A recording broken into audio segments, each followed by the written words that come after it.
Morning, everybody. Welcome to Wednesday, the 22nd of September. A little bit chilly this morning, so I put a slightly thicker shirt on. It's my sort of lumberjack shirt, but then the producer's got a jumper on, but, you know, what can you do about that? Britain's firing up for a trade deal with America, Canada and Mexico.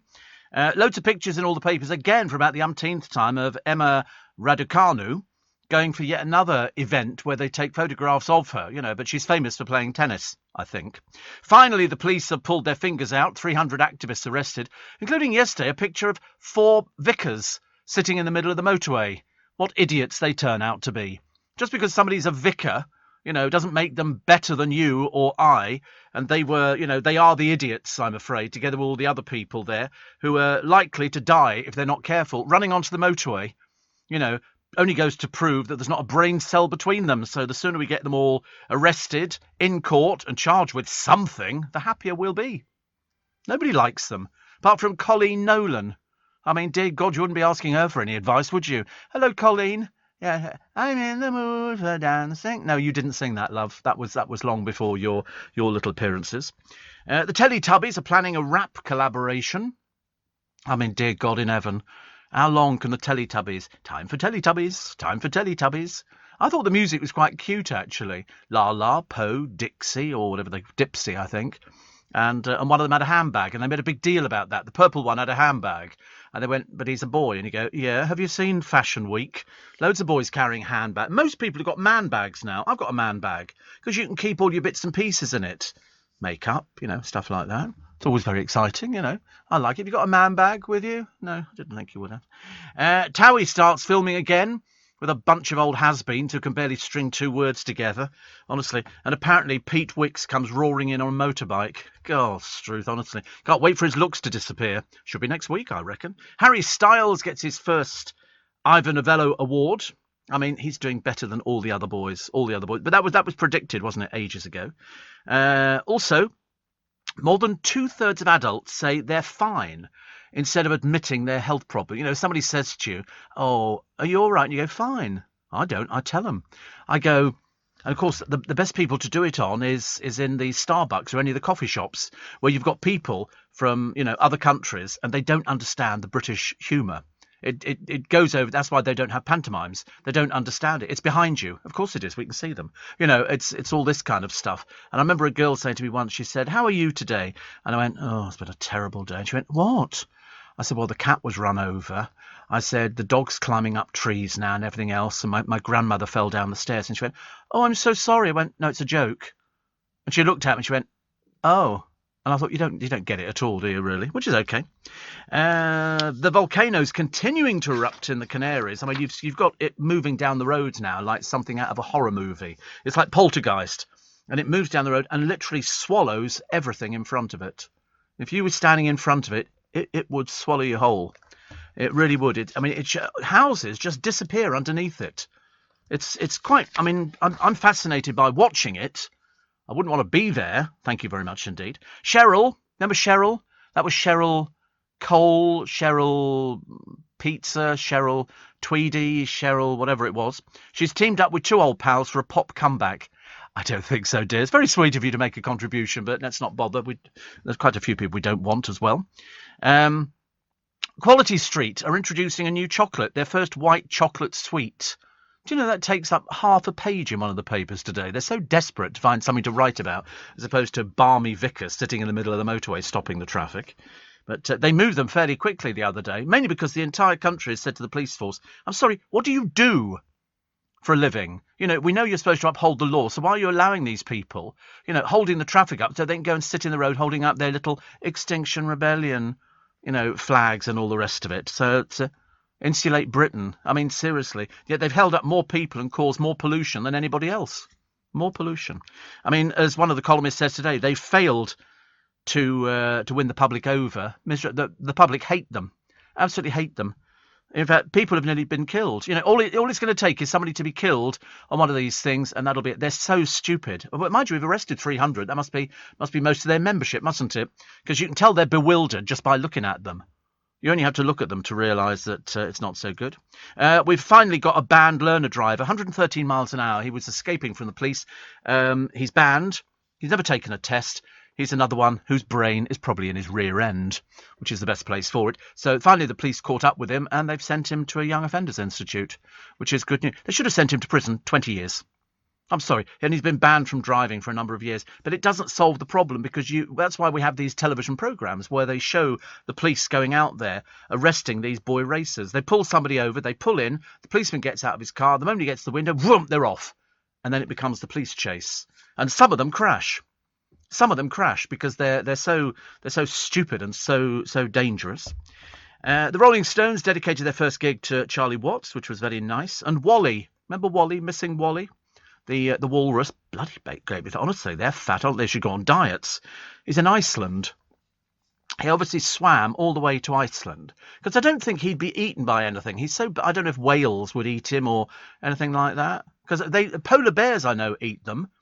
But then you can see when these things rear up, these huge walruses, they tower above the polar bears, which can stand alone about between 9 and 13 foot tall when they stand up. And they try and bite into them, but their hide is so thick. It's like trying to bite a rhinoceros. You know, you can't do it, or a hippopotamus. You can't do it because it's too thick, too thick. Cost of living crisis is going to hit Britain for 2 years. That's all we need, isn't it, really? And a man is held after £1 million castle raid. And the police, I don't know how they find these things out, but it can't have been difficult. But anyway, they've managed to arrest somebody, and I think they're going to be charged with it. Because what did he steal? Beads. And you might think it's like a necklace, rosary beads. You know all about rosy beads things. And anyway, and who do they belong to? They belong to Anne, who is about to be executed. These were the beads that she took with her to her execution. And you play with them. I don't know because I'm not Catholic, so it doesn't really help. But she took the beads there, and they've been on display in this castle. Really, one of the best relics you could ever get of somebody who went. They think they found her prayer book as well, which she also carried to her execution. When you think in those days, when you went to your execution, it would be on a raised stand, either publicly or privately. Hers was sort of semi-privately, on a stand covered with straw, mainly to mop up the blood, because you cut somebody's head off, you're going to get a fountain, and the axe would be hidden under the straw so that they weren't frightened. God, I hate to use that well-known English expression, but I think you'd be pooing yourself, wouldn't you, as you walk there, and they're all standing around, everybody's very quiet, and there's just a drum beat, and the executioner sort of, invites you to sort of kneel down, put your head on the block, and then they've got to so your hair's got to be tied up, or in the case of the French, they shaved their heads off before they went to Madame Guillotine. Why? I've got no idea. Perhaps they thought the hair would get in the way. But for poor Anne, she put her hair up in a grip, and she knelt down, and he then takes the axe from out of the straw. Whoosh, off it goes. They didn't waste any time at all. There was nothing to help them through it, to get through. Nowadays, I'm led to believe when they give people executions, they say people in certain countries where they do public executions, you can tell they're drugged when they're taken out of the police vans because they just don't know where they are. They have no idea. Terrible. Terrible. Robbie Williams' home, one of his homes, is up for sale. I'm not surprised how many times he's spent there. I saw it when it was first bought. He bought it for about 8.5 million. It's now down for 6.75, so he's lost on that. But I suppose really it's a case of Robbie Williams made a lot of money and didn't actually have to do very much. Just sing "And Down the Waterfall." And we went, oh, it's so good, so good. But not for me, I'm afraid. Aileen in Argyll. That always sounds quite nice, Argyll. Do you know, occasionally, just to cheer myself up, I watch Pipes and Drums on YouTube. I'll watch a bit of the Edinburgh Festival, which I love. The Edinburgh Military Tattoo. I've never been, but I've seen it. And then at the end, they do this fantastic thing where all the lights are taken down, and they shine a spotlight, and it's on Edinburgh Castle, and there's a lone piper at the top, and he pipes the lament, and the voiceover is one of those blokes, I can't remember his name, but he has one of those fantastic voices which you could only put on something like that or a state funeral, because they've just got great. You couldn't use me, here comes the coffin, oh good lord, not as exciting. And then the lights dim, and then the doors open, and in come hundreds of pipers and drummers and everything. It's bloody brilliant. It really is. And they bring in all the other people who've taken part in the Edinburgh Military Tattoo. And people come from miles around in other countries to go there because it's so spectacular. It really is. It's absolutely lovely. I mean, I get caught up in it. I mean, I started waving at YouTube because all the performers are waving as they're going out of the ring, out the arena, and I'm waving as well. I didn't care. Can't spoil my happiness. Actually, my friend Anila, she sent me a text the other day. She's big on television, as they say. I love that expression. Big on television. What do you do? I'm big on television. And she said, knowing how much you love, this is Anila Dami. And she said, I sent you a tweet because I thought that you would like to know that, in fact, Christmas has arrived in our house because my father bought mince pies. And I bought mince pies yesterday, Anila. I bought mince pies as well. And I thought it was fantastic. Absolutely fantastic. And so when she sent me that thing saying Christmas is now, I feel as I'm part of it. Somebody said to me yesterday, I think you can eat mince pies all year round. So I bought a box for the producer, bless him, because he's, I mean, to be honest, I don't know why. I mean, they should maybe do diet mince pies for him because he's going to be as big as a whale, aren't you? You'll be rivaling that walrus out there.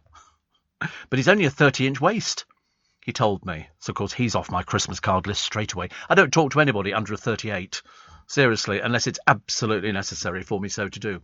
In a moment, I've got that Carl Woods tweet, which he did. It's not a tweet. It's I don't know what they call it actually. It's an Instagram, which he hasn't been on for some time. And I thought he's been very quiet. She, was attacked in her own home. This is Jordan. We don't know by whom.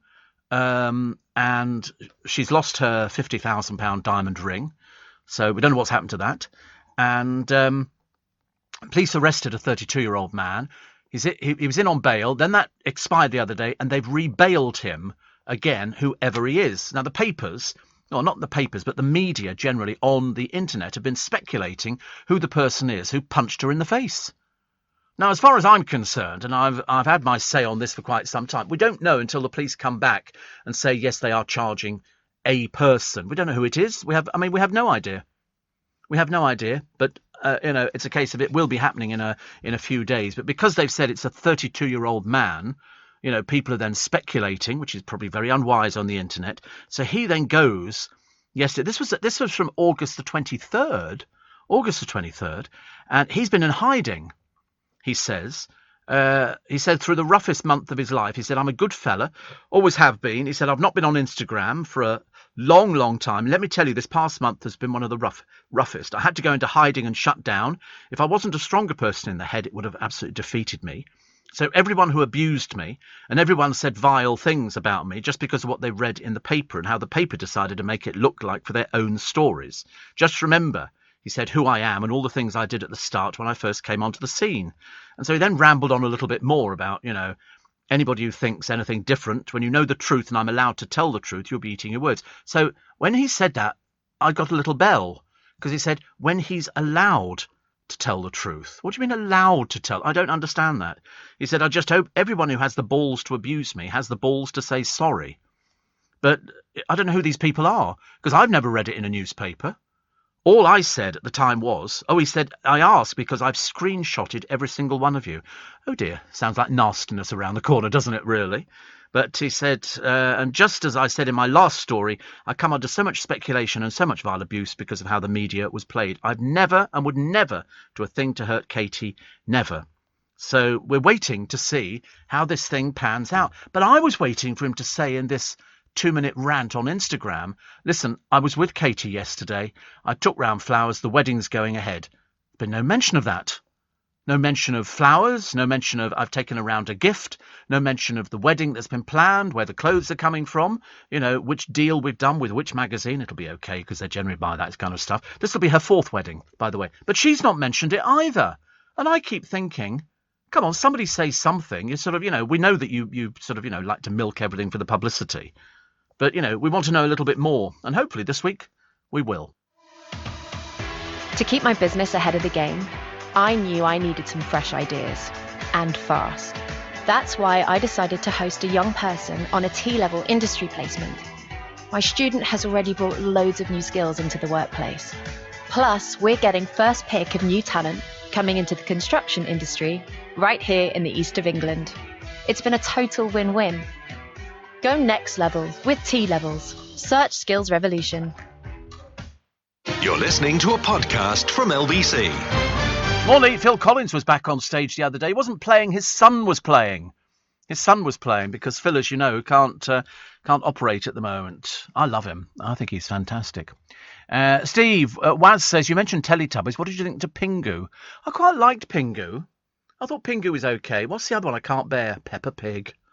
I like the music to Peppa Pig. It's quite good, but it's sort of it's. We didn't have stuff like that when I was younger. We had string puppets, or Sooty and Sweep and Sue and Butch the dog. You know, and there was a snake, I seem to remember, but we didn't have Tales of the Riverbank, which used real hamsters on it, and they just let them run around on the set, and then they made up a story to go along with it. You know, Hammy the hamster took his boat out, and it was just at that moment the hamster had decided to climb into this little boat they had on a little pretend lake, and he sort of, you know, it just moved round and things like that, and it made stories up out of it, which was very good. It basically gave kids, you know, the idea of sort of thinking about being imaginative, because when you're young, when you're little, mind you, it happens to me now, you know, you make up stories, don't you? You can go and play in the woods and you imagine. Do you think there are goblins and elves and fairies in the woods and stuff like that?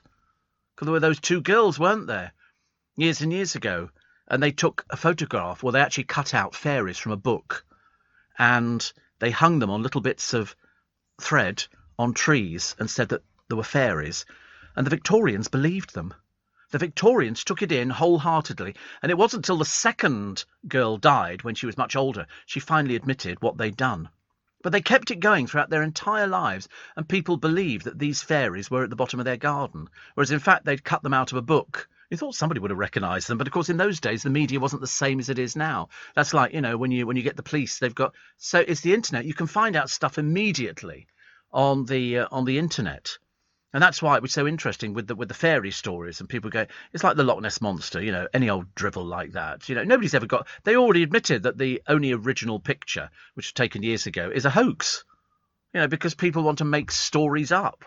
You know, this is what happened, and the monster came out of Loch Ness and all the rest of it, and they give you some old balderdash about the fact that, you know, and yet there's nothing to survive on in there. It's all weed, and it's so muddy, and this thing must be so ancient by now. I mean, it's got to come up to breathe, and they go underwater caves, and you go, don't be stupid, you're a liar. Why'd you tell lies? It's like the people who claim, you know, there are other people on other planets. These people are drinkers. That's what's the matter with them. They're off their trolleys. They go, yeah, they want to believe it. But the trouble is people so want to believe it. And money. They sell a story. I mean, you know, the two old biddies in Arkansas who claim they were abducted by aliens, taken on board the ship and interfered with. They should be so lucky. Seriously, aliens wouldn't be interested in a pair of old dozies like them. They've got better taste. They'd have hung round Catherine Zeta-Jones's house. You know, or Raquel Welch or something like that. They're not two old biddies from Arkansas. I was taken on there and Minnie, and the next thing we're on these operations, and I'm thinking, you lying old bag, stop drinking. I have to tell them, if you don't tell them the truth. Steve, if Katie Price is bankrupt, where did she get the 50,000? It was a gift. She didn't buy it. It was a gift from the fiancé.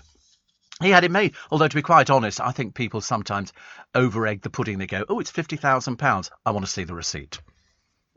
Aileen says, thank you for the lovely wee shout out. She says, I suffer with insomnia. Join the club. Actually, I woke up fairly early yesterday. Because Corey was having to work on another programme. I think he was with Tom Swarbrick, so he'd had a very, very long day, bless his heart. The Wooden Tops and other programmes. And Steve, my dad and I love your show so much. My mother's pretty much tuned into LBC constantly. She knows the adverts. The other day I asked her if she'd bought some cordial at the shop. She responded with Cordell and Cordell. What do we need to call them? Thank you for brightening up the troublesome sleep hours. Don't ever worry about troublesome sleep hours. You don't have troublesome sleep hours if you're with LBC. Because you can listen, if you're retired, there's nothing to stop you getting out of bed now. You can get out of bed, you can have a shower, take the radio into the shower with you, have a shower, get out, drape yourself in towels. Lovely. That really is nice. Towel around your shoulder, big one round your scrawny waist. And then just sit in front of the television. You know, if you smoke, get a cigarette out, have a piece of toast. You know, and then you can listen to and it's before you know where you are, it'll be 7 o'clock in the morning. you could have a mince pie. Of course, if you don't have any in at the moment, go and buy them. They're very cheap in Iceland. £1 for a box, and they are very tasty. Very tasty. Steve, you've entertained me in the last 7 minutes more than anybody's done in the last year, says Aileen. Good Lord, praise indeed. That's why we have a spike on this programme, and a number of people have actually found it, and they've said, I've seen the spike. You get other people writing in, they're a bit dim. They don't know where you can find the spike. They don't understand what it is. What it basically means is when this programme starts, up go the ratings. You know why? Because we haven't got any competition. I've always said to people, they always go, what's the secret of the programme's success? I said, the audience. It's the audience of the secret, because with no audience, you don't get the figures. Other radio stations have tried, but they put on some right dreary people. Oh, can't begin to tell you. Well, I could tell you stories about a few of them. You know, people who've had little problems with stuff and things like that, you know, and they go, oh, dear me. But no, that's the secret. That's why for, 40 plus years, we have reigned supreme. But down to you. Down to you. We sell, we might have, we might have another Steve Allen show coming up. Live show. Well, I say this is a live show, but this is a live show at the theatre again. And I think what it'll be is we'll probably give you the details soon. I'm probably not supposed to be telling you this, I'm supposed to get dreadful trouble. And then I think the show will be in February. So you're booking ahead for this. But all the other ones we've done are sold out, which we enjoy because that's what it is. Because you are part of a giant, ongoing, humongous audience revival, in the wireless. Some people go, oh, I don't like the wireless. I listen to the wireless all the time. I got it in the bathroom, got it in the kitchen, got it in the sitting room, got it on the computer, got it in the car. I mean, it's on the phone and everything. I wish they'd actually I'd love it if they put it on buses.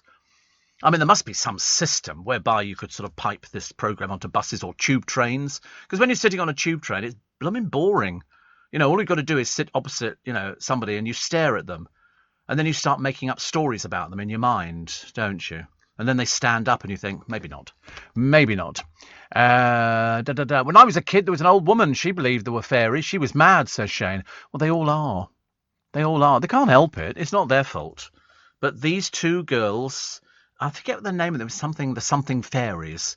And they actually believed it. Well, They convinced people. Basically, they were very, very naughty children who told lies, which shouldn't be encouraged, because they kept it going for their entire life until they were old, and then one died, and the other one thought you better come clean about it and tell people. The Cottingsley fairies, I think, something like that.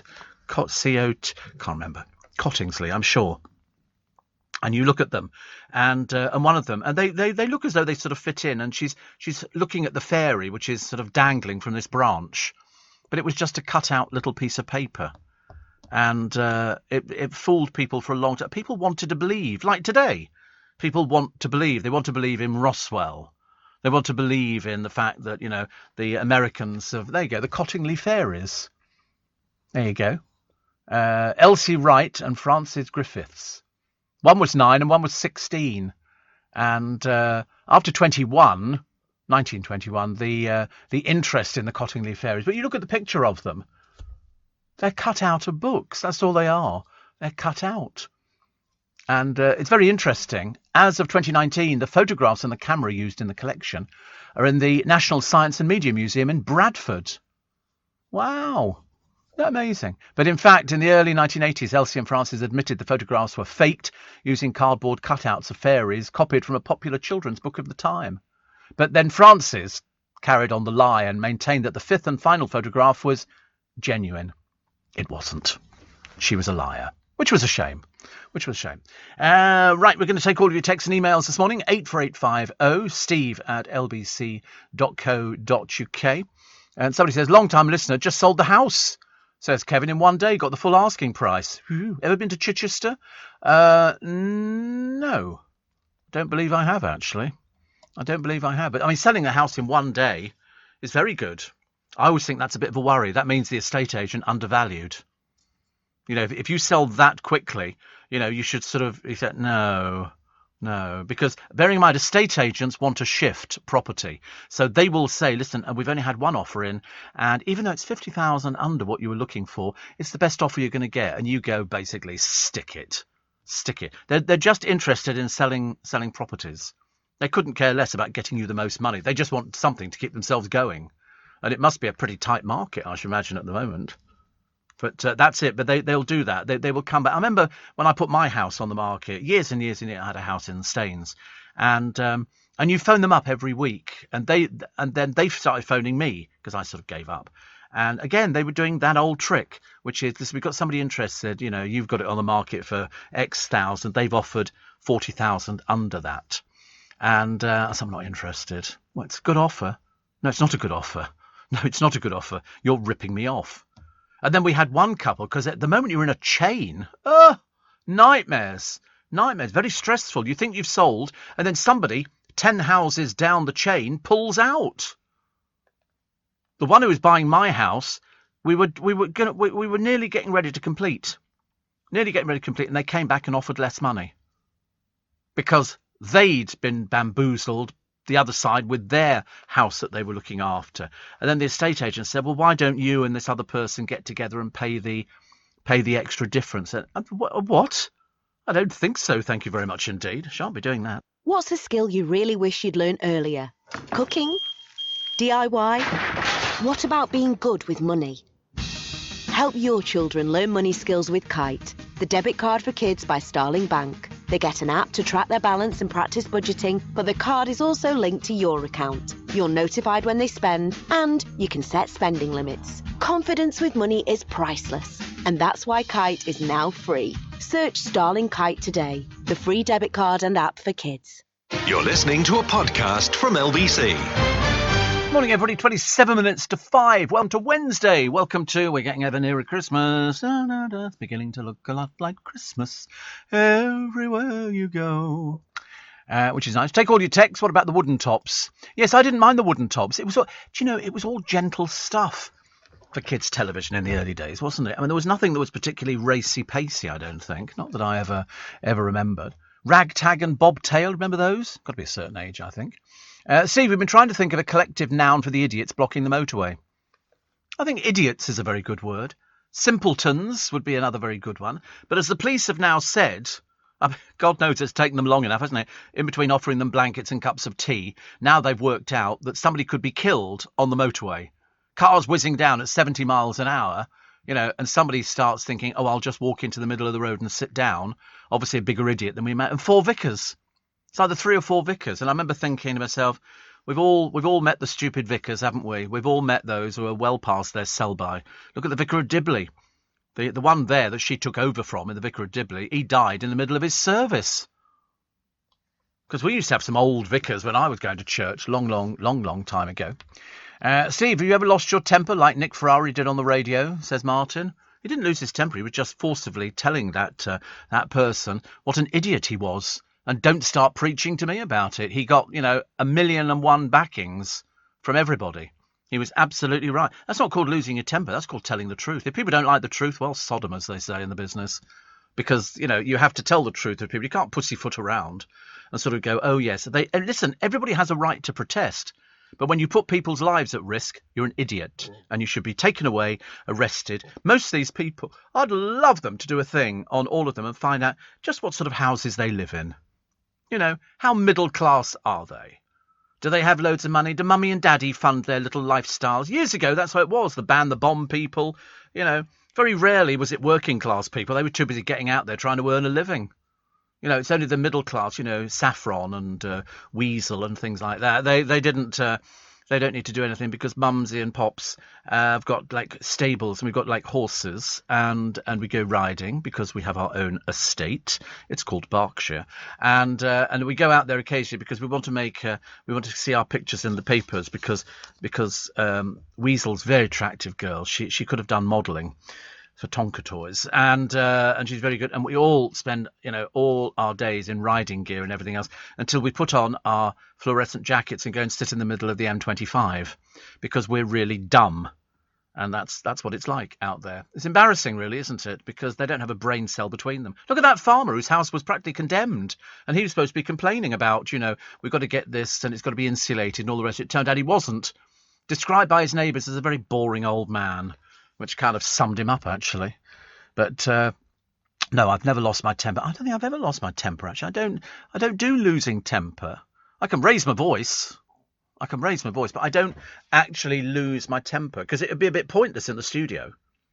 Because all they do is sit there the other side of the glass looking at you, and you could tell by sort of lip reading that they'd be going, oh, he's off again, he's having one of his moments. And so I don't sort of bother about things like that. Especially, I mean, luckily I've only got 2 people the other side of the glass, but some of the programmes have like 4 or 5 people. And so I don't bother with losing my temper, because they'll only sit there and they'll be going, he's having a bit of a day, you know. And so I thought, no, we don't want that at all, do we? Definitely not. Definitely not. Dawn Neeson's column today we'll have a look at a little bit later on this morning. The cafe accused of sexism. We started that one. They do a different meal for an afternoon tea for men and a different one for women. And apparently the men's one's got pork pies in. Well, I mean, most women like a bit of pork, you know, so I see no reason why they shouldn't do that. I still laugh when I see the headline, Cheryl teams up with 2 old pals for pop comeback. There is no pop comeback, darling. Your fans deserted you years ago. They're not interested. They're not interested. We know you can't do anything else. You know, I understand that. But, you know, it's wasting everybody's time. Look at Louise Redknapp. She went into the studio. I think she went in there to clean it or something. I don't think she was actually recording.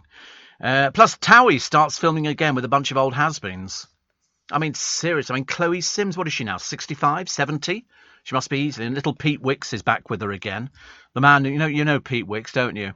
They've sort of stuck tattoos all the way up his neck and everything else. He's a class act. He doesn't seem to know what's going on in the world. And the good news is that the volcano is continuing to erupt in the Canaries. And, of course, all it does is provides photo opportunities for hundreds and hundreds of press people who want to take pictures of people's houses disappearing, you know, in the in this lava, which it's like a train that chunters along. The volcano shows no sign of slowing down. And depending on how much magma there is in the ground, this thing could go for months. Urta Ali, as we told you about the other day, has been going for God knows how long. Ages and ages and ages. So I see no reason why the volcano over there shouldn't be going for quite a few months, by which time the island could have disappeared under all the lava. Because once the lava sets, once it sort of goes cold, yeah, I mean, you can't do anything with it. You can't chip it away. You just sort of leave it. That's what happens when these volcanoes under the sea erupt and they push out so much lava it forms an island. But unfortunately with this, because of the heat, the roofs of the houses burst into flames, and then gradually the flames move all the way down the house. Next thing is the lava run, which is coming through, it just destroys houses because it's got smoke, it's got flames. And there's a picture, I think it's on the website at the moment. You can see of it coming down the hillside, and literally you can't stand in your way and stop it. You couldn't stand there with a hose hoping to make it sort of stop in its tracks, because it just keeps going. It's the all-powerful. I mean, look at it. It's about 30 feet wide on the roads, and of course the bushes. Once your bush has gone on fire, I mean, that's it. You've got to be very careful. Because that just makes it more difficult for the firefighters who are fighting and losing. They might as well just leave it. It's a waste of time trying to stop that thing. It's a runaway juggernaut. Wally's in Iceland. That's a hell of a long way for going. This is the walrus, Wally the walrus, which is lovely. And Melanie Sykes is back with her gondola fella. He's like, 24 and she's 160 or something. I can't remember, actually. But good old Melanie Sykes. What does she do? And now the BBC is fighting to save Strictly as the row over unjabbed dancers sent bosses into meltdown. Bosses into meltdown? Are you sure? At the BBC, they do what they want to do. You're paying for it. They couldn't care less. They're not going to do anything about it. The furious celeb partner of one of the 3 who refused COVID vaccine told pals we should have been protected. Absolutely. Absolutely. These people have gone off with COVID. It was like watching Loose Women the other day with the ridiculous Colleen. And Janet Street Porter was sort of saying these sort of people who go out there and sit in the middle of motorways are complete idiots. And Colleen Nolan was sticking up for them. And I'm beginning to wonder whether or not she is in the real world or not. Or whether she's in sort of Planet Colleen. It's all very worrying. Unfortunately, the white chocolate Quality Street is not going down well with the producer. He doesn't do white chocolate. Did you never have a Milky Bar as a kid? The Milky Bar kid is strong and tough.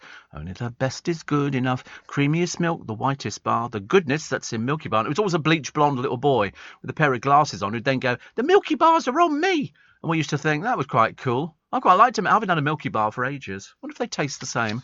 We used to get floral gums when I was little. Please don't write in with your favourite sweet. This is not BBC Radio Shropshire. And floral gums we used to have. And then I bought some recently. And they don't taste like floral gums at all. Ours were very perfumed. A bit like drinking sort of Earl Grey tea. The only place I don't drink Earl Grey tea is in here. I don't know what it is, but it's very nice. It's very, very doable. I had some of that... sorry? What's the matter? It's not Builder's tea. I know what Builder's tea is. You can stand the spoon up in Builder's tea. This isn't Builder's tea. This is sort of... It's very nice. And they've got Earl Grey in there. They've got all sorts of exotic teas, not for you, but so for the presenters to make sure that they're being looked after properly. No, you're not supposed to touch it actually. I mean, in this time of the morning, nobody's going to see it. We've got a huge coffee machine in our kitchen which dispenses everything as long as you want froth on it, and it does everything. It's got frothy milk, and you put a little capsule in, and it goes like that, and then it fills up your coffee cup, and then you froth your milk up and put it on the top. I've never enjoyed drinking coffee through froth. It's not the same. And yet when I go to get a cup of coffee, which I do very infrequently because it's too expensive and I don't have money to waste, and I always have an extra dry latte. So in other words, I just want the coffee and a little bit of milk, a little bit of froth. I don't want a thing filled up. And they know what it is because it's in their training manual. And also, you've got to make sure when they do your coffee, they've got to make it fresh. If you leave that coffee sitting there in its little glass thing for more than 10 seconds, it's gone off. Okay, and it's not fresh coffee. So you give it back to him and say, "Oi, come here.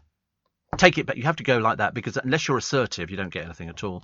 And they did tell us at Starbucks ages and ages ago, if the coffee's not right, we will make it for you until it's right. And I went into our local Starbucks years ago. And they had a bloke in there. Now, traditionally, in the coffee shops, you only find girls. You don't really find blokes in the coffee shop, unless it's pret-a-manger. But the rest of them, it's mainly girls. Predominantly, it's all fellas wear. Here? Really? Well, don't go to that one. They go to the one with the girlies in. That's what it's supposed to be like. Girlies make coffee, and they clean up and sweep and everything else and rearrange flowers. That's how it works. I don't know what you're on about. But anyway... And this bloke was doing it, and I said, I always was very, very specific on my coffee. Extra dry, tiny bit of milk, as per your manual. And this bloke made it, and he literally filled up the cup all milk. So I said, it's all milk. I said, this is supposed to be extra dry. I said, it's in your manual. Well, of course, that went down like a lead balloon. So he started talking about me to one of the other girls in there. So I had him fired. Because... I was so thrilled. Mind you, we got a bloke on Twickenham Station fired years ago for not doing any work. He was just standing around being a lazy little so-and-so. But they're not allowed to speak to each other in their own language. It was a Starbucks policy. Whether they've changed it, I don't know. So if they were Polish, they weren't allowed to speak Polish to other people because that would be rude. And so they were banned. Mind you, their English was perfect anyway. Well, I told you we have a Polish family living where I live. He can do anything. He is so brilliant. He's an electrician. He's helped us with rewiring. What this man, the other day, he was fitting out his new van with shells and he was doing it. And I said, is there nothing that you can't do? And he said, no, not. And he's very modest, but he can do anything. His next job is getting rid of pigeons because we've got a problem with pigeons and you know how messy they are. It's ridiculous, isn't it? They just poo. That's all they do. They fly, mate and poo. Not necessarily in that order. Good news is, the desperate bid to halt the meat and drink shortage, they're going to start making the CO2 gas again. So bad news for turkeys and bad news for pigs, but for everybody else, really good news. Right now, businesses are facing tough choices. Do you cut costs or drive growth? Solve for today or build for tomorrow? Do you satisfy your shareholders or satisfy your customers? Yes. You don't have to choose with the intelligent platform for digital business from ServiceNow. You can say yes to unifying your existing systems and yes to accelerating growth. Visit servicenow.co.uk to see how we can help you put yes to work. The world works with ServiceNow. You're listening to a podcast from LBC.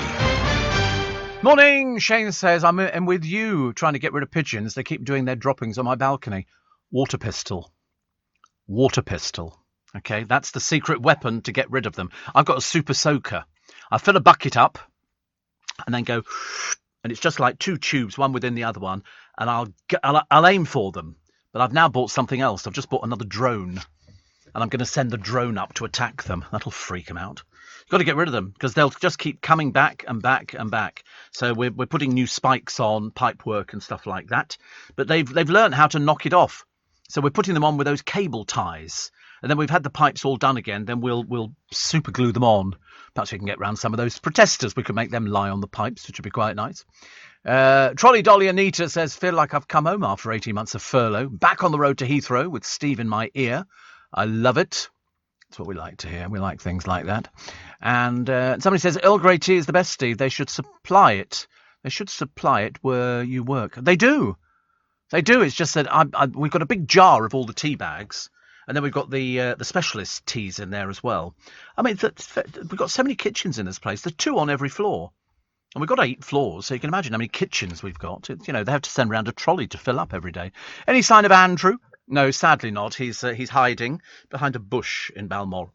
He can't come out because if he comes out, they'll serve him with a writ. And he's obviously scared of being served with a writ. I mean, I have to be honest, in my lifetime, I never thought that would be happening. But then the royal family have always been behaving badly. Certain members of the royal family have behaved very badly over the years. But because they're members of the royal family, we let them get away with it. But we don't really encourage people like Andrew. I mean, I could understand it if he was a nice person, but he's not. He's arrogant. He's very rude to people. He thinks he's somewhat better than them. And now this is a case of everybody turning around going, getting your comeuppance now, aren't you? Not as clever as you thought you were. Steve, why can't there be something like a snowplough? Excuse me, there is a snowplough. Oh, I see, with a scoop used to pick up the protesters and dump them elsewhere. Yes.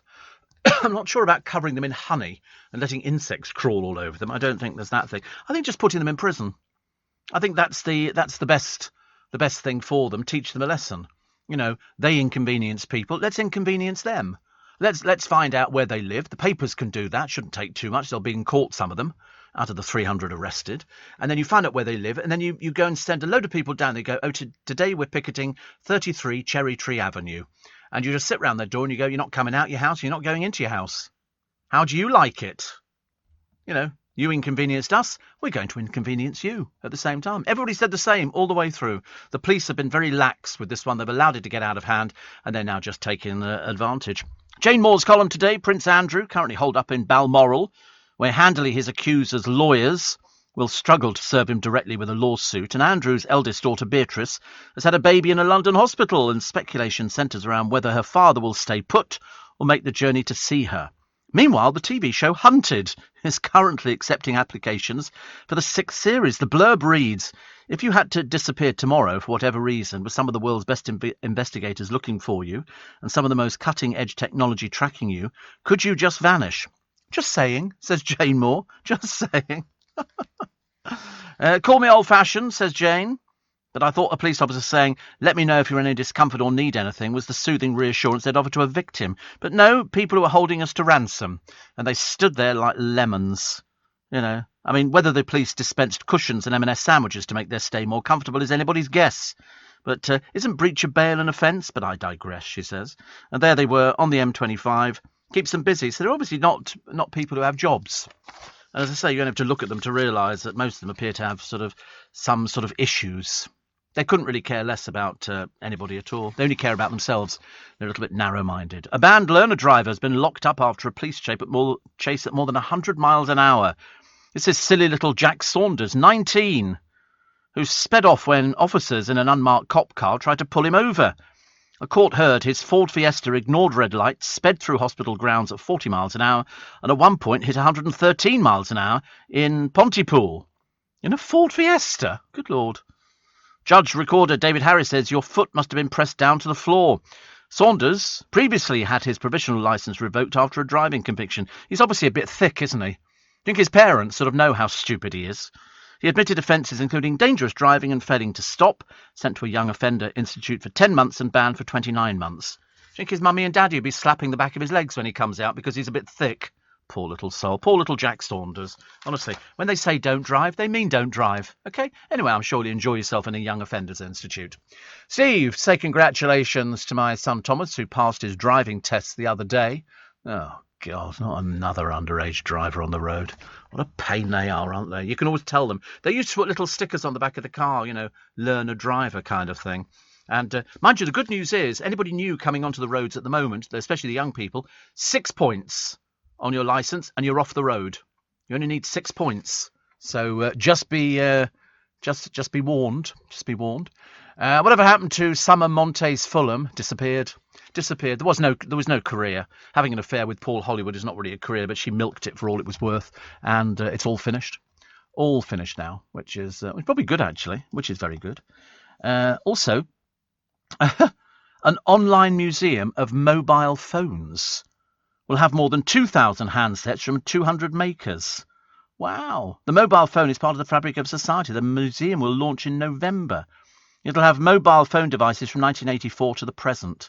Heavy phones as well as the latest foldable smartphones. I mean, who in God's name is going to see that?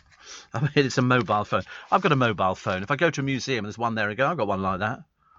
Whereas if you go to a museum, you're seeing something that's been taken from a tomb, you know, then you could understand it because you wouldn't have anything like that. Wally the Walrus, the £2,000 wanderer, believed to have got lost in March after dozing off on an ice floe, has reached Iceland.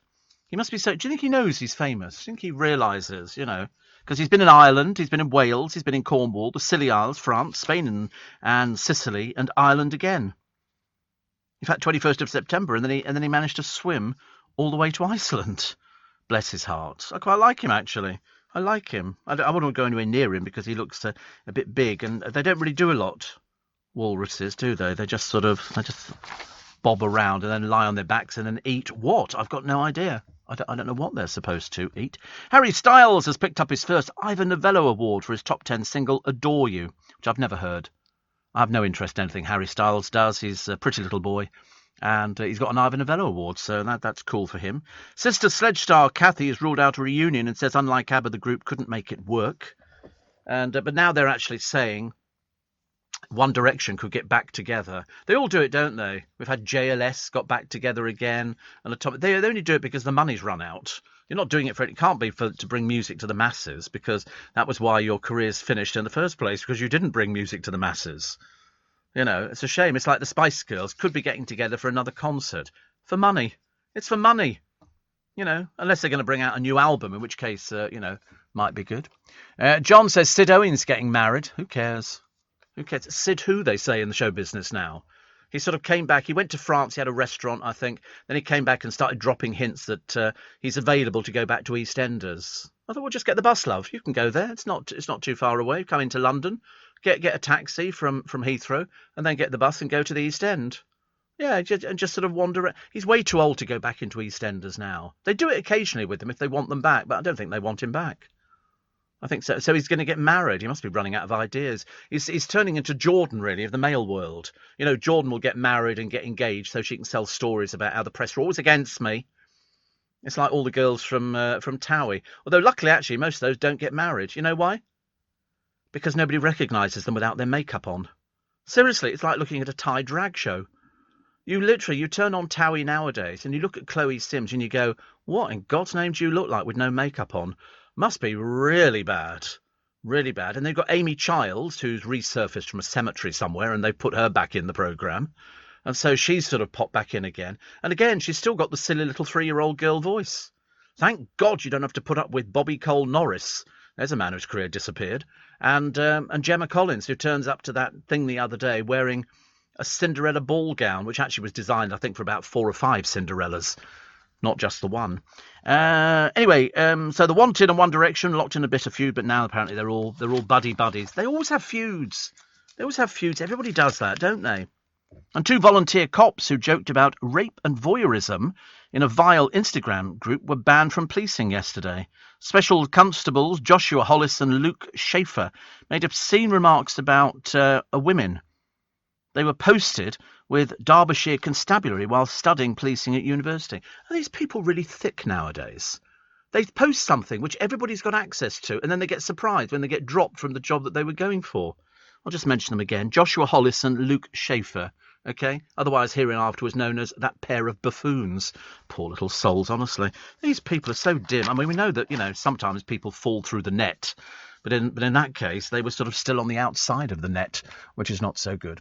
Right, we'll take a short break for the news at 5 o'clock this Wednesday morning. You can send your texts and emails in, and we'd love to hear from you. 84850 steve@lbc.co.uk. We go through the papers. We try and find the stories which are making the headlines, the papers and their stories which will have you going, oh, God, not them again. But it's the 4 vicars sitting down. 4 vicars joined the eco-idiots. They were kneeling in front of rush hour motorists. Obviously vicars who really should be kicked out of the Church of England, I suspect, as soon as possible. What a little quartet of buffoons. Never mind, I'm sure they're happy in their own little world. With UK Export Finance, I'm fulfilling more export orders from around the world with working capital support. Export insurance means I'll get paid when exporting to challenging markets. At UK Export Finance, we believe no viable UK export should fail for lack of finance or insurance. Between 2022 and 2023, we provided £6.5 billion of government-backed trade finance to support UK exports. Learn how we could help you win export contracts, fulfill orders, and get paid. Search UK Export Finance today. You're listening to a podcast from LBC. Morning, everybody. It's Wednesday, the 22nd of September. Racing through this month. I'm just having a look at the vicars. They're all past pensionable age. One of them, this is the people who are insulating Britain, just basically being buffoons, I'm afraid. It gets a bit bad, doesn't it, when sort of so-called men and women of God start interfering with something they probably know nothing about. Reverend Sue Parfitt is 79. Mark Coleman, 62. Tim Hughes, 71. And Father Martin Newell, 54. And others were there as well. So they're hoping that they reckon that these people could be jailed for contempt of court or fined heavily. Yesterday's disruption, a 5th such protest in 8 days, began at 8:10 and was over by 9. Police arrested 38. Because I think after Boris Johnson backed swift action by the police, they should have done it in the very beginning. Because what they did was they just became emboldened with the fact they got away with it once. They suddenly realised the police were so inept. You could have taken all your clothes off and superglued those to bits of the road at the same time, and nobody would have cared. Nobody would care. Nobody objects to somebody complaining about something and picketing. But when it comes to disrupting the country, and basically because you're so stupid, actually, having all these fumes pouring into the atmosphere, you're even more stupid than you look. And to actually claim that you're a vicar, a person of God, is even more laughable. The thickos of Dibley, they've called them.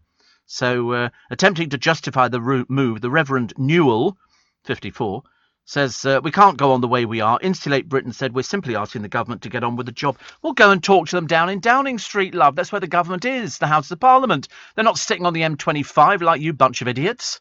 But at least the police are doing something about it, so they should. Imagine if one of those police officers, if the chief police officer of Hertfordshire tried to get outside of his house one morning and it's surrounded by all these Insulate Britain people, he'd have them removed immediately. But, of course, if they're sitting on the motorway inconveniencing us, they don't really give a toss, do they? Which is a dreadful shame. They've got 2 twins. Obviously, it would be 2 twins, wouldn't it, I suppose? And they've told their story here because they were conjoined at the head. And they've been separated. Now, I've seen some of these there were 2, I think, Iranian twins years ago who were separated, and they died. They died because it's a very complex operation.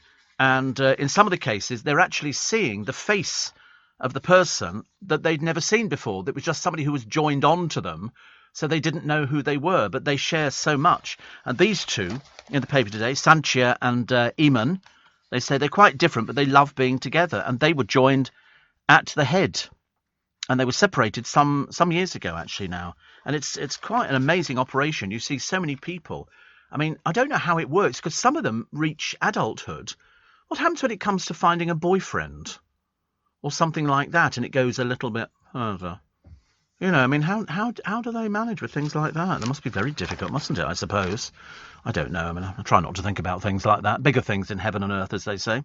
The girls are back in town. Amber Turner, never heard of her. Poor old Amy Childs. I mean, seriously, how old is this poor old baggage now? She must be getting on a bit. She's wearing clothes, which, as I say, you wouldn't be wearing on the Reaper Barn if you were working the Reaper Barn. And Chloe Sims, who is obviously deeply depressed about the way she looks, because then her best pal, what do you mean her best pal? They were having sex for 2 years, not best pal. That's a bit more, isn't it? More than a friend with benefits. They avoided the mass cull, but the people they got rid of, you've never heard of. And also, to be honest with you, they had to bring Amy Childs back. You know why? I think her businesses were collapsing, one after the other in Brentwood. I remember going down there, and she used to have about 4 businesses. Now nothing at all. God knows what Chloe Sims has got. I really got no idea. But she went out secretly for 2 years with Pete Wicks. Why you'd want to go out with somebody who looks like him, I've got no idea. His days must be numbered. But Amber Turner as well. And it's all made up. You know it's made up on the programme, don't you? They're real people, but the scenarios are made. They give them a scenario like, OK, today Chloe's been caught shoplifting, you know, and then they all discuss about that. And then you'd have the only gay in the village, Bobby Cole Norris, who'd chip in with something that was so inane and so pathetic that you never really cared whether he appeared again. And he then walked out. So luckily he won't be going back again. So that's good. And there might be a chance of Celebrity Big Brother coming back. I do hope not. I do hope not. We don't want something like that at all, actually. But they've got all sorts of people. Of a new BBC Three show will offer them a fresh platform to vent their frustrations and also a chance to resurrect their careers. See, that's all it is on Celebrity Big Brother. It was a bunch of people who hadn't worked in ages who managed to get themselves onto the television. I mean, some of them were vile. I mean, really vile. There's another sex programme on the television. We're obsessed with sex. Seriously, I hardly ever mention it. Seriously, there's no point. But this is another one. There's a woman here. She says, I've spanked naked bums, watched Lovers at It and learnt how to be a sex goddess. Her name's Alice Levine. And it's a bit like watching Naked Attraction and sending sympathy cards to men with little tiny willies. You know, because they all stand on television, the tube goes, and then it stops. So you're lucky you don't have to see their face until much later on. And they'll have somebody there who's fully clothed. And then they go, so what do you think about this willy? And the camera goes on a close-up of everybody's shrunken little willies. Most embarrassing thing I've ever seen. Seriously. And then the girl goes, I quite like that one because that's sort of, you know, and they come up with all these things. I've never heard of half of this stuff before. And then they go, OK, right, so because they do a gay version as well, which is basically the same, but men with bigger willies. And they do the same. And then they say, and now, you know, April is going to go off and you're going to see her stark naked. And so on she comes. And she's stark naked as well. And then the camera sort of basically wanders up and down her body. She might have nipple piercings or piercings elsewhere. And they sort of go, would you like to go? And none of these things survive. They're just basically after a one-night stand, which they seem to achieve. And then they're going out, you know, imagine standing on the television stark naked. I mean, one of them, she was a veterinary nurse. I thought you can imagine the animals going there next morning going, we've seen her on the bloody television. I mean, imagine, and they go, and so-and-so is a veterinary nurse in Southampton. And you go, people are going to go into that surgery and go, I think we'll take our business elsewhere, actually. And they stand there and they start discussing the most awful things. I've become quite depressed about it. Quite depressed. Oh, Christmas markets again. This looks a pretty one. We like a good Christmas market. Birmingham, Brighton and London Christmas Market Hotel stays now 51% off. Because you can go, I mean, to be honest with you, the best Christmas markets are abroad. Salzburg, Vienna. Really, the German Christmas markets are much better. Our ones are pale imitations because they're basically flogging the stuff the Germans didn't want. And so you can go there and you can sort of buy your toffee apples and your grapes covered in glue or whatever it is. I don't know, can't remember. But you can stay in central Birmingham. Prices are slashed by 51% off. They'd have to persuade me to actually stay in Birmingham. I wouldn't want to stay in Birmingham. But they're offering, complete with breakfast, a bottle of wine or Prosecco. Prices for one night start for £49, 89 quid for 2 nights and 129 for 3 nights. That is so cheap. I mean, seriously, that's why a lot of pensioners go abroad at Christmas. They go to Spain because they can stay there for 3 months. They do 3-month holidays. But we're going to have a Christmas market here in Leicester Square, which will be very nice indeed. I like it because it just makes the area look a bit prettier. In between the people throwing up in doorways and girls staggering around in vomit and pigeons all over the place, it should be fine. But I do like it. We used to have a fun fair right in the middle of Leicester Square for years and years and years. Then the trees got too big and they couldn't put it in. But they had all sorts of rides coming in there. But I think we're going to get Winter Wonderland back this year. The difference is you're going to have to buy a ticket in advance to get into it. Whereas before, you've just sort of walked in. It's been free. I don't want to pay to go into a fun fair. This whole idea about fun fairs, the Showman's Guild in this country will always tell you it's the best free entertainment. You're going there, you're watching people throwing up on the rides and, let's go and have a hot dog or a portion of very expensive chips. £5 they were charging for chips last year, the year before. I refused to buy them. I don't mind being ripped off, provided I understand, and the rides were expensive. Some of the big rides were like £8-9 for a ride. That's a mortgage. As far as I'm concerned, we all went up there, and of course you have to do it, but you feel a bit guilty, don't you? And then you get those people who throw their balls into like sort of a round machine thing, and if it falls into the middle hole, you walk away with a 6-foot teddy bear. And you see these sad people walking around fun fairs with giant koalas or giant teddy bears, or filling that a Mars bar that's about 10 foot long. And you start thinking you need to get out a bit more, but you need to pre-book. Follow these 3 easy steps. Choose the date when you want to go, 18th of November, 3rd of January. Entry is free during off-peak periods and costs £5 to £7.50. Well, I'm going off-peak then. I'm not going peak. Oh, well, I didn't realise. That's fine. And if you spend £20 on any of our attractions, try not to.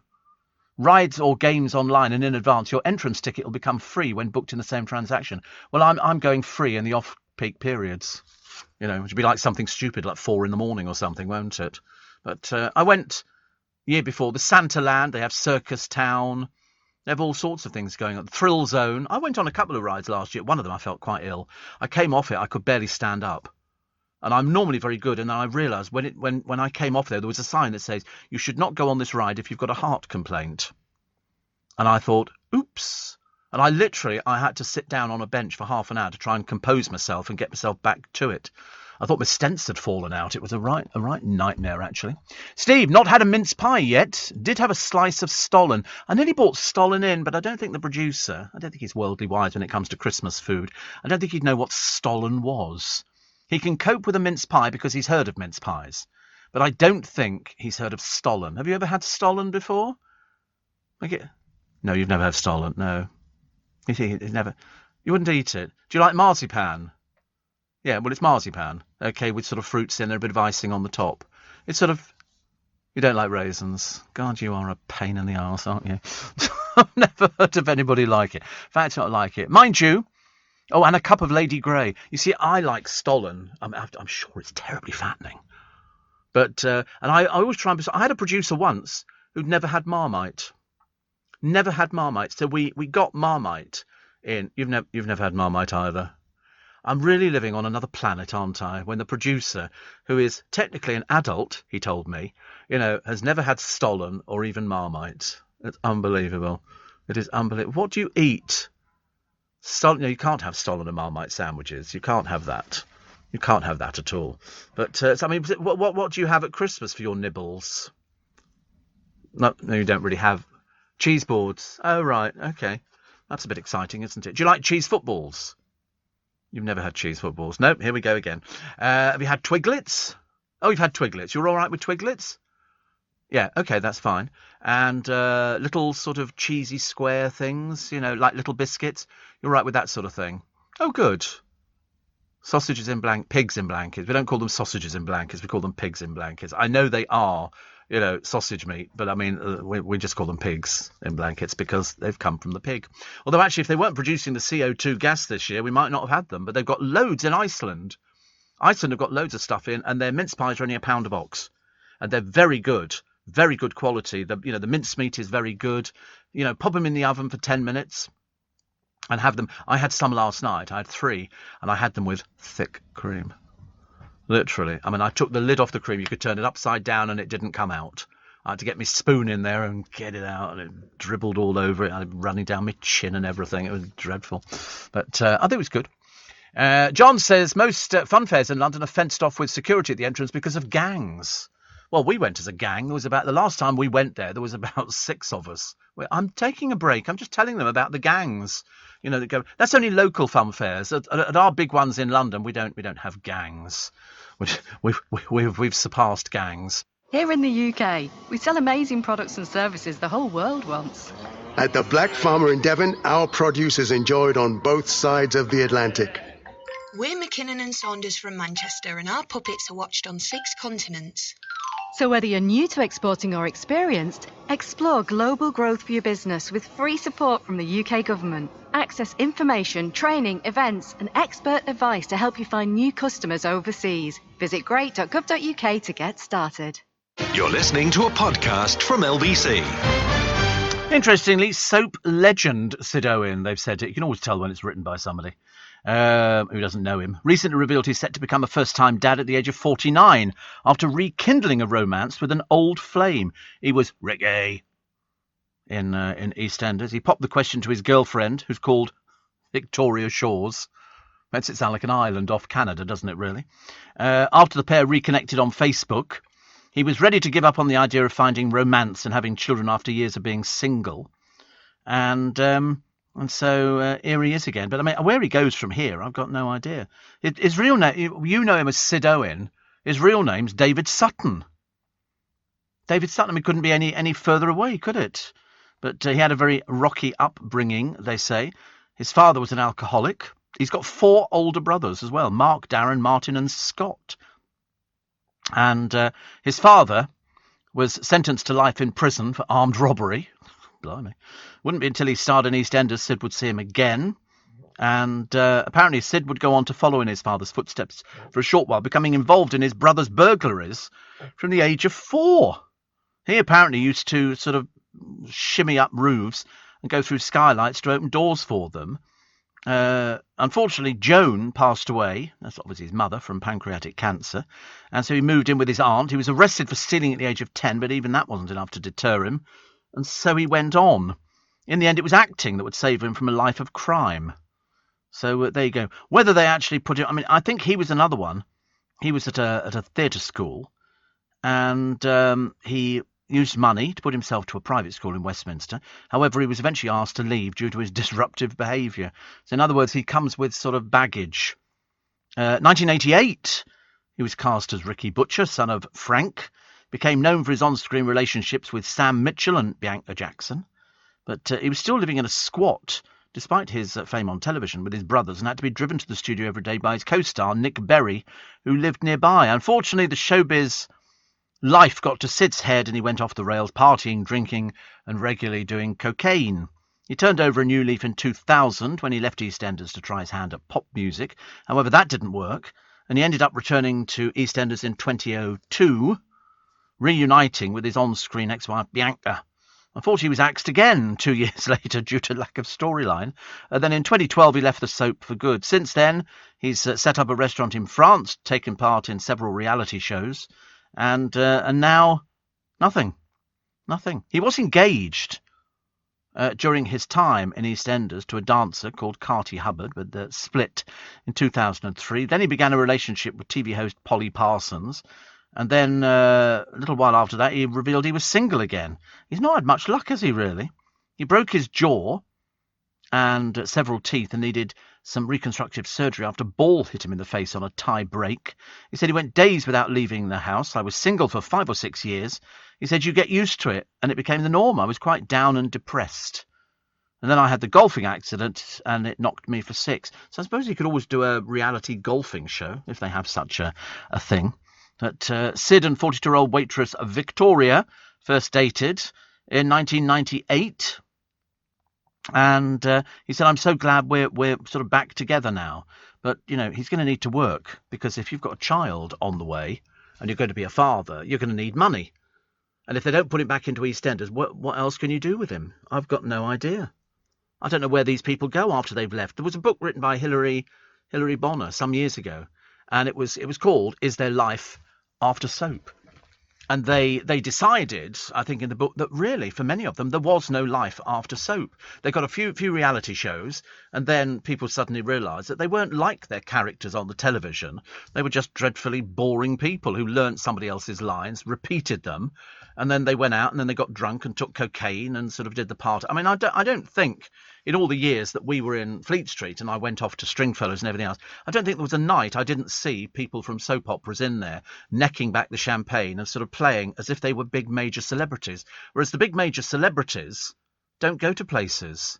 They stay in, they make their money. You won't see Ant and Dec out at any parties. You'll see them on the television collecting awards, and you'll see them doing their programmes, one of which has just been dumped by the BBC before it's even gone anywhere. But you won't see them at parties because they're professional.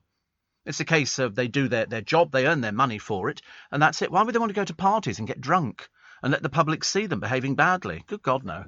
Oh, no, definitely not. Shane says, my PayPal account is very busy during this lockdown. Yeah, I used it yesterday. I bought something from let's just call it a supplier, and I was so pleased because I didn't want to fill in all the account details because I couldn't remember what they were. But luckily they put up a thing on there, so I was able to sort of log in, and they said, oh, do you want to put down a password? I've given up with passwords. I've had it up to here with blasted passwords. But I bought a couple of items, spent 60 quid on PayPal. I think PayPal's brilliant. I love it. I'm very happy with anything like that because as we discussed yesterday, I don't have all the cards, we did a thing once with one of my producers years ago on how many cards they had, and they very kindly entrusted me with their wallet. And we went through it, and they had like a card for this shop, a card for that shop. Then there was a discount card for this and a discount card for that. And then there were a couple of credit cards, and then there was some charge cards, and then there was the Boots card and all. I've never seen so many cards in a wallet. Seriously, I mean, I've got, shows how boring I am, historic royal palaces and RAC membership. But they don't give you a card for the RAC membership. They just sent me a letter the other day saying, congratulations, you're, reinsured for another year with the RAC. But it's blooming expensive. Very, very expensive. It's been quite an expensive month. I hope you're not forgetting Ant did get drunk and crashed his car. Yeah, but he did that at home. He didn't go out to a party. Because we knew he had a drink problem. I think everybody knew about that. He got fined £86,000. £86,000. I thought, blimey. That'll teach you. Well, I hope so anyway. David says, went to Newcastle for some shopping, surprised by all the people on the metro without face masks. Oh. Louis says, did you see Mr. Moyles and his prize dump tour last week? I certainly did. The vans were outside the front door here at Global Towers. And he said next time we could do it in the Bentley. I don't think you get as much stuff as you did in the other thing. He likes doing stuff like that. He really does. Steve. Josh says, I think you're living in the past with fun fairs. No, I'm an expert on fun fairs. I am an acknowledged expert. What are you talking about? He said when it was 2 shillings and 6D to go on the rides. No, that's for you. You're the one who's old. I know all about fun fairs. I can tell you about all the fun fair families. I can tell you who the biggest families are, the Mannings and the Irvings and people like that. I can tell you exactly, who actually paints all the rides. I can tell you everything about fun fairs. I've done documentaries on fun fairs before. So it's not living in the past. I think £9 is hugely excessive to go on a ride. But these are European rides. European rides. They're not British rides. If you see the little British circus that they have up at Winter Wonderland, it's much smaller than all the big East European rides, which they bring in, over, and they are absolutely enormous. So I know everything. You can't tell me anything about fun fairs and circus. I'm an expert on both, which is a bit embarrassing, isn't it, really? Maybe fun fairs in Twickenham, but in central London, Finsbury Park, that's the norm, says John. Well, we don't have fun fairs in Twickenham. We don't allow them.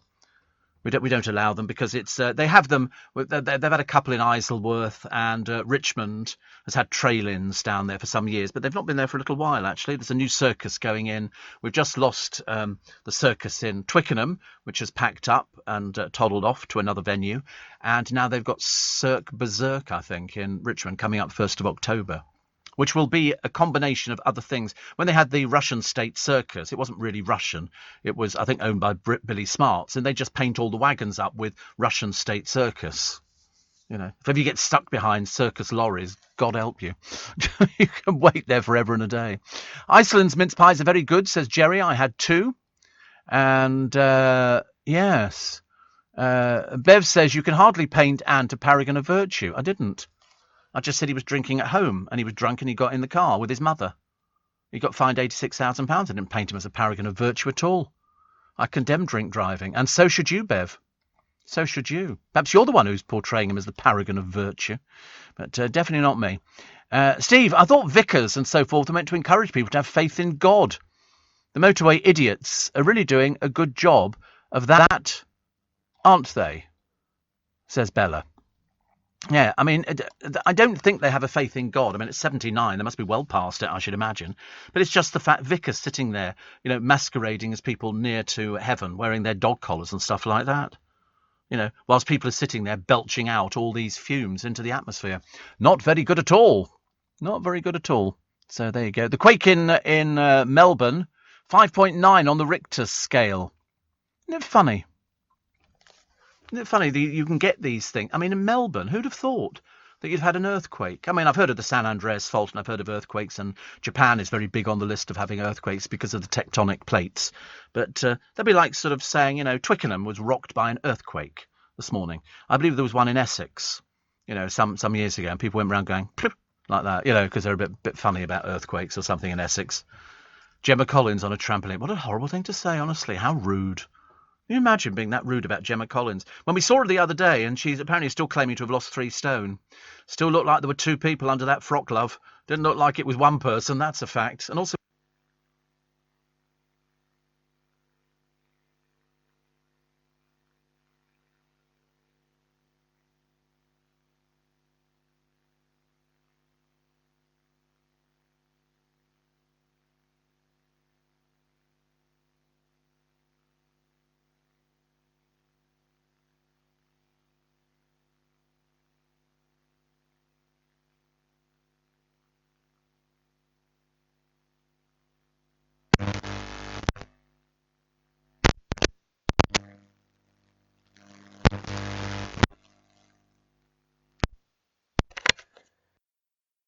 this morning. I believe there was one in Essex, some years ago, and people went around going, plip, like that, because they're a bit funny about earthquakes or something in Essex.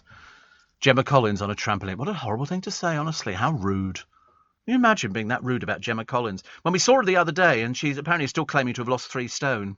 Still looked like there were 2 people under that frock, love. Didn't look like it was one person, that's a fact. And also, what were you doing there? It's for intelligentsia. It's not for people like you who can barely string 2 words together.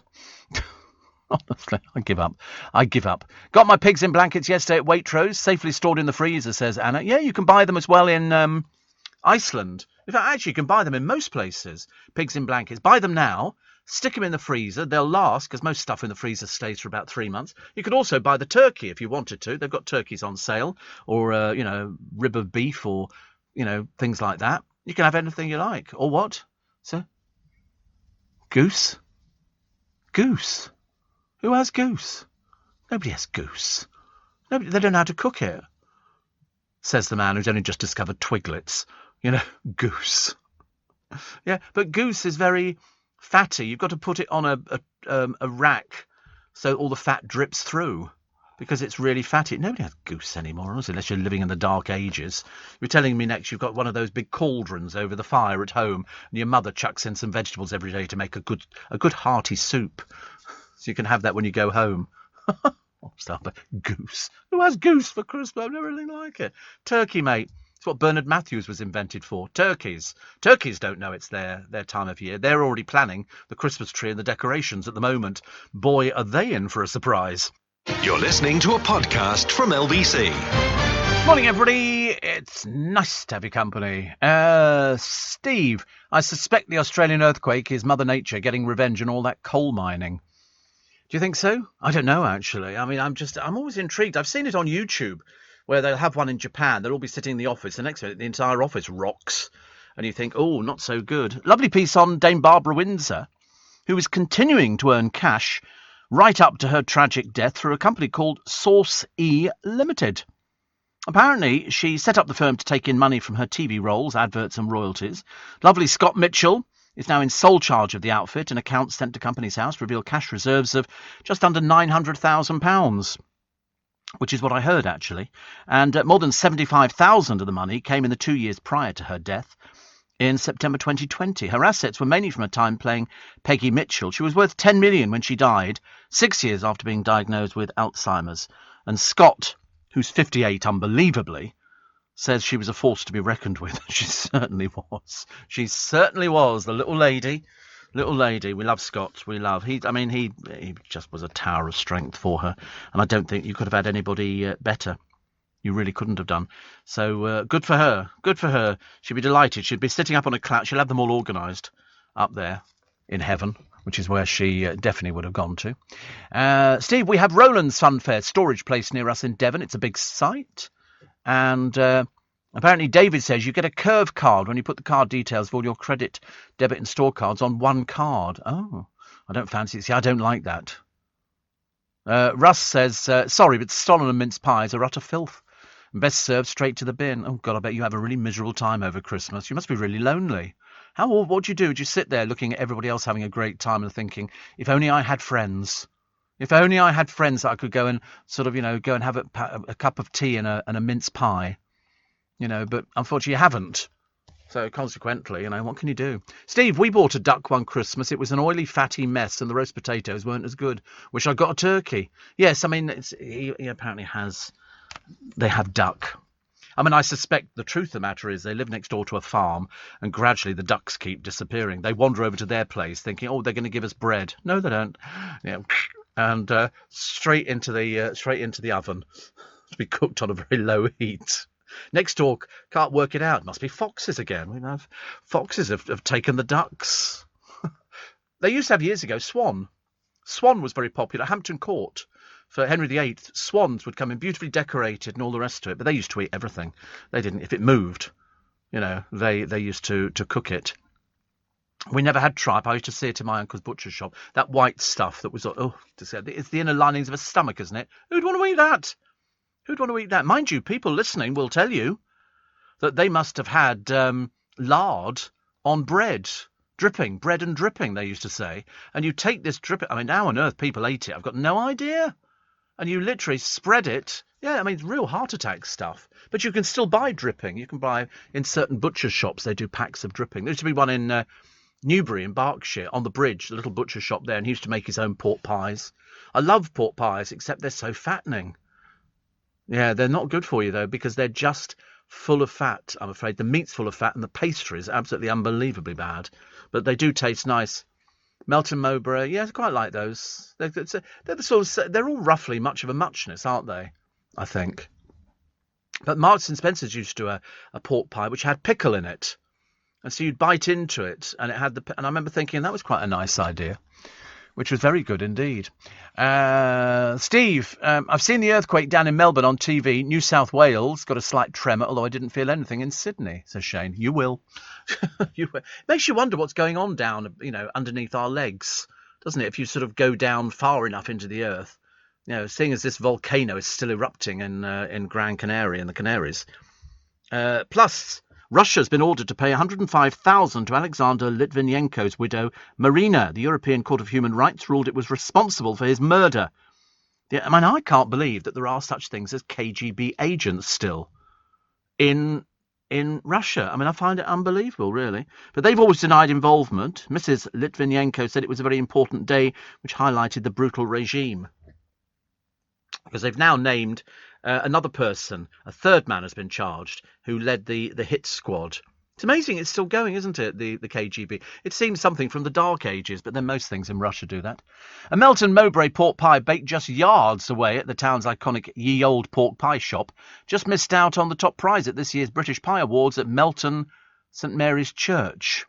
Apparently, this year's supreme champion was a meat and potato pie from the Nottinghamshire-based Bowring Butchers, which beat opposition from hundreds of the nation's finest. Runners-up were a Melton pork pie from Dickinson and Morris and a rhubarb and custard dessert pie. Oh, that sounds nice. Rhubarb and custard in the same pie. Oh, yum, yum, yum. Thank you. There were 800 entries and 130 pie experts and connoisseurs. Oh, I'd have eaten the rhubarb and custard dessert straight away. That sounds really lovely. I think Aunt Bessie does one in Iceland, and I think it's like an apple crumble, which you put in the microwave, and it's got the custard already in the bowl as well. I might have custard today, actually. I don't know what to have it with. I'll find, perhaps I was going to say Stollen, but I don't think custard and Stollen go down very well. But it doesn't matter. Marmite, it says. You're obsessed with it now. Strictly Come Dancing contestant John Waite. Oh, got on board with him already. I'm so bored with this person. He said he cried during training. But the Great British Bake Off star, I mean, it was like 25 years ago he was on it. Unbelievable. I know it's not as much as that, I was over-exaggerating. Who forms the first all-male pair with Johannes Radibi, said he's living his best life. He told Channel 4 Steph's packed lunch. I said, Johannes, I'm not getting it, so please talk me through the steps, be horrible, and I'll get it. God, boring already. Boring and dull. Why don't you just get on with it? He said it was nothing, darling. He said, then I started crying and all the rest of it. This was on Steph's packed lunch. Unfortunately, I turned over the television at that vital moment in the interview. It became so dull and boring, I'm afraid. Sir David Attenborough's next major series for the BBC will explore the challenges of dating in the animal world. And, I mean, he's 90, what is he, 95 now, David. And so they're going to use all sorts of state-of-the-art technology. Do you know that pandas are too lazy to mate in captivity, as the enclosures are so comfortable? Experts fear that putting the endangered species at risk in the wild, they thrive in habitats that's only 80% suited to them, so they have to move around to find a mate. Because they don't generally sort of stick around together. But we have a number of pandas residing in zoos, but apparently, so they don't like that. They're too lazy. They've got all the food they need. Why do they need to? They could just eat, go to sleep. Go to sleep. Eat, go to sleep. Lovely. John Challis, you know, the legend who's just died, had a hankering to play a really serious role in a TV series before his death. It's lovely, honestly. What a nice man. I do like that programme on the television, which is, I forget what it's called now. Is it Heartbeat? I like Heartbeat. That's very good. They're always very good stories, very tight, very good scripting, and I like the scenery as well, because it's set up Yorkshire way, and it's lovely. It's very nice. I like things like that. Tom Parker's The Wanted bandmates supported him as he became overwhelmed during their charity gig. So Nathan Sykes was there. Who's Nathan? Blimey, Nathan's unrecognisable now. Totally unrecognisable. But Tom organised the gig following his stage glioblastoma diagnosis, with the singer declaring all proceeds go to Stand Up to Cancer. And they all went on. There's a documentary coming up, and somebody says we love Tom and all the rest of it. But I can't remember when they finished. Can't remember The Wanted finished. I know they spent a lot of time in this building, so I think at one point we were looking after them as management. But they did very well, actually. They did very well. Whether it's the start of a new career, I don't know. I'm not sure, you know, whether or not the public sort of wants something that finished a while ago. The Old Bailey's first non-white judge, this is Judge Deer, has revealed she was often mistaken for the defendant in cases. I mean, honestly, I've heard this before, actually. Her Honour, Judge Anuja Ravindra Deera, QC, became the first non-white judge in 2017. And then, aged 49, she was also the youngest. She said, of her 23 years as a barrister, I would sometimes turn up at the court and be asked whether I was the witness or the defendant. People would look surprised when I said I was the advocate. Bless her. Can you imagine saying that? The Wanted. Here we go. There's the picture of them. A British Irish boy band. Really? Did you know that? Did you know they were an Irish boy band? I didn't know that. Max George, Siva, Jay, Tom, and Nathan. They were formed in 2009. Their album, The Wanted, peaked at number 4 on the UK albums chart. And they announced to be reuniting with the greatest hits album and a performance at the Royal Albert Hall. Whether it was busy or not, I've got no idea. I'm assuming it must have been. And well done. Whether it's, as I say, because I think the British record buying public, or CD buying, or downloading, whatever they do nowadays, they're very fickle. You know, streaming, is it? Streaming. Thank you.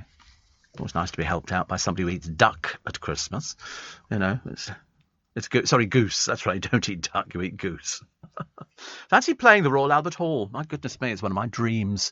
And Susan says, I'm 76. In the 1950s, we had bread and dripping at school for break time. It was disgusting. And Steve, eat, sleep, and too lazy to mate. I think I'm a panda. You want to come and work here?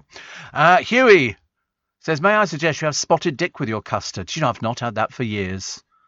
I seriously haven't had that for years and years and years. Russia is now run by ex-KGB agents because Putin was KGB himself and put ex-colleagues in prominent positions, says John. Yes, I mean, I think he was, yes. It's funny, isn't it? Because you think he was the leader of the KGB. Can you imagine? I mean, they were doing a bit on the British over there, and they were talking about bugging the Russian embassy, and the Russian embassy would talk about bugging the British embassy. And I thought, it is like going back, isn't it, really? Steve, I'm 66. My mum used to make me sugar sandwiches when I was a kid. Oh, we did those. We did sugar sandwiches. If you went into a motorway service station, they'd have the sugar in little packets, and you'd get your bread and butter, and then you'd empty the packet of sugar and fold it over and eat it. Sugar sandwich. Did you do that? No. Don't get out much, do you? You should get out, definitely. Steve, Balmoral has wooded areas where they used to play hide and seek. That's what they're doing at the moment. Andrew's hiding behind a tree. He's not coming out for anybody. And Kim says Scott Mitchell was on TV yesterday, Steve. Very taken by his sweet demeanour. What a lovely guy. Beautiful guy. Yes, he's got a very sweet demeanour. He has. He's always had that, though. He's always had that. Listen, he's had his ups and downs, same as everybody else in the business. You know, we've all been there, done it, bought the T-shirt and sort of survived. But, you know, the day that he married Barbara and the day that they got together, everybody was writing them off. Everybody was going, it won't last, you know. And look at them. They outlasted many of their friends in the business. And she adored him. And I think he adored her as well. They were like the little couple living at home just off Marylebone High Street. I've been to the house on a few occasions. And it's lovely. Absolutely suited them. Absolutely suited them down to the ground. You're listening to a podcast from LBC. Mind you, Mary says we used to have condensed milk sandwiches, Steve. Well, I was trying to explain that to the producer. He didn't quite get that at all. But I said, but, you know, and he said he's going to make millionaire shortbread. I mean, seriously. I said, no, I actually go and buy that if I want it. And I don't really do cakes and biscuits. I'm not really into stuff like that. But the thing that we did used to make at home, we used to make coconut ice. And he said, what's that? I thought it was basically coconut and sugar, a little bit of cochineal, the red colouring, so you could sort of do half red and half, or pink and half white. I used to love coconut ice, but he hadn't had that either, really. Steve, I'm an electrician. Well done to you. Fancy knowing what you do for a living. I'm an electrician. And isn't lard pig fat? Our dripping was beef fat, like spreadable sirloin, says Darryl. Ooh, I remember saying it. It looked disgusting. 84850. Joe said the volcano is in Las Palmas. No, it's Las Palmas. Get it right, for goodness sake. Not Gran Canaria. It's in the Canaries. It's in the Canaries. Nobody goes there on holiday. It's not really one of our major tourist attractions. That's why people go to Gran Canaria, which is much better, actually. Much better. And that's where they used to go to. The highlights of the first autumn Chelsea Flower Show, and a few people went there. And this year, they've teamed up with The One Show, co-hosted by Alex Jones, for their Garden of Hope. Honestly, so all she does is just get pregnant. That's all she does, actually, and then goes back to the programme. Also, Mr. Pringles gets a facelift for a new tube. 20 years, known as Julius Pringles or Mr. P, the round-faced character has gone a bit more hipster. Mr. P now sports raised eyebrows, no hair, and a bushier dark tash. So they're going to change it. They arrive next month. Sour cream and onion is our favourite flavour. I just like the plain ones. Dip them in salad cream. That's quite a nice thing to have, but not everybody would enjoy that. First person to leave the Great British Bake Off tent was Tom. His signature Swiss rolls were not at all bad, and he came 5th out of 12 in the technical for a well-baked malt loaf. But his anti-gravity cake, which fell apart, was the thing that didn't do anything, which was a bit of a shame. Napoleon's favourite hat for sale. Quite a number of... we've had Nelson's sword. Now you've got... Kula-la.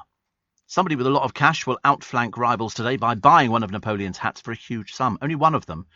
They reckon by yesterday to reach £557,000. Bonaparte is thought to have worn the hat during his triumphant military campaigns in 1807. Sale price estimated up to $600,000. It's not bad, is it, really? Other items include a ceremonial chair made for Napoleon's throne room in Paris, and that could fetch up to $250,000. Where does this stuff come from? There must be people sitting on, basically the sort of things that you can only dream of, which is lovely. Polly Hudson talking today about Jane Garvey, talking about when her marriage ended. She said, I didn't reach for the wine as a coping mechanism. Alcohol's never been my place of emotional safety, but I did eat an awful lot of those chocolate puddings, those GU chocolate puddings. I kept the little glass containers thinking they'd come in handy. They didn't. We've all done that, actually. We've all done that one, haven't we? And the old Rio suit trousers didn't fit. We spent too much time in the gym. And this is Durran speaking backstage. I saw them the other day. Her name was Rio.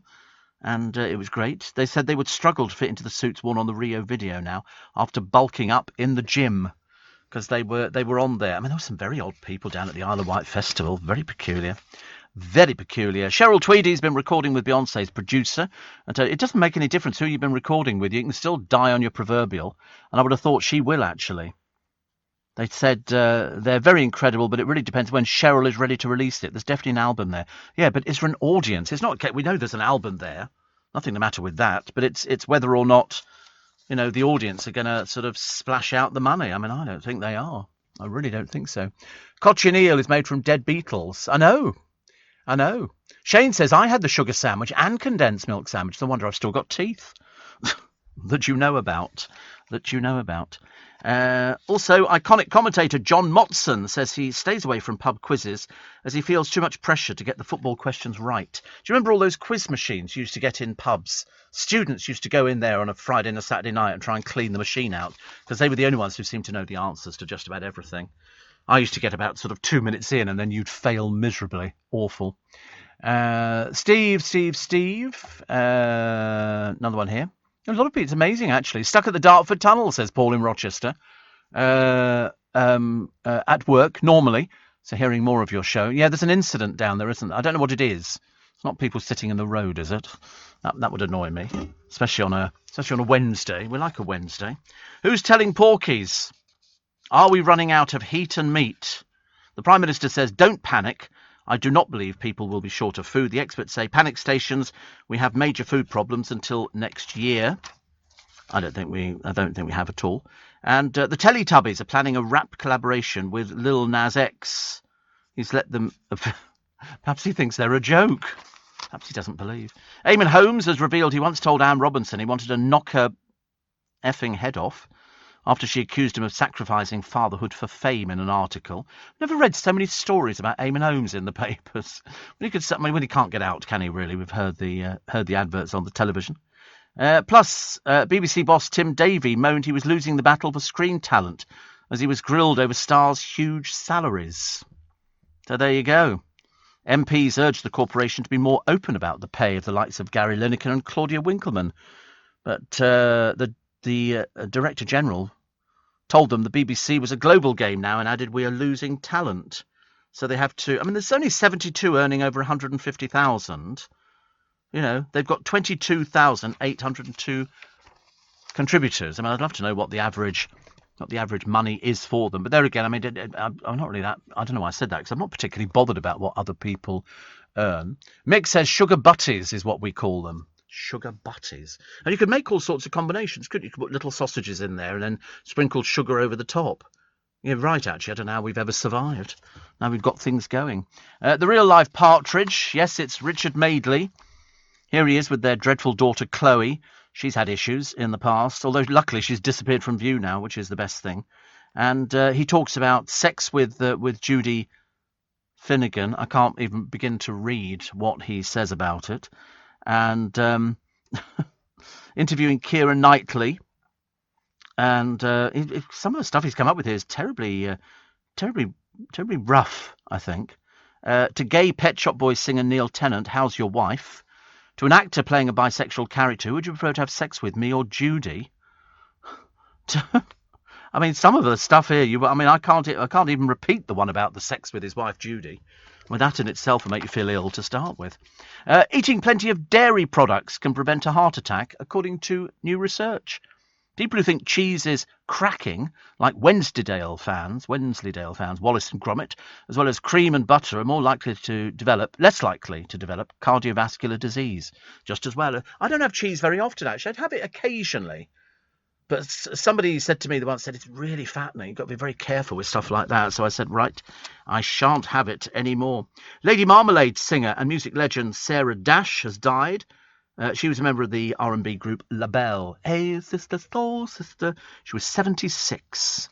76. So much missed. And dog nappers returned a stolen pooch after they learnt the owner was a boxer. Hosey Stewart, who has sparred with Anthony Joshua, revealed he once had his pet Rico nabbed from a supermarket car park. I mean, who takes pets from... Well, I've got a rough idea. But anyway, it speeded up the process. He was looking for his pet, and once he announced who owned him, the pet was returned very quickly. I think so too. And Prince has been honoured for his record-breaking 21 nights in London at the venue in 2007. I'd even forgotten about that. 21 nights. I mean, that is some going. And Tears for Fears are going to be making a new album at long last. So that will be interesting. We'll watch for that one. And ABBA's Bjorn Ulvaeus received a raucous reception when he arrived on hand to help songwriters with a new scheme called Credits Due. He said, "Did you think I was the King of Sweden? Well, I'm not yet." Because what he's doing, he's trying to make sure that songwriters and music writers get their just dues. It's about 500 million a year goes missing. It's not good, is it? You're listening to a podcast from LBC. Morning, nice to have your company. It's Wednesday. Here we are, coming to you live from Leicester Square, broadcasting throughout the entire universe. Doesn't matter where you are, whether you're, I was going to say, doesn't matter whether you're sitting in the middle of a motorway, but I thought that wasn't the best idea, I think. But it doesn't matter where you are, whether you're working or you're just climbing into bed, it makes no difference. Chris Packham's very sad today. The reason he's sad, he has slammed selfie takers. And why? Because they were taking pictures of a mother seal with her pup. It happened on a beach in Wales. There were leaflets, signs from the local council urging people to stay away. He said, "Many of us love wildlife and want to meet it and see it. And when we do, it can fuel a desire to protect it. But we have to be respectful." The county council pleaded for a constraint, but the outcome's very sad. And so what happens is it scared away the mother seal. The pup died. Because the pups need their mums for this. And so people didn't take any notice. They were there. I mean, we've seen people going up to the deer in Richmond Park, idiots, people of very limited intelligence, taking pictures and then wondering, because they have their dog. Yeah, a famous one of a dog there, which wasn't on a lead. And the idiotic owner, a rather pathetic person, allowed it to worry the deer during rutting. Very unwise. Very unwise. But these people exist. They are called the simpletons of this world. Unfortunately, we just have to put up with them. Freshers are back, having fun with COVID, putting a dampener on last year's university opening. Students flocked to bars and clubs in Newcastle. That's the exciting bit, isn't it? I'm just looking at the video of the deer in Richmond Park. There are lots and lots of deer in Richmond Park, and we all like driving through. Because it's just a nice thing to do. You drive through Richmond Park, you go from Hampton Court and you pop out the other end, and 24 million views. And then this dog starts chasing all the deer, who go into a complete and utter panic. This man should have been prosecuted and thrown in prison immediately, because it's just, the man's an idiot. He looks like an idiot. He runs like an idiot. He is an idiot. There's big signs up everywhere, big signs, keep your dogs on a lead. And he was too stupid. So these deer ran all over the place. And the herd could be about 50, 60 of them. And as I say, buffoon of the first order. But there you go. You can't, and hopefully these people aren't allowed to vote, which makes it a lot easier. Britain's drug gangs apparently have joined forces with the mafia to import bigger shipments of cocaine into Europe. I was just reading something about somebody who used to be on Love Island or whatever. I can't remember which one it was on. I think he sort of popped up all over the place.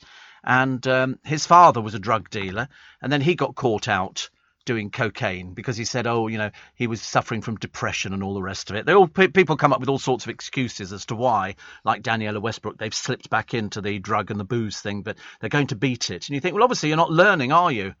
And I said, stay off it, and then when you've been off it for about 5 years, come back to us, but don't waste our time. So she relapsed. I mean, she's 47. They called her an actress. She hasn't acted in ages. She's unreliable. And They said she's decided to go back to Narcotics and Alcoholics Anonymous. She said, cocaine and champagne ain't got the high I want. Today I've joined a new gym and I'm going back to the rooms. Well, we heard all this before. You know, it's like crying wolf, isn't it? We've heard it. I've been on a coach with her where she spent most of her time sort of, having dramas on the telephone with her then boyfriend. Steve. Dawn Neesom's column today. She says that Strictly has waltzed back onto our screens, minus 2 million viewers they had for their launch last year, possibly because very few of them have any idea who the celebrities actually are, which is what we said. You look at them and they go, this is so-and-so, and think, who are they? Oh, sorry, they were a children's BBC presenter or something, but nobody's heard of them. To launch the series, Claudia Winkleman gave an interview, writes Dawn Neesom, saying we should all lay off the BBC because the £150 licence fee is totally justified. That'll be the same Auntie Beeb who hands Ms Winkleman £400,000 a year, obviously. A nice fringe benefit, if you can get it. I had to buy my licence the other day. That was £159, actually.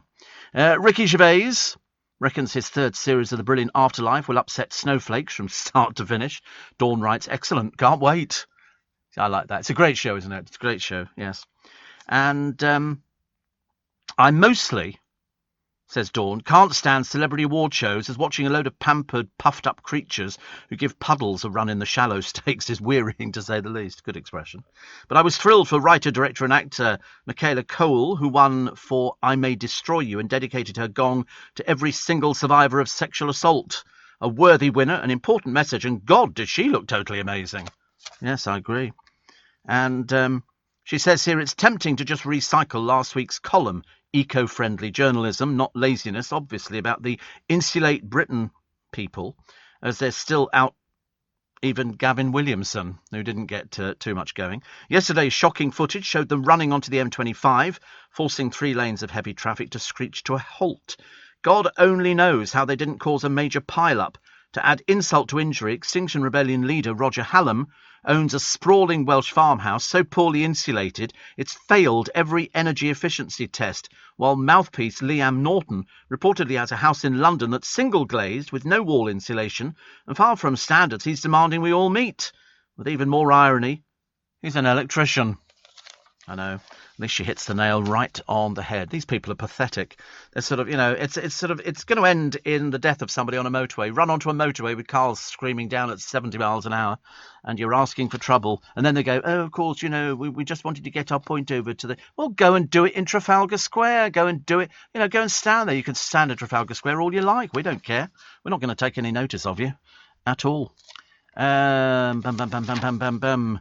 Astronomers fear Elon Musk will wreck their view of the night sky with his plans to send up to 42,000 satellites into orbit. They want legal action to halt the rollout. Couldn't we just sort of bring them down? Couldn't we tell them we could tell the Russians they're spying on you? And then people would know. Also, a school has written to parents ordering them to behave on the sidelines. Joe Hocking of Penair Secondary School in Truro stated, you're all very welcome to watch, but I ask that you do not shout any negative comments about the opposition or the referee. Which is good. That's what we like to hear. The pandemic's given a huge bank balance boost to celebrity doctors who are in high demand. They've got one here. This is Dr. Ranj Singh. Slightly camp, the jacket, very camp. I've never seen anything like it. He boasts 318,000 Instagram followers. He's become a daytime regular. Yeah, but infuriating. He went out with somebody I know the other day. I don't know whether or not it was, game on, or whether it was, just went out just to be friends. Gordon Ramsay, Fred Sirieix, the most dull person, and Gino D'Acampo, the man who can't present quiz shows, are making waves as they've got now a new series of their travel show. It's called Gordon, Gino and Fred Go Greek. Embarrassing, isn't it? It's obviously Gordon, the most famous one, Gino, not as famous, and Fred, nobody knows. And they're sort of doing... It's a bit dreary, actually. It's just three blokes faffing around. Not very exciting. Gogglebox are going to get a set of new stars. This series, bosses have found some telly addicts they think viewers will love. Because they lost... Was it 3 or 4? We lost them. And because they died. Mary Cook died. I liked her. She was 92. She was quite racy-pacey, actually. And drag queen The Vivian is set to appear on Celebrity Hunted. Never even heard of the drag queen The Vivian. Poor soul, honestly. I'm sure there's a career there for somebody. As for the new crop, Victoria has said the ideal ones are people who don't know they're funny.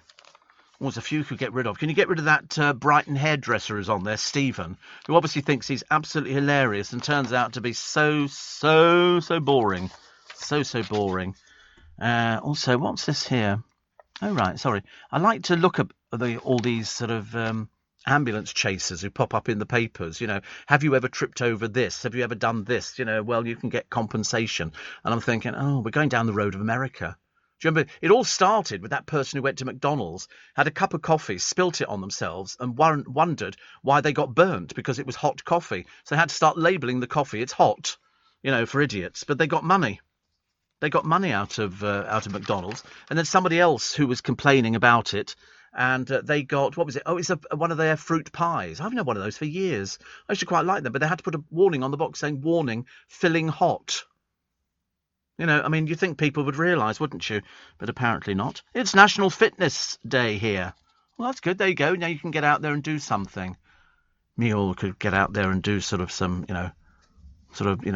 bust some moves and stuff like that. You could get out there. Take up swimming or something.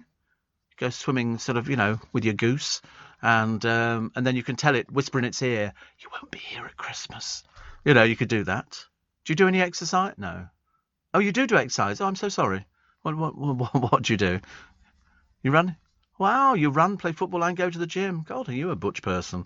I had no idea. You hide it so well. Muscles. I've got muscles. I don't do anything. Oh, I have lifted a cup of coffee from here to here, and that's putting it out a bit.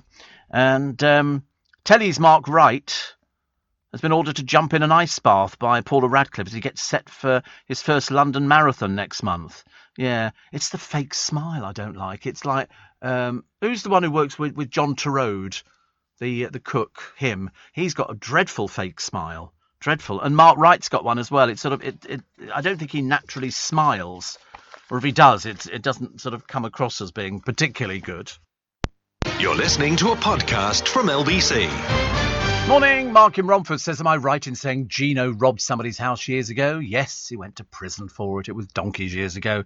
And it was Paul Young's house. It was a guitar, wasn't it? I seem to remember. Something like that. The Daily Mail today. Apparently, now that Boris Johnson and Joe Biden have met in the White House, Joe Biden has said there is no deal. Certainly not at the moment. So we're obviously miles away there. Because I got a bit excited, actually. A little bit excited. Protesters who brought chaos to the M25 face being locked up under emergency plans ordered by ministers last night. That'll be good. That'll be nice. That'll keep them away, won't it? That'll be good. I wonder how long you would sort of lock somebody up for sitting in the road and disrupting people. I suppose most of us would be going for, how about a year? But it'll be something stupid like sort of 20 weeks or 6 weeks or something like that. But no, it should be a year. I think a year would be very good indeed. The suspect arrested over the theft of rosary beads that belonged to Mary Queen of Scots. She took them to her execution in 1587. Didn't do her much good, did it? But I suppose she felt a little bit better. And so the investigation remains live. The break-in was on May the 21st. Apparently, police carried out 8 raids. Gloucestershire, Oxfordshire, Eckington, Worcestershire, where the 45-year-old suspect was seized. Blimey. Well, they certainly managed to find somebody, so that was good news. We'll wait and see what happens there. Plus, we will use jail to end this chaos, says Priti Patel and Grant Shapps. Good. Here they all are, the little middle-class waste of space, or as we prefer to call them, the simpletons, the people who just want to go out there. They want to cause trouble. Some of them have got no interest in anything that they're protesting. They probably don't even understand it, most of them. But some of them are carted away. There was a vicar carted away. Stupid man. What a silly little man you are. And then there was one, an apologetic. So, sorry to stop you, writes this one here. Anyway, he was arrested at Junction 23 last week. Good. That's what we like. Bees. Bees use electricity to get scent from flowers. They're very clever bees, aren't they? I mean, some of them are sort of quite dangerous. As we discovered the other day, those penguins in South Africa that got stung in their eyes because we think they went near a nest. They don't know. They're blooming penguins, for goodness sake. The Chelsea Flower Show is banning fake grass from next year. Artificial grass made from plastic is extremely difficult to recycle and is a hostile environment for wildlife. Well, I know a number of people who've got fake grass. It looks quite nice. People put it on their balconies. It's quite nice, actually. It looks good. I didn't realise that it was, but I mean, it should stay for quite a long time. Now, yesterday we brought the news that the USA will soon be opening up again to fully vaccinated UK travellers. Because I phoned my doctor yesterday, the surgery, to sort of find out, when I was going to be phoned, and they're waiting for the vaccine to come in. And they've said, it's a pre-recorded message, that, for those people who are eligible, you will be contacted very, very shortly. My friend Jonathan Shallett has been contacted already, so I was expecting to be contacted. I mean, hopefully this week, but I suspect it might be next week. But anyway, as you know, every year we raise a lot of money for Make Some Noise, our charity which helps a lot of people who are not in as fortunate a position as many of us are. So I've got a fantastic prize up for grabs, which I told you about yesterday morning. And we seem to have the lucky touch on this programme, because we've had people who've won these prizes before on this very programme over the years. And this prize, which is up for grabs, is a 3-night trip for 2 people to New York City. You'll stay in a boutique hotel, you'll get a private helicopter flight, a fine dining experience, and we'll give you £1,000 to spend so you can do a little bit of pre-Christmas shopping. You'll win flights to and from New York, conveniently travel from your closest international airport that operates direct flights to New York. You'll have 3 nights to relax in your Bronze King room at the Dream Downtown Hotel. Enjoy the 4-star hotel's heated outdoor pool, which has a glass bottom which makes up the ceiling to the lobby below. The hotel is fantastically located, close to the High Line, Chelsea Market and Greenwich Village. You even get private transfers to and from the airport in New York, taking you straight to your accommodation. It's looking good. You'll fly over Manhattan in a private helicopter for up to 15 minutes, taking in the sights of the city from above. I mean, what a photo opportunity. You're also in for a treat one evening. You'll get to dine at Cosme, devoted to Mexican-inspired dishes. You'll get a 3-course dinner for 2 from their a la carte menu, including a bottle of house wine to share. Finally, New York City, one of the best shopping destinations in the world. So as an extra treat, we'll give you £1,000 spending money so you can well and truly treat yourself. Now, here's all you have to do. For your chance to win, thanks to the NDL Group, you text NYC, capital letters, NYC, and send it to 84850. A voluntary donation of just £3 from every text supports Global's Make Some Noise. You've got until 5 p.m. on the 8th of October to enter. Keep the phone handy, because if we call you, we'll want you to answer and go, hello? And we'll go, wow, you've won. Standard network rates apply. You need to be 21 or over, and you're playing across participating radio stations and regions. Rules are at makesomenoise.com. So that's all you have to do. Just pick up the phone and text NYC and send it to 84850. And on behalf of the whole team, good luck. As I say, we've had a lot of luck on this programme over the years. People have had some really super holidays, but here's one to New York, and the helicopter trip and your meal, and £1,000. £1,000 to go and spend on what you like. That'd be quite nice, actually. That's a lot of mince pies to bring back from New York. That is a lot of mince pies. So good luck, and have a go, please. Steve, Gino DeCampo had a cooking show on LBC. He did, but it was many, many years ago. I've got fake grass, Steve, in my back garden. My 2 greyhounds zoom around the garden and don't ruin the grass, and no mud in the winter. It's the best thing for dogs. It looks lovely. I mean, when it first came out, fake grass, it looked horrid. Now it's really good. Very, very good. Steve, it's illegal to have a dog without a lead. People should make a citizen's arrest and march them to the police station. Lovely idea. You try doing that in Richmond Park. It's vast. Thousands and thousands of acres. All the people who used to live around Richmond Park used to climb in over the wall and nick the firewood, because Henry VIII didn't want the locals taking the firewood. He would rather they froze to death in the winter.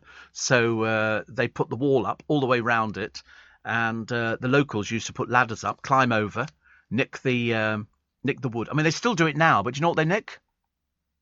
You know what they nick? Mistletoe. Mistletoe. You can find it on numerous trees in Richmond Park. And so they put ladders up against the trees and bring down the mistletoe. Because otherwise it just sits up there and rots. And everybody likes it because you can get a free snog with somebody at work. You know, you sort of go up to somebody, sidle up to them, produce your mistletoe and go, how about it, eh? You know, it's always a winning line. They go, oh, go on, kissy, kissy, kissy. I've never tried it, actually. They used to put it in pubs. They'd have it through a doorway that you'd go through in the mistletoe and you'd say to somebody, hello, kissy, kissy. There you go. No. Doesn't matter, actually. Doesn't matter. See, Boris Johnson should have had a Prime Minister label on his jacket, as I don't think President Biden believes it. Well, they've got loads of pictures. Loads of pictures of sort of Boris on the balcony at the White House and stuff like that, which is very nice, isn't it? I mean, he probably enjoys it. The much-hated Japanese knotweed could slash bowel cancer risk if added to processed meats. Oh, don't want anything else added to processed meats. Thank you very much indeed. As I told you before, I've stopped eating meat which is formed. That's the key word on the back of these meat that you get in packages, because it means it's basically been put off, taken off there with like sort of water cannon, and then they just put it all together and it's squished and squashed and goes through machines and everything else. Vile. Go for something that's sort of genuine. Like, so I always go for beef, or, if there's a ham, you can see it. As long as it doesn't say the word formed from, then you're fairly safe with it. I'm starting my own campaign on this one. I don't know why. It's not going to make any difference. People still buy it because we're actually taken by the colours, aren't we, of the meat? But I haven't had certain meats for ages and ages. Only since somebody started telling me about it, and so I now turn them all over and have a look. Don't want to go there, thank you. Definitely not. Absolutely fabulous. Jen as the crackpot clairvoyant. Yes, Jennifer Saunders breezing into the West End last night, playing the medium Madame Acarty in Noel Coward's 1941 chestnut of a ghost comedy, Blithe Spirit. If you've never seen it, go see it. It's wonderful. Margaret Rutherford did the film, and she was Madame Acarty. And now you've got the fabulous Jennifer Saunders, which is lovely. So go see. It's on at the Harold Pinter Theatre here in town, because we've opened up. We are open now. You can pop down and see us. We welcome people into our hotels. Come down for a weekend. Have a break. Come down on a chuff. From wherever you are in the country. Book into a hotel. There's all sorts of deals being offered. Then you can go to the theatre. Then you can go to Joe Allen's. Then you can have a walkabout. Do a riverboat cruise on any one of the numerous boats that go down to Greenwich. Enjoy it. London's here to be enjoyed. You're listening to a podcast from LBC. Morning, everybody. 25 minutes to 7 is the time. Are you watching the new drama series with Martin Clunes, set in the lovely Twickenham? Yes. I love Martin Clunes. Always like Martin Clunes. And Steve, have you seen the video that's literally just emerged of a UFO over London Bridge filmed yesterday?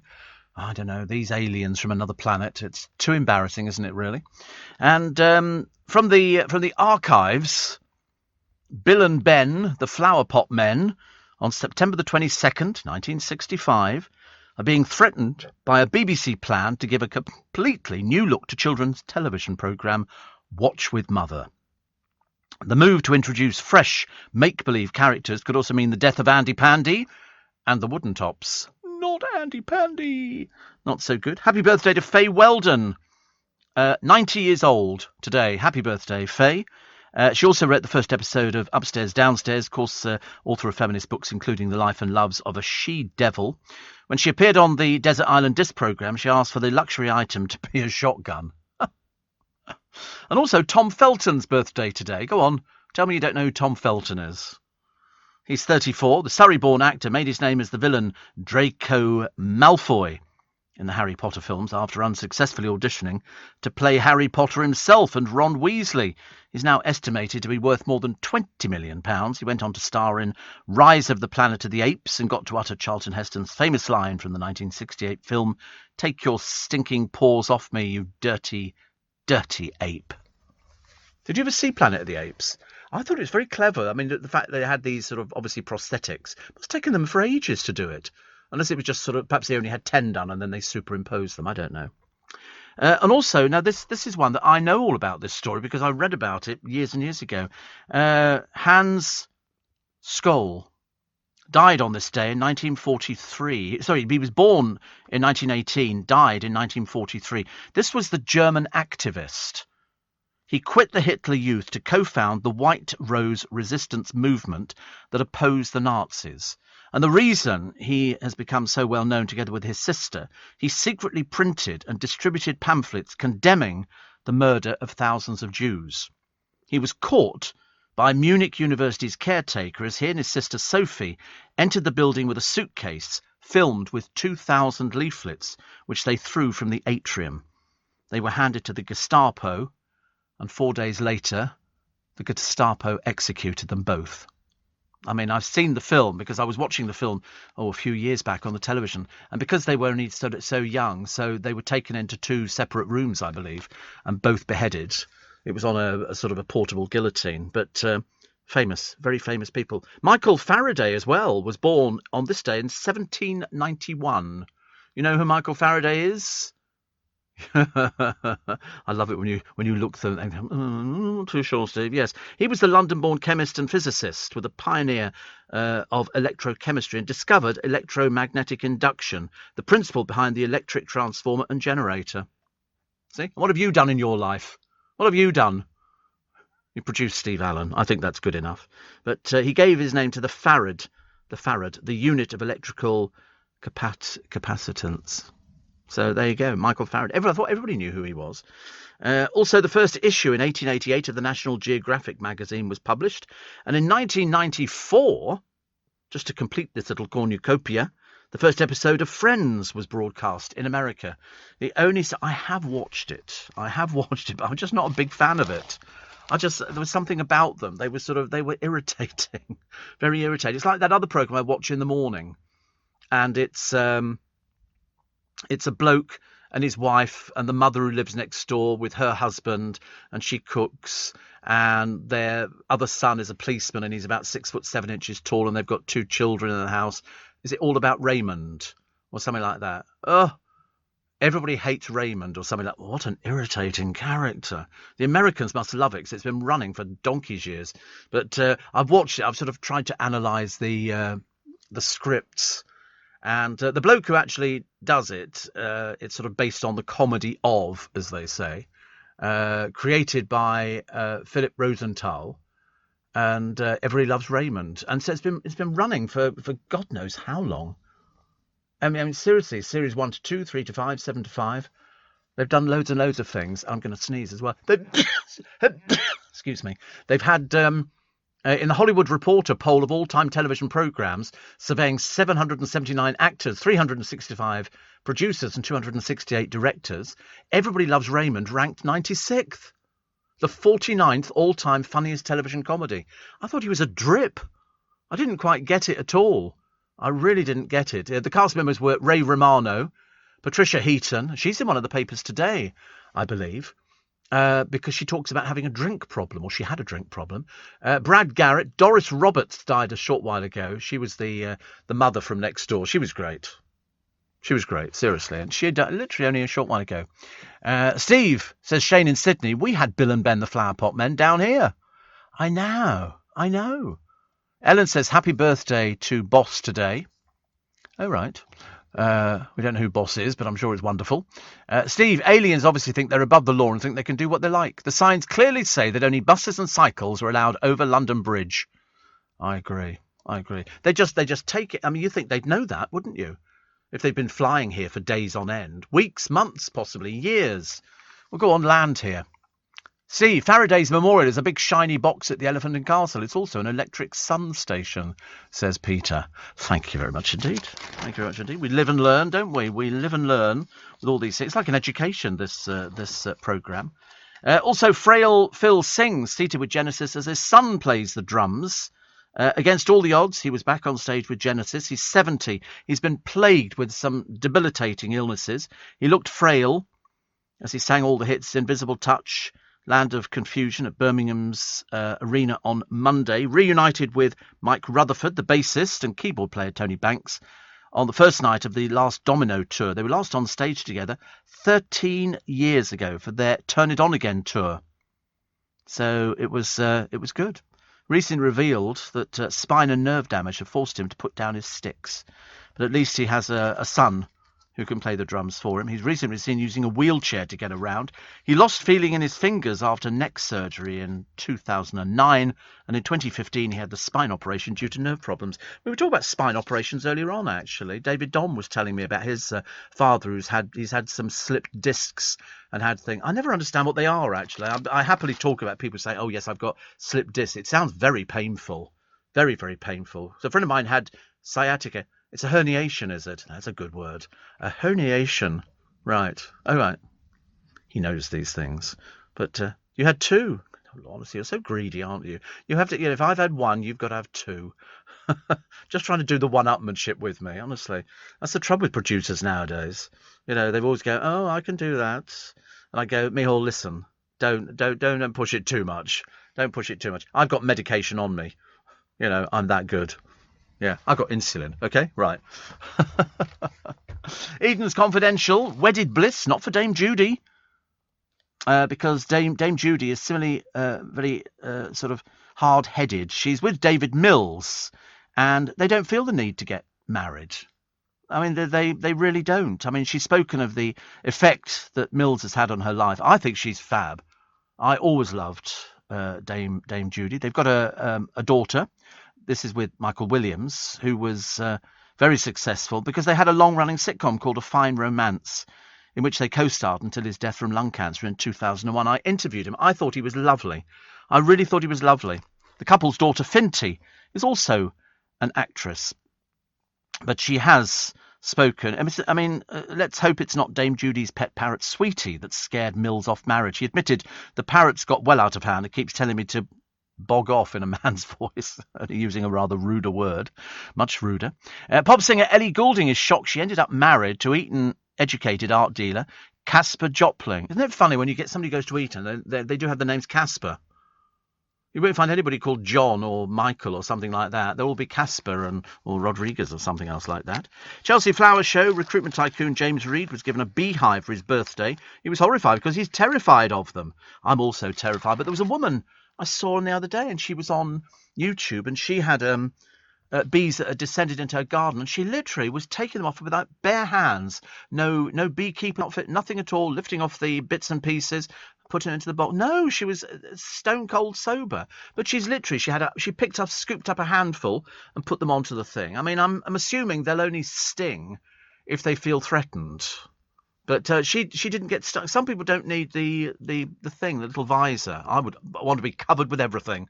I don't want to risk it. I'd freak out completely. I wouldn't like that. You're listening to a podcast from LBC. Do you know, it's so cheap to go cruising nowadays. It really is. You can go for a cruise, I think here on the Queen Mary 2, and you can have 12 nights, full board, from £1,399. Which actually is not bad, is it? I mean, I don't think it's bad at all. And the entertainment is you've either got Russell Watson, Jimmy Tarbuck, or Lulu, and they'll be on the ship as well. And that's everything. Your food, everything. Admitted, if you want to go for the grill suite, it's £3,399. But I mean, still for 12 nights, that's not bad. It's a pre-Christmas cruise. I keep seeing the adverts for it, so I don't know how many cabins they have on board, but you get everything. You've got classic pub fare in the Golden Lion, afternoon tea in the Queen's Rooms, steak, seafood, I mean, everything. This is cruising round Lisbon, Cadiz, Lanzarote, Tenerife, Funchal, and Madeira, and then back to Southampton again. Sounds lovely, doesn't it? I mean, I keep seeing these people on the television flogging cruises, and I keep thinking, I quite like the cruise. I mean, they do one which lasts forever and a day, which is good. I must watch, although I'm going to be asleep, so I don't know how I'm going to catch this thing. I've got no idea. Gone are the days where you could, you had your television, and then you had the video recorder underneath, and you could record things on the television and watch them back. I haven't fathomed anything out, because it's the Prince Philip documentary tonight. The royal family remembers. And it was originally conceived to mark the 100th birthday of Prince Philip, and you're going to be hearing from all of them, even Prince Andrew. I know, bit of a treat for us, isn't it, really? And they've got, it was recorded before his passing in April, others recorded since, and it's poignant viewing. It'll give you an insight into Prince Philip. But as I said yesterday on the programme, when we saw him coming out of hospital for the last time, he obviously wanted to go home and he wanted to die at home. I think he'd already made that quite clear. And he did look ill. He did look ill. He really did. But it'll be quite interesting. I'm not looking forward to seeing Prince Andrew on the television. It will give us a little wry smile, won't it? But you're going to get the rest of them on there, and they'll all be... even Harry is going to be on it. So I don't know, perhaps I've done it down the line or something. 84850 steve@lbc.co.uk. And like you, Steve, Says Kathy, I don't get Friends or Raymond, but I love King of Queens with Ben Stiller. I've seen that. Is that the really fat bloke? King of Queens or whatever they call it, or Queen of Kings or something like that. I mean, I've seen it on a few occasions, and I just thought it was classic overweight Americans. I didn't know anything else about it. They seem to have a normal life. Yeah, that's right. The King of Queens. An American sitcom. It ran from 1998 to 2007 for 9 seasons. Oh, right. They're that old, are they? Blimey. And so Kevin James Nipfing. God, he's been working since 1989. He's also done voice work for things you've never heard of before. But it's not a bad little programme. Isn't he a policeman or something in it? Is he a policeman? He's... Oh, right. But in the King of Queens, isn't he a copper? I think, or something. I don't know.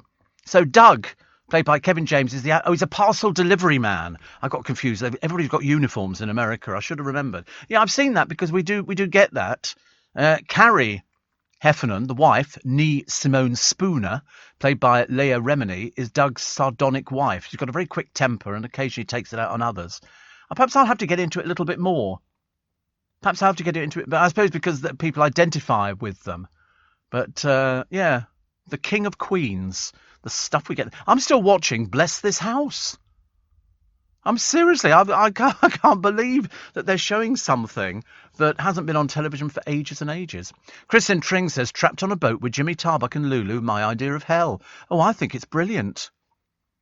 I just quite like that idea that you can go on the thing and they'll be the cabaret. Because sometimes when you go onto these ships, they do have cabaret, and but you don't know who many of the people are. But I've always thought the standards were very good, very, very good. You've been on a cruise?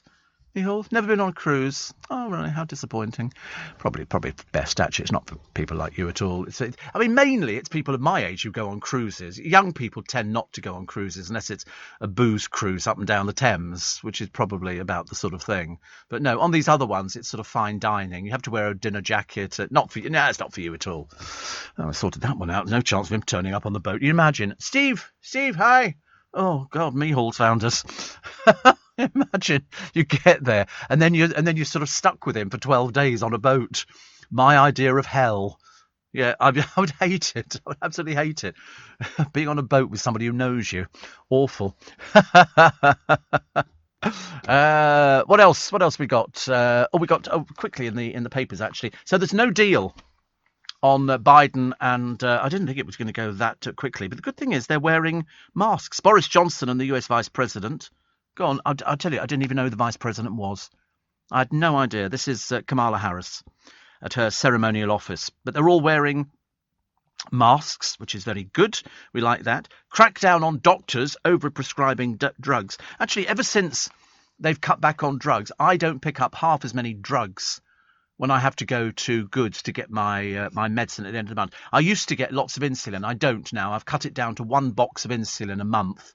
And I only take 1 box of insulin because I realise that there might be shortages. In fact, actually, I've got to go and order my medicine to be picked up, hopefully, on Friday or Saturday. So I've just seen Nick Ferrari. He's looking very well recently, isn't he? Honestly, a strident man. The French were right. Cheese is good for your heart. And the police tackling the M25 protesters, a right pain in the rear end, are to be given more powers. And I'm assuming the more power is we can get them off the road it took them 45 minutes the other day. I don't know what they're faffing around at. I know that some of them are sort of stupidly glued themselves. I think just rip the hand off. I don't know whether you have to get sort of some solution that you put on there. Did you ever watch Upstairs, Downstairs? I did, actually, but when you watch it now, boy, it looks dated. Oh, boy, does it look dated. The set looks, this is supposed to be a grand house, I think, in Eaton Square. In Upstairs, Downstairs. And I was very disappointed because the walls were plain. I thought they would be cut. But I did like it because it was the first big thing, actually. I'm a big fan of Frasier, says Andy, one of America's longest comedy characters. A friend of mine has got scripts from Frasier. I interviewed him. He came over here and I interviewed him. And I just remember thinking, your ex-wife, because I think I can't remember how many ex-wives he's had, but he's got this fabulous house in Beverly Hills. You never seen anything like it. It was all. I thought we were wandering through a hotel foyer, and it was his house. His ex-wife had got the house. Very nice indeed. I went on a great cruise around the Caribbean, and the ship had a fabulous casino, says Roger. I won $700. They make more money at the casinos than anything else. Every cruise ship, I don't think I've ever seen one that does not have a casino. They all have a showroom. The other things they either have a zip wire, or they have a wave machine, or ice skating. There's always something on board, and the food is exemplary, absolutely exemplary. You don't need to go anywhere else to get the food, and it's all. Sorry, is it what?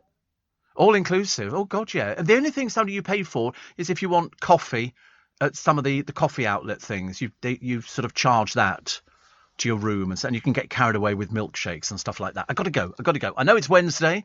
Let's hope we don't have any more protesters today, but I have a sneaking feeling they might pop up again. But I do have 2 podcasts every single day, Monday through Friday. And today, my free little bit extra podcast contains the delights of David Beckham gushing over the wife and her new designer stuff.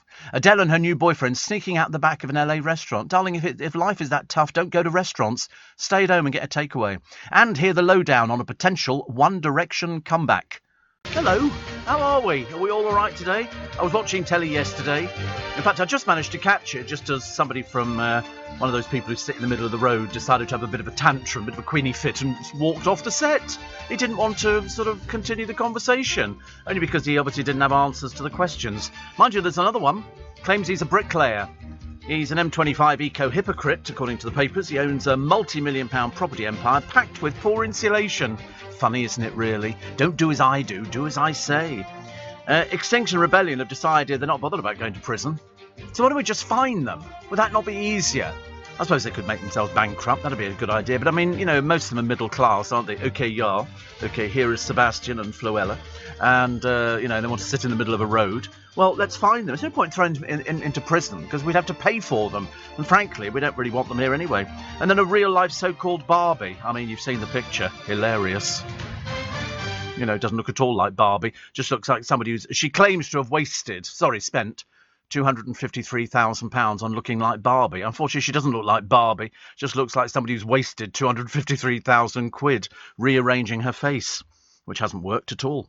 A road menace, jailed for joyriding. She's had 90 offences against her. 90 convictions. Finally, we got her, so that'll be somebody taken off the road. And 2 teenage lads seriously injured when their stolen quad bikes crashed.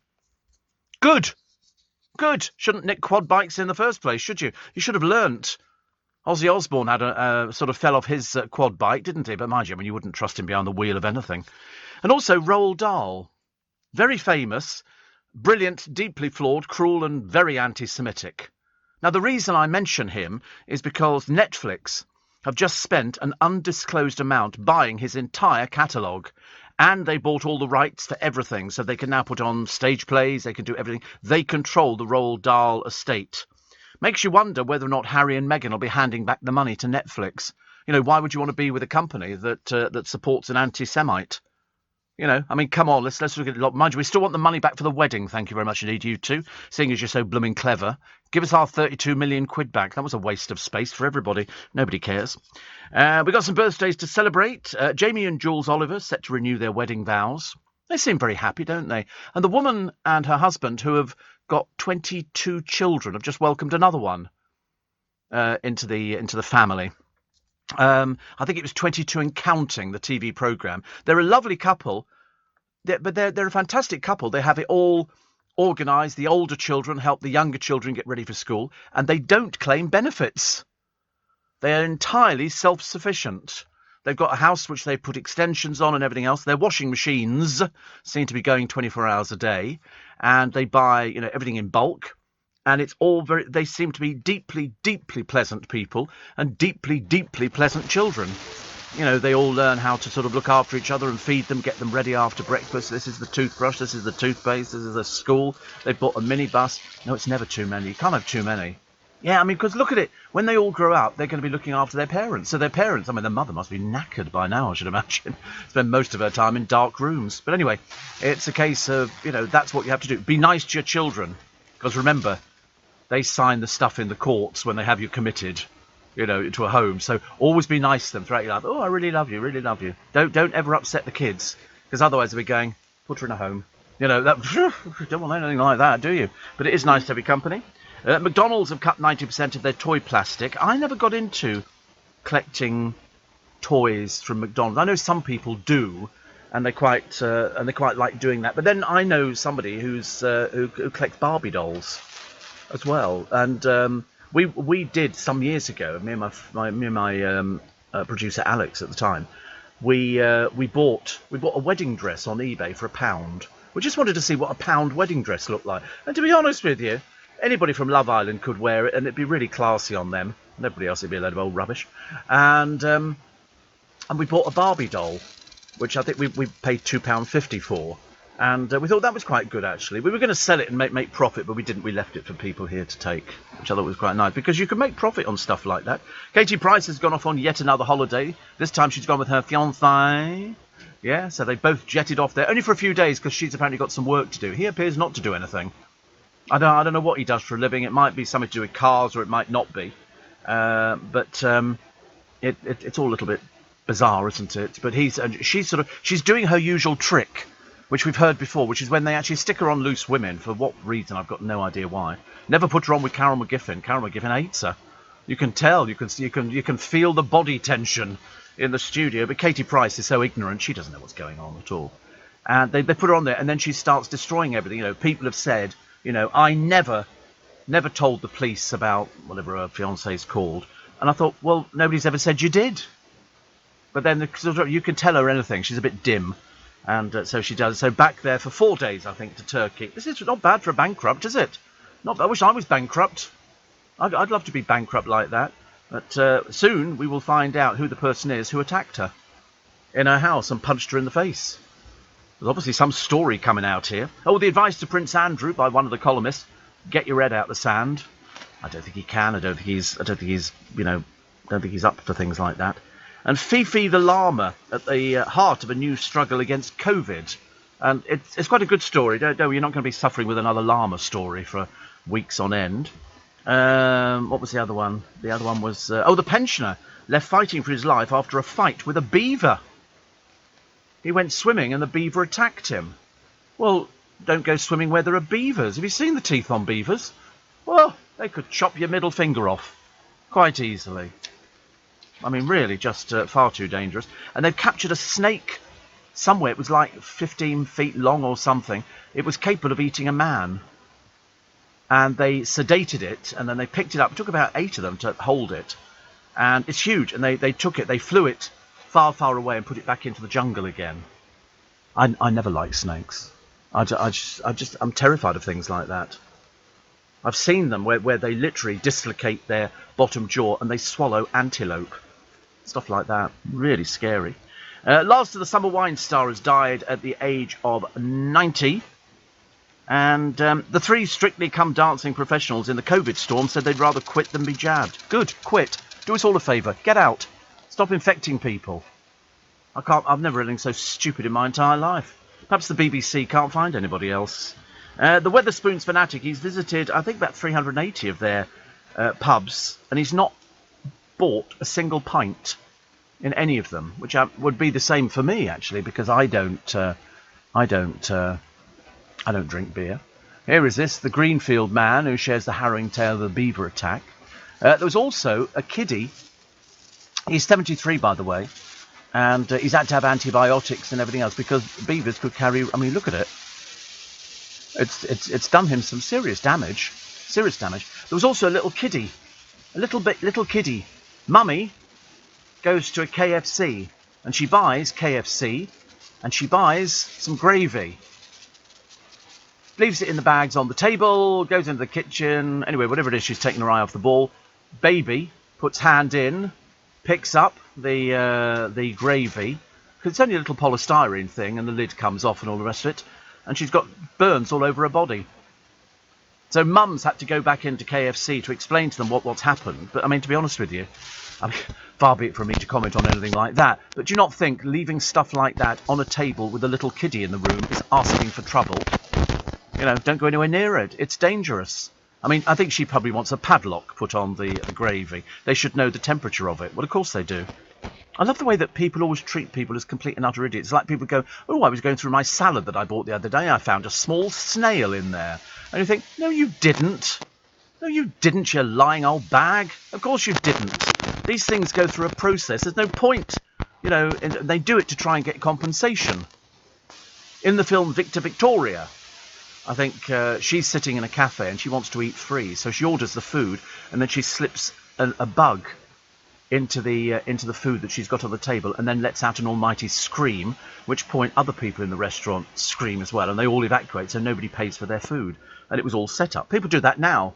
Unfortunately, they can tell. You know, you go back in there, you go, oh, look, I've just found a spider in my drink. And you go, no, you haven't.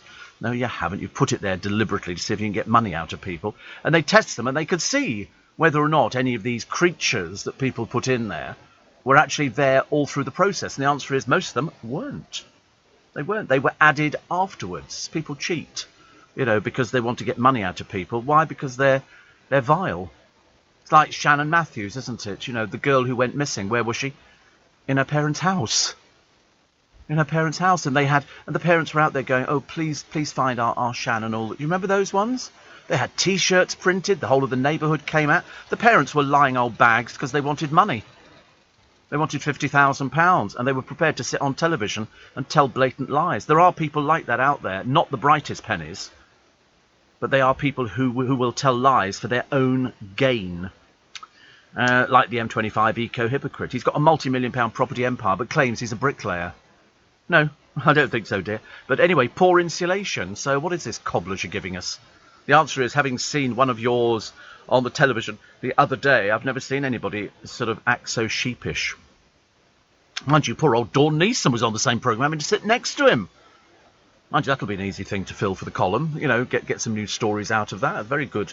I kept thinking to myself, she must be rubbing her hands with glee, going, how fantastic. He gets up and storms off. Doing a Piers Morgan, I suppose, in a peculiar little way.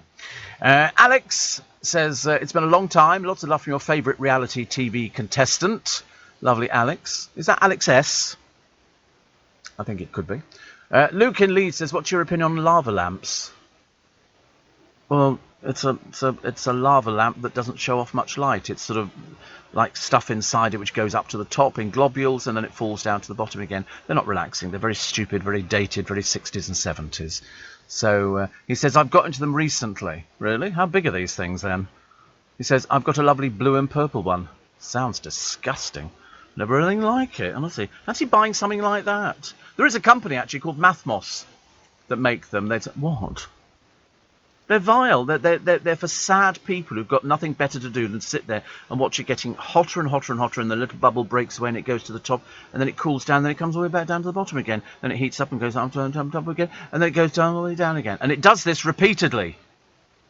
And people sit there and they go, oh, it's very relaxing. Get a life. Okay, get a life. Go and drink a bottle of Prosecco. That'll relax you. I don't think like it, honestly. Lava lamps. I've got one of those big things, which is, it's like lots of plastic bits that shoot out of it, make a thing, and it all changes colour. Like fibre optics. I've got a big one of those, which is very nice. You know, but you have to wash it. You can just take the thing out, wash it, and then put it back in there again. And it looks, I remember seeing one in a department store years ago and thinking, that's very pretty. Now I just think that's a pain. But I mean, lava lamps, I ask you. I mean, I've got some, but all they are is glitter inside there. And when they heat up with the bulb, they just sort of, the glitter starts, you know, faffing around in there. But they're not relaxing at all unless you really are on edge and you need something. Why don't you just take a chill pill, lie down, you know, go and float around on a swimming pool somewhere on a lilo. Much better. Yes. But don't listen to this programme, seriously. You know, if you ask somebody your opinion on something, I'd generally rip them to shreds. I love it. It was nice to hear, talk about computers earlier on the programme. He's very clever, isn't he? He knows all about computers and telephones and everything else like that, whereas I don't. I don't know anything like that. I have to rely on other people to help me out. It was only because Joe... Oh, by the way, you know that Joe... we didn't tell you, but I'm going to tell you anyway. Joe, my regular producer, his mother was taken into hospital the other day. Do you know what she's having done? Stents. So he's going to come back on Monday, and he was asking me about it, you know, and because it doesn't take very long, a couple of hours, depending on how many you're having put in. And he was going to speak to her yesterday to find out, but they keep her in hospital, and once they've done them, she'll be released, because the actual result of it is instantaneous.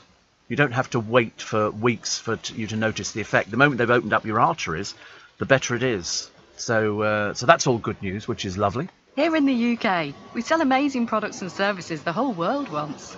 At the Black Farmer in Devon, our produce is enjoyed on both sides of the Atlantic. We're McKinnon and Saunders from Manchester, and our puppets are watched on 6 continents. So whether you're new to exporting or experienced, explore global growth for your business with free support from the UK government. Access information, training, events and expert advice to help you find new customers overseas. Visit great.gov.uk to get started. Morning, everybody. 18 minutes past 4, Thursday morning. The good news is you only got one more day and then you're into the weekend. But then Darren was predicting wind and rain and stuff, which actually I don't have a problem with, actually. In fact, we can do with some rain at home. We just had some new fascia boarding put in and new guttering and things like that. So I can't wait to see how it's going to work, which is very nice. So, front page of The Sun this morning. Here's an eco-protester who blocked the M25 4 times, has been branded a hypocrite for owning a multi-million-pound property empire packed with poor insulation. This is Joshua Smith, claims to be a brickie. And yesterday he posed in a hard hat. They don't realise, these people. They're too dim to realise that the moment you feature in the newspapers, somebody somewhere will go, he's not a brickie, I'm telling you what he is. He might do part-time brickwork, but I promise you he's a multi-million-pound property owner. And then the other one, Liam Norton, 36, very hostile to Susanna Reid. Obviously a bit of an idiot because he can't handle people just asking him normal questions. He tried to avoid discussing the Sun's exclusive story that his southwest London home is not insulated, and accused the host of debasing the discussion by bringing it up. Hypocrite. Hypocrite. That's why nobody likes you. That's why you're deeply unpleasant. The sooner all these people who go and sit in the middle of the road get arrested and thrown into prison, the happier this country will be. He stormed out, he said, we've been writing letters for 30 years. What, since he was 6? I mean, they must think we fell out of trees or something. Joshua Smith was last night told only people with lots of cash have got the time to sit in the middle of the road. And so they've got them all here. And so Smith owns 2- and 3-bedroom rental properties. And as I say, and then there's somebody called Laura Amherst. She's an Extinction Rebellion activist. She's just a silly little show-off, because she's planning to make thousands of pounds for the campaign group by going topless. She's a mother of 1. I mean, it's a bit embarrassing when you're a show-off, isn't it? And you're not really aware of how stupid you look. She says she's earned £1,200 since starting her OnlyFans account and is expected to make £18,000 this month. Well, you can make thousands for the campaign group, but you'll be paying tax on it, dear. OK, just like I tell you, because you don't look bright. She calls herself Climate, then the rude word, on Twitter, has pledged to donate 75% to Extinction Rebellion. Still have to pay tax on it, love. Can't just take money in and then give it away. She comes from Brighton.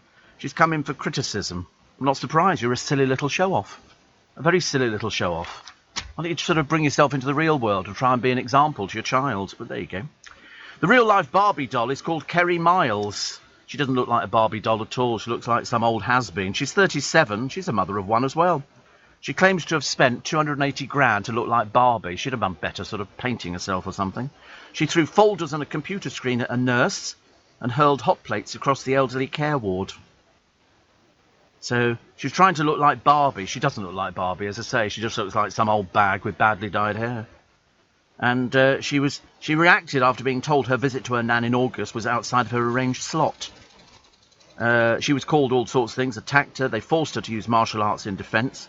And then she drove her Range Rover at security staff. She's been found guilty of 3 assaults, careless driving and criminal damage. Throw her in prison.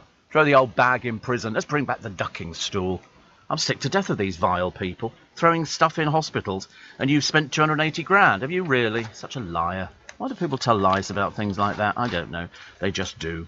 Former apprentice villain Lottie Lyon. This was the one who was a bit peculiar. Do you remember her? Apparently studying law, she's revealed on Instagram. Who cares? Who cares? She clashed with everybody, and the Sun called her the most controversial candidate since Katie Hopkins, who I still remember that lovely thing on the television where she was talking about people who name their children after countries and stuff like that, until they pointed out, I think Holly pointed out to Katie Hopkins that her child's called India. And she went, "It's a very pretty name, isn't it?" You go, "Well, you just defeated your own argument." And a road menace. This one's called Kerry Taylor. Kerry Taylor's another pain in the rear end. She caused a smash in a car stolen from a delivery driver while supposedly serving 2 drug driving bans. She's clocked up 90 offences. She's another bit of a thicko. And she reversed the Renault Clio at speed into a Toyota, then veered into heavy traffic to flee the police. She admitted vehicle taking, dangerous driving, disqualified driving, failing to stop and no insurance. She's got a year's jail. The Wigan mum of 3 who has a burglary record also got a 40-month driving ban. You stupid woman. Stupid woman. Rot in prison. Rot in prison. You could have killed somebody. But they don't know, do they, really?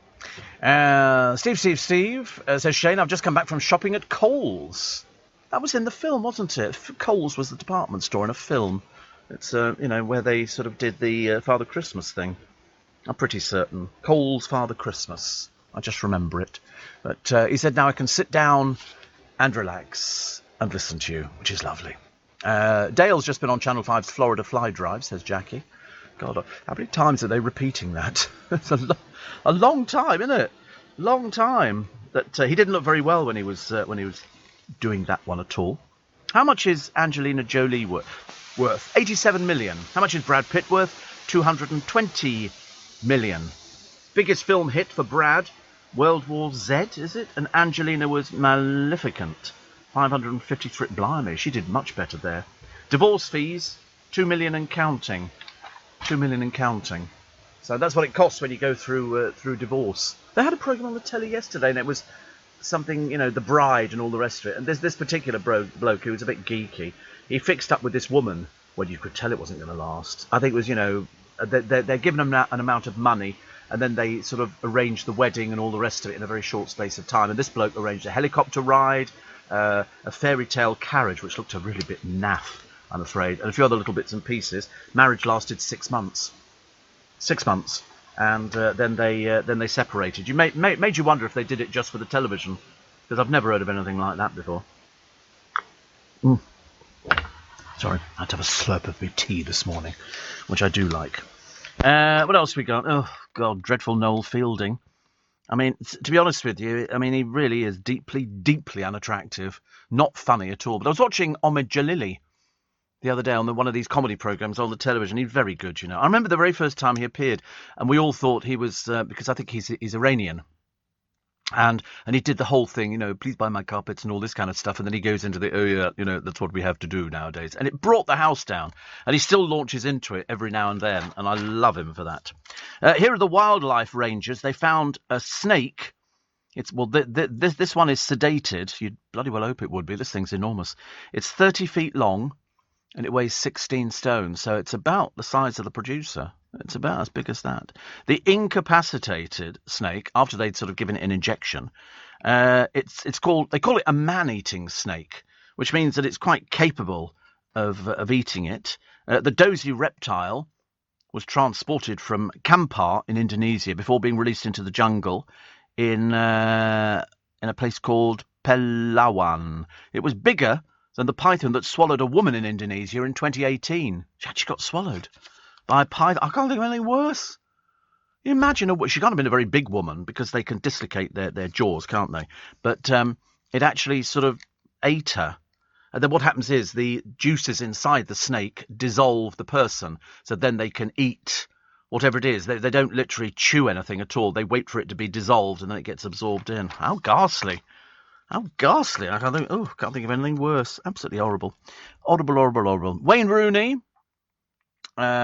He's the Derby County boss.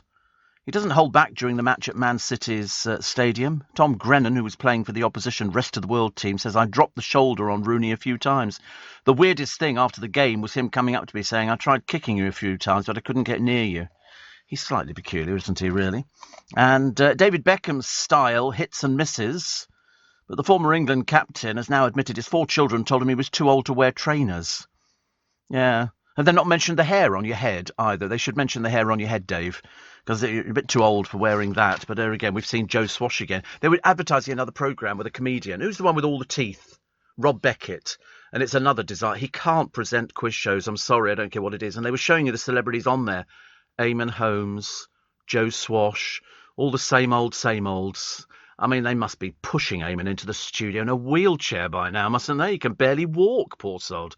He's having to advertise everything. Anything to do with pensions, he advertises, or a machine that you put your feet on. And then Ruth comes into what is not their house, because they've used about 3 houses for Eamon Holmes.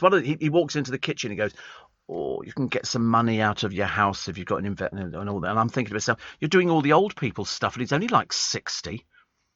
And then he does that thing where Ruth goes, "Should we go out for a walk?" I thought, well, you should know. He can barely make it up the stairs to the bedroom.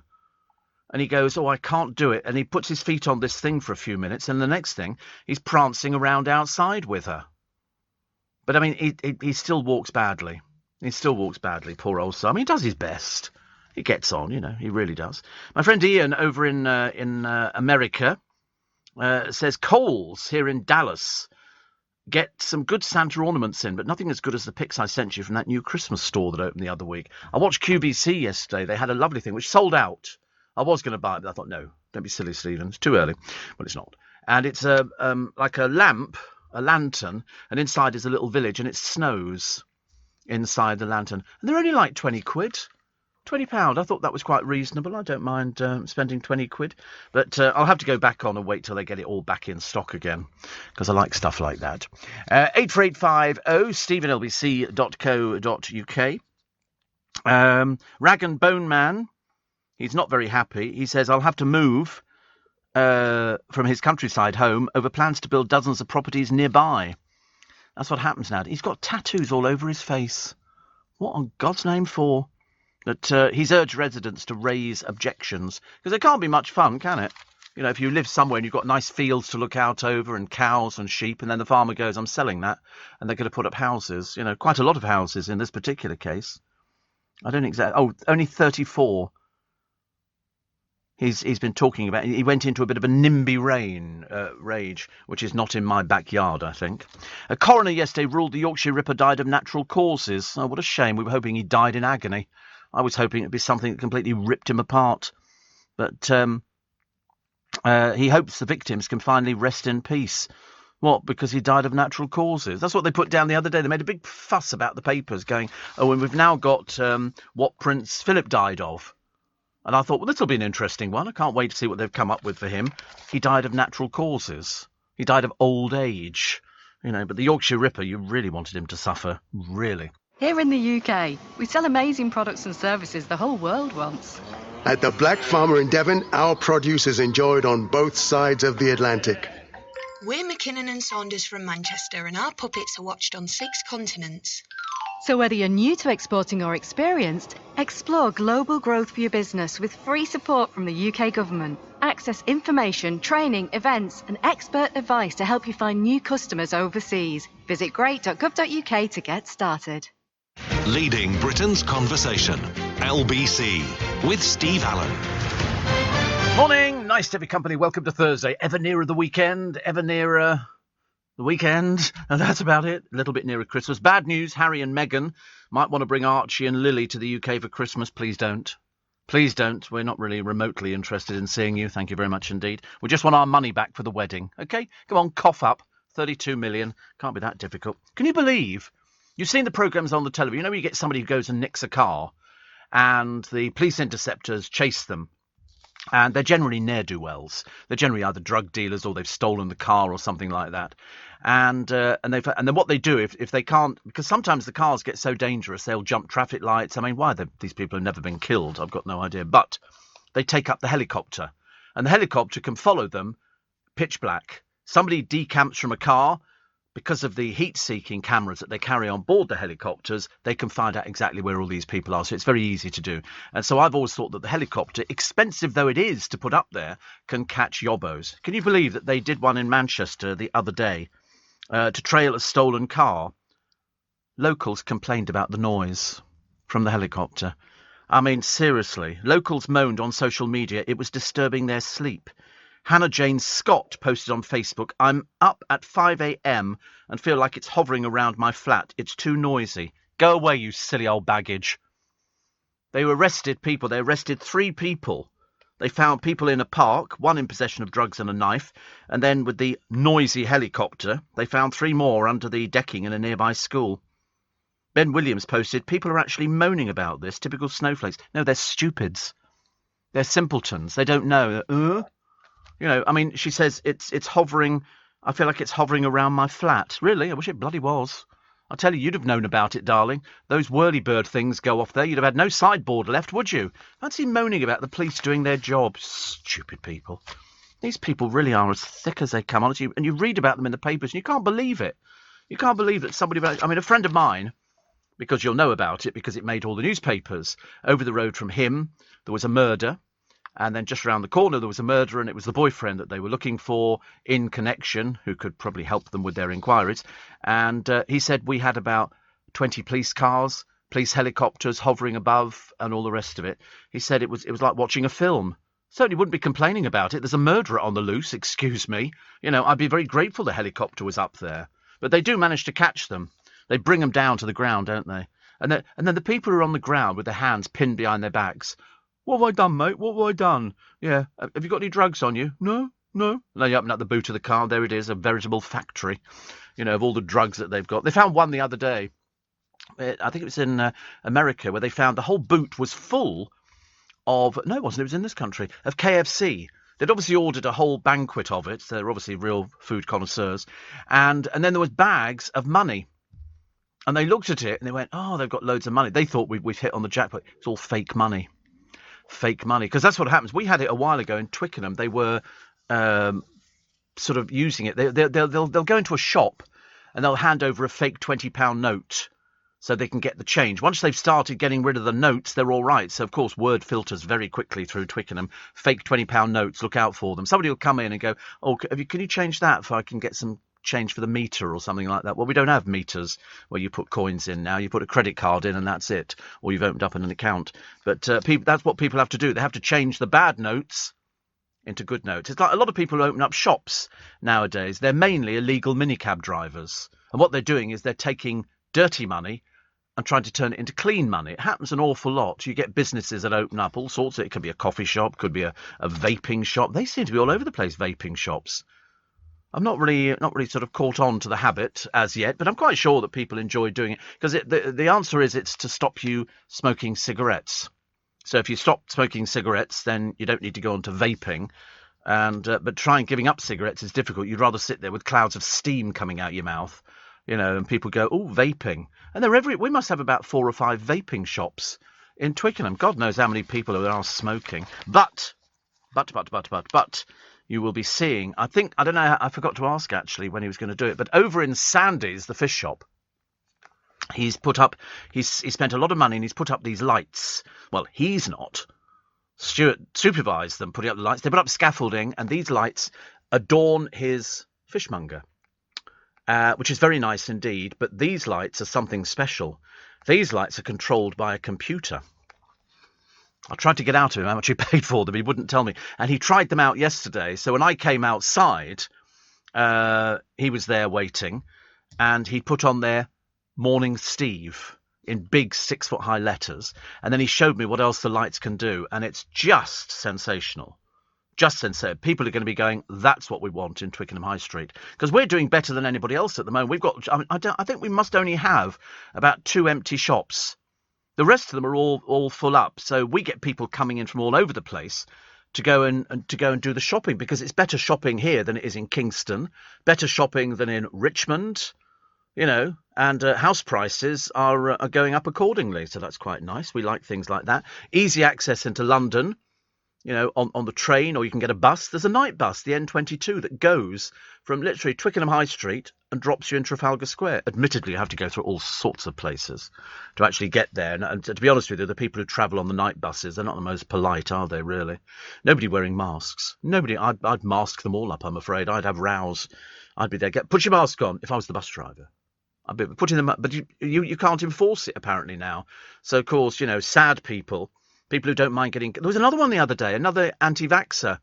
This woman was vehemently anti-vaxxing. Don't bother putting the mask on. Dead. She's dead. She literally contracted COVID. By the time she got into hospital, it was too late.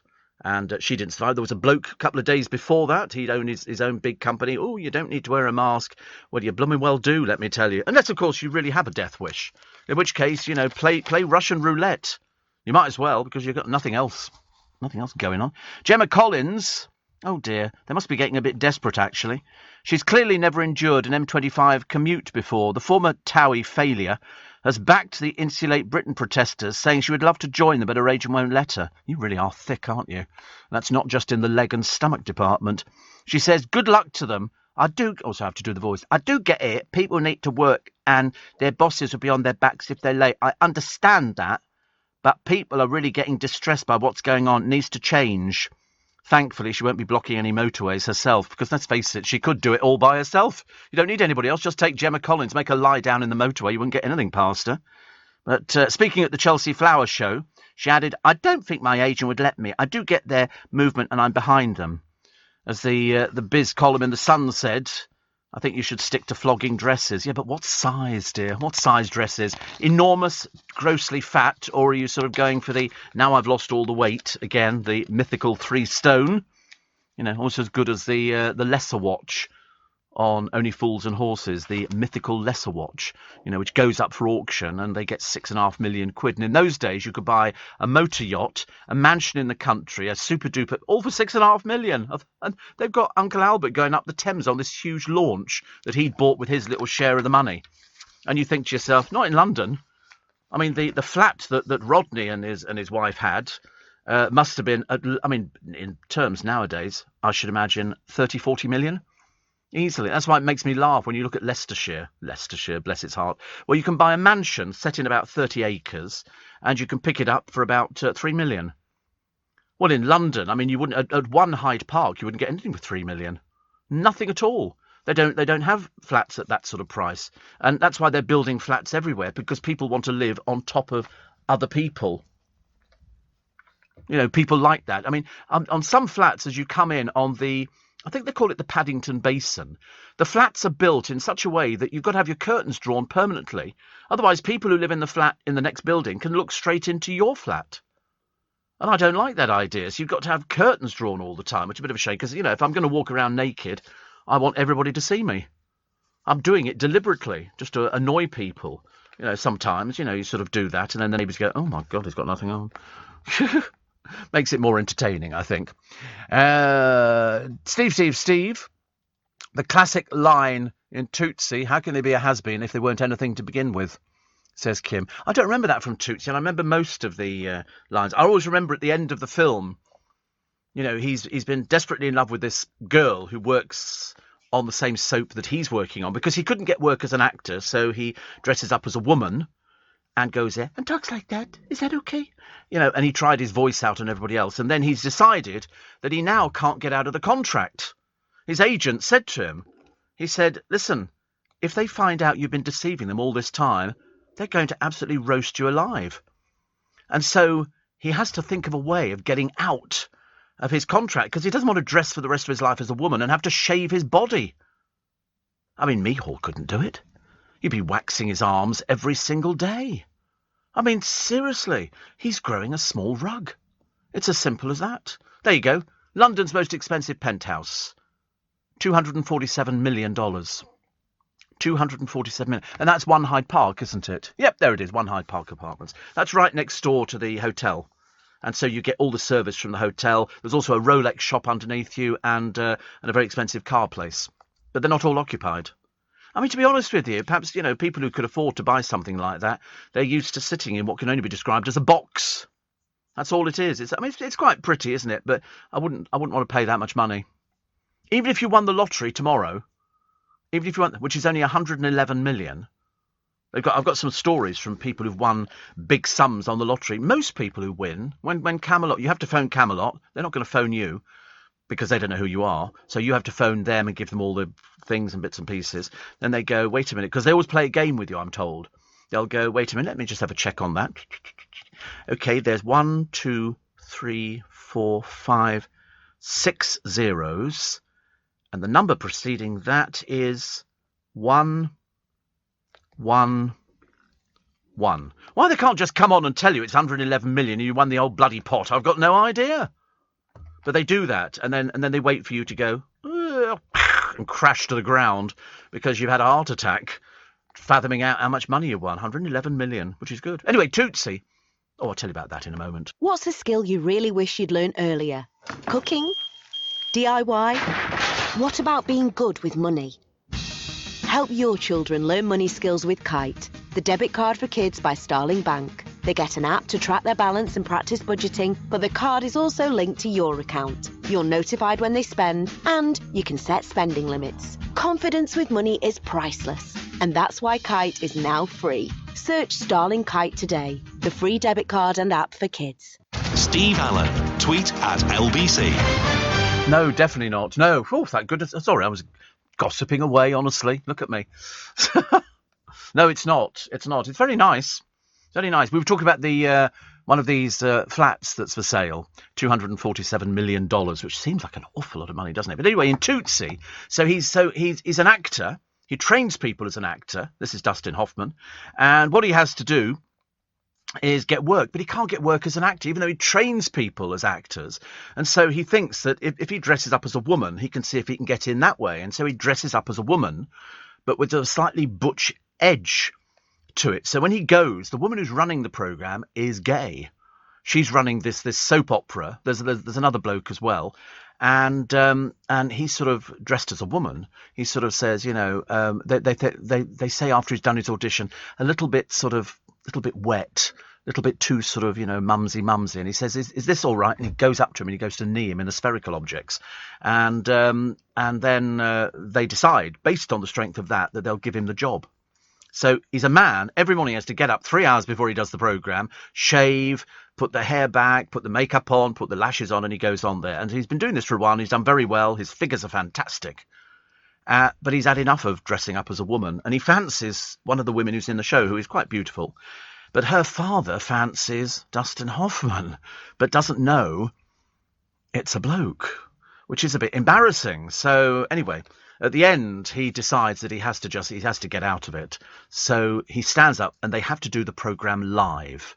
Now, if there's one thing that strikes fear, you've seen them on EastEnders. They screw their words up. They can't remember anything because it's live. They're so used to, if they make a mistake, quickly do it again. Okay, edit it in, that's fine. When they do it live, people might as well just give up and, you know, kill their careers on the head. And so they say, we've got to do it live tonight. Somebody's erased this. And so he gets up halfway through. They're all doing a thing, you know, to welcome him back to the hospital where he works. And he says, before we go any further, I've got something to say. And in the gallery, they go, what do you mean something to say? Where's that in the script? And he then goes into this thing, you know, because I am not so-and-so. I am, in fact. And then he rips the wig off, the eyelashes off and everything else. But, of course, most people pass out because they've thought that he was a woman, even though we knew it was Dustin Hoffman. And the woman that he fancies comes over and punches him in the stomach because she's been cheated, because she liked her as a woman without realising it was a bloke. And then they do sort of get together at the end of the film, which is quite pleasing. I've watched the film loads of times. It's very good. It's like watching, what was that other film I saw? Matthew Broderick was in Torch Song Trilogy, which is the story of a drag queen in a show in America. And Matthew Broderick is a straight bloke who turns up in this bar with his mates, who are all straight, and they just get drunk and they abuse the drag queens and all the rest of it, because we seem obsessed with drag queens on the television at the moment. They're everywhere. RuPaul's Drag Race, you know, drags out the weird and the wonderful, and people go, oh my God, it's so exciting, it's drag. And you think, listen, drag's been in London for more years than I care to remember. Going back 50 years, there were drag pubs in London. Loads of them. Now they turn into lap dancing clubs, but you do still get drag queens around, but the ones you get on the television are not the sort of drag queens who could do an act in a pub. They don't have that sort of gift. They just put it. Yeah, the Vauxhall Tavern was very famous. The Cricketers, the Royal Oak in Hammersmith. There were loads of pubs that would put on, and people would pack them out. The best one, Black Cap in Camden, which would have a bar. It had a separate bar at the back with a stage, and there were very, very famous drag, not queens, because they weren't queens. I mean, some of them, Mrs. Shufflewick must have been about 70. Reg, and did this act dressed as a little old lady and sang a couple of songs, and people loved it. People loved it. It's all changed a bit on the television, but I thought Tootsie was very good. But in Torch Song Trilogy, it's very good because Matthew Broderick goes and he ends up having a fling with Harvey Weinstein. Is it Harvey Weinstein? No, it can't be Harvey Weinstein, can it? I don't think so. That would be the wrong one. But he's the one who's got a voice like that. Who's in Torch Song Trilogy? Put it up quickly and then I can find out who it is. And he's terrible drag. He's about the worst drag I've ever seen in my entire life. And I've known a few drag queens in my time. But it was a very, very, very, very good film. Although the first time I saw it, I hated it. I saw it in Vienna. And then there was a drag queen who wrote in, I think, to the Times saying, listen, if I told somebody I'm a drag queen, they'd have dropped me like a ton of bricks. You know, you couldn't ever sort of, get people to want to go out with you if you said, and they go, and what do you do for a living? And you go, actually, I'm a drag queen. And they used to say, no, definitely not. Definitely not. Ian says, can you order from the hotel if you live at One Hyde Park? I believe so. Because there is a bridge that goes across from the hotel to the apartments. He said there's a new apartment building in Dallas which has coffee shops and restaurants on the ground floor, and they all deliver. Harvey Feinstein was the drag queen. Anne Bancroft was Ma Beckhoff. Matthew Broderick was Alan. Brian Kerwin is Ed. I mean, it was really good. And also it featured the female impersonator, Charles Pierce. Charles Pierce came over to London years and years ago. I don't think he's alive anymore, actually. But he used to come on stage and he would do impressions of Betty Davis. He literally only had to hold a cigarette in a particular way and go, and do sort of some of the lines, and he became Betty Davis. There used to be another drag queen who came over here, although I think he'd probably call himself a female impersonator.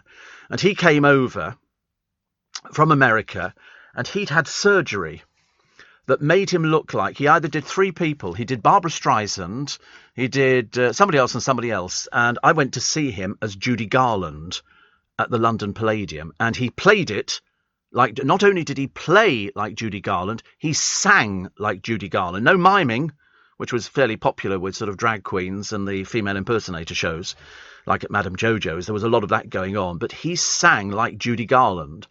And I think I had him on the show with Barbara Windsor. I think Barbara came in as well on that particular day. And he literally looked like Judy Garland. In fact, so much so that, people used to, shout out in the theatres, "We love you," and, all this kind of stuff. And he did his famous London Palladium show, but he turned up late because that's what Judy Garland did, because of the drugs and the booze and all the rest of it. And she turned up late on stage, and he did exactly the same. He was very clever, very, very clever. You can find him on YouTube, but I can't just remember his name at the moment. Somebody very talented will remember. Steve, Mrs. Doubtfire. Virginia Doubtfire. That was very popular, actually. Very popular little film. Warren says, I think it was with Regina Fong. The one who did the typewriter and Skippy was Regina Fong. Yes, because my friend Darren used to make the tapes. The tapes. He says, not long until we see Cliff. I'm off to see Bonnie this weekend. Can't wait to see it at the end of the month. Merci bien. Thank you very much indeed. But yes, who's the dry cleaner who did the White Swan back in the 90s? Michael Barrymore did the White Swan. It's where he came out. He came out. And Trish says, you have to learn to only tell half the story. People haven't seen the film yet. Well, that's just pathetic, isn't it, Trish? I'm sorry, the film's been out for God knows how many. How many years has Torch Song Trilogy been out, Michal? How many years? What year did it come out? Listen, I hate to break it to you, dear, but the Titanic sinks, okay? And the Glenn Miller story, he goes missing in an aeroplane, okay? Any other films? I can tell you everything. Makes no difference. The film came out in... Wait a minute. Very quickly. And then we'll have to work out how many years it is. If you tell people half the story... No, you have to tell people every bit of the story. I'm not going to waste time with sort of... What year did it come out? You don't know? It's called Torch Song Trilogy. No, not Torch Song Trilogy. Tootsie. What year was that? It must be about a 30-year-old film, I should imagine, by now. Tricia hasn't seen it, but there again, she doesn't get out very often, so I should imagine she probably won't be able to go and see it. It came out in 1982. Somebody years ago wrote to me They got very, very cross with it. I think they wrote to the management and complained. I always love it when people write to the management because it's generally in coloured ink. Now we've got computers you can hide behind sort of an email address saying that Steve Allen gave away the ending to a Coronation Street storyline. The fact it had been in all the papers. And basically they said completely ruined it for me. I thought, good. I'm quite glad I ruined it for you, because you're obviously too stupid for words. Oh, I had to sit there and I was waiting for the omnibus of Coronation Street, and then Steve Allen on the radio, on his programme in the morning, came out and told us what had happened. So I love to tell people the Titanic sinks, and many people lose their lives. But I'm just saying that just purely for Trish, who sort of thinks that you can only give half a story. I tell people everything. That's what makes you want to go and buy it. You won't go and buy it. You can't afford it. It's a film. It came out in 1982. My God, I tell you. I mean, mind you, I've got a producer called Joe, and he never gets out to the cinema at all. I don't think he ever gets out to the cinema, and I can't remember the last time I went to the cinema. Oh, I'll tell you what it was.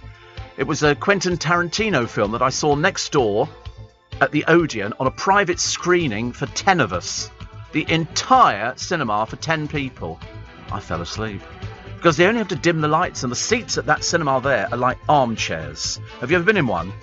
They're fun. I mean, you have to pay for it, but it's lovely. And I fell asleep. And all the screenings, they have people standing around to make sure you're not filming the blooming thing. Why you'd want to? It was just a bloodfest. No, thank you very much indeed. No, thank you. Oh, that music means the news at 5 o'clock. We'll be back in a few minutes. More of your texts and emails here on LBC.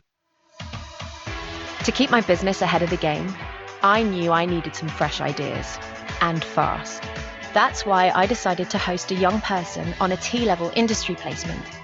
My student has already brought loads of new skills into the workplace. Plus, we're getting first pick of new talent coming into the construction industry right here in the east of England. It's been a total win-win. Go next level with T-levels. Search Skills Revolution. Morning, everybody. Thursday morning, one day away from Steve Allen walking off with 111 million quid. We're trying to work out actually what you do with it, but I think I wouldn't be buying a very, very expensive apartment. That would be not on my list at all. But I'd definitely be changing the car and doing a few other little bits and pieces because it's quite nice. 111 million pounds. Woo! Can't wait. And of course, loads of people will be going. They'll be shoving money on it left, right, and centre because it's not just life changing. You can imagine the hatred that you're going to get from people like Rosemary, who wrote to me and said, "Do you regret advocating for Geronimo's execution live on the radio? Are you on drugs? Are you on medication, love? Are you in a hospital or something? Is matron looking after you? Is there something the matter with you?" Quite clearly there must be. Poor soul, honestly. It's a fairly ancient name, Rosemary, isn't it? You certainly wouldn't be a young person, I don't think. I think you'd be fairly old. I'm also calling for the extinction of pigeons as well. I was talking, it's a shame you don't get things, Rosemary, but it doesn't matter. Listen, dear, you lie back, and I'm sure matron will give you something to send you to sleep. What else we got? Was it the Happy Days legend, the Fonz? He's still around. How old do you think Henry Winkler is now? He's 75. 75.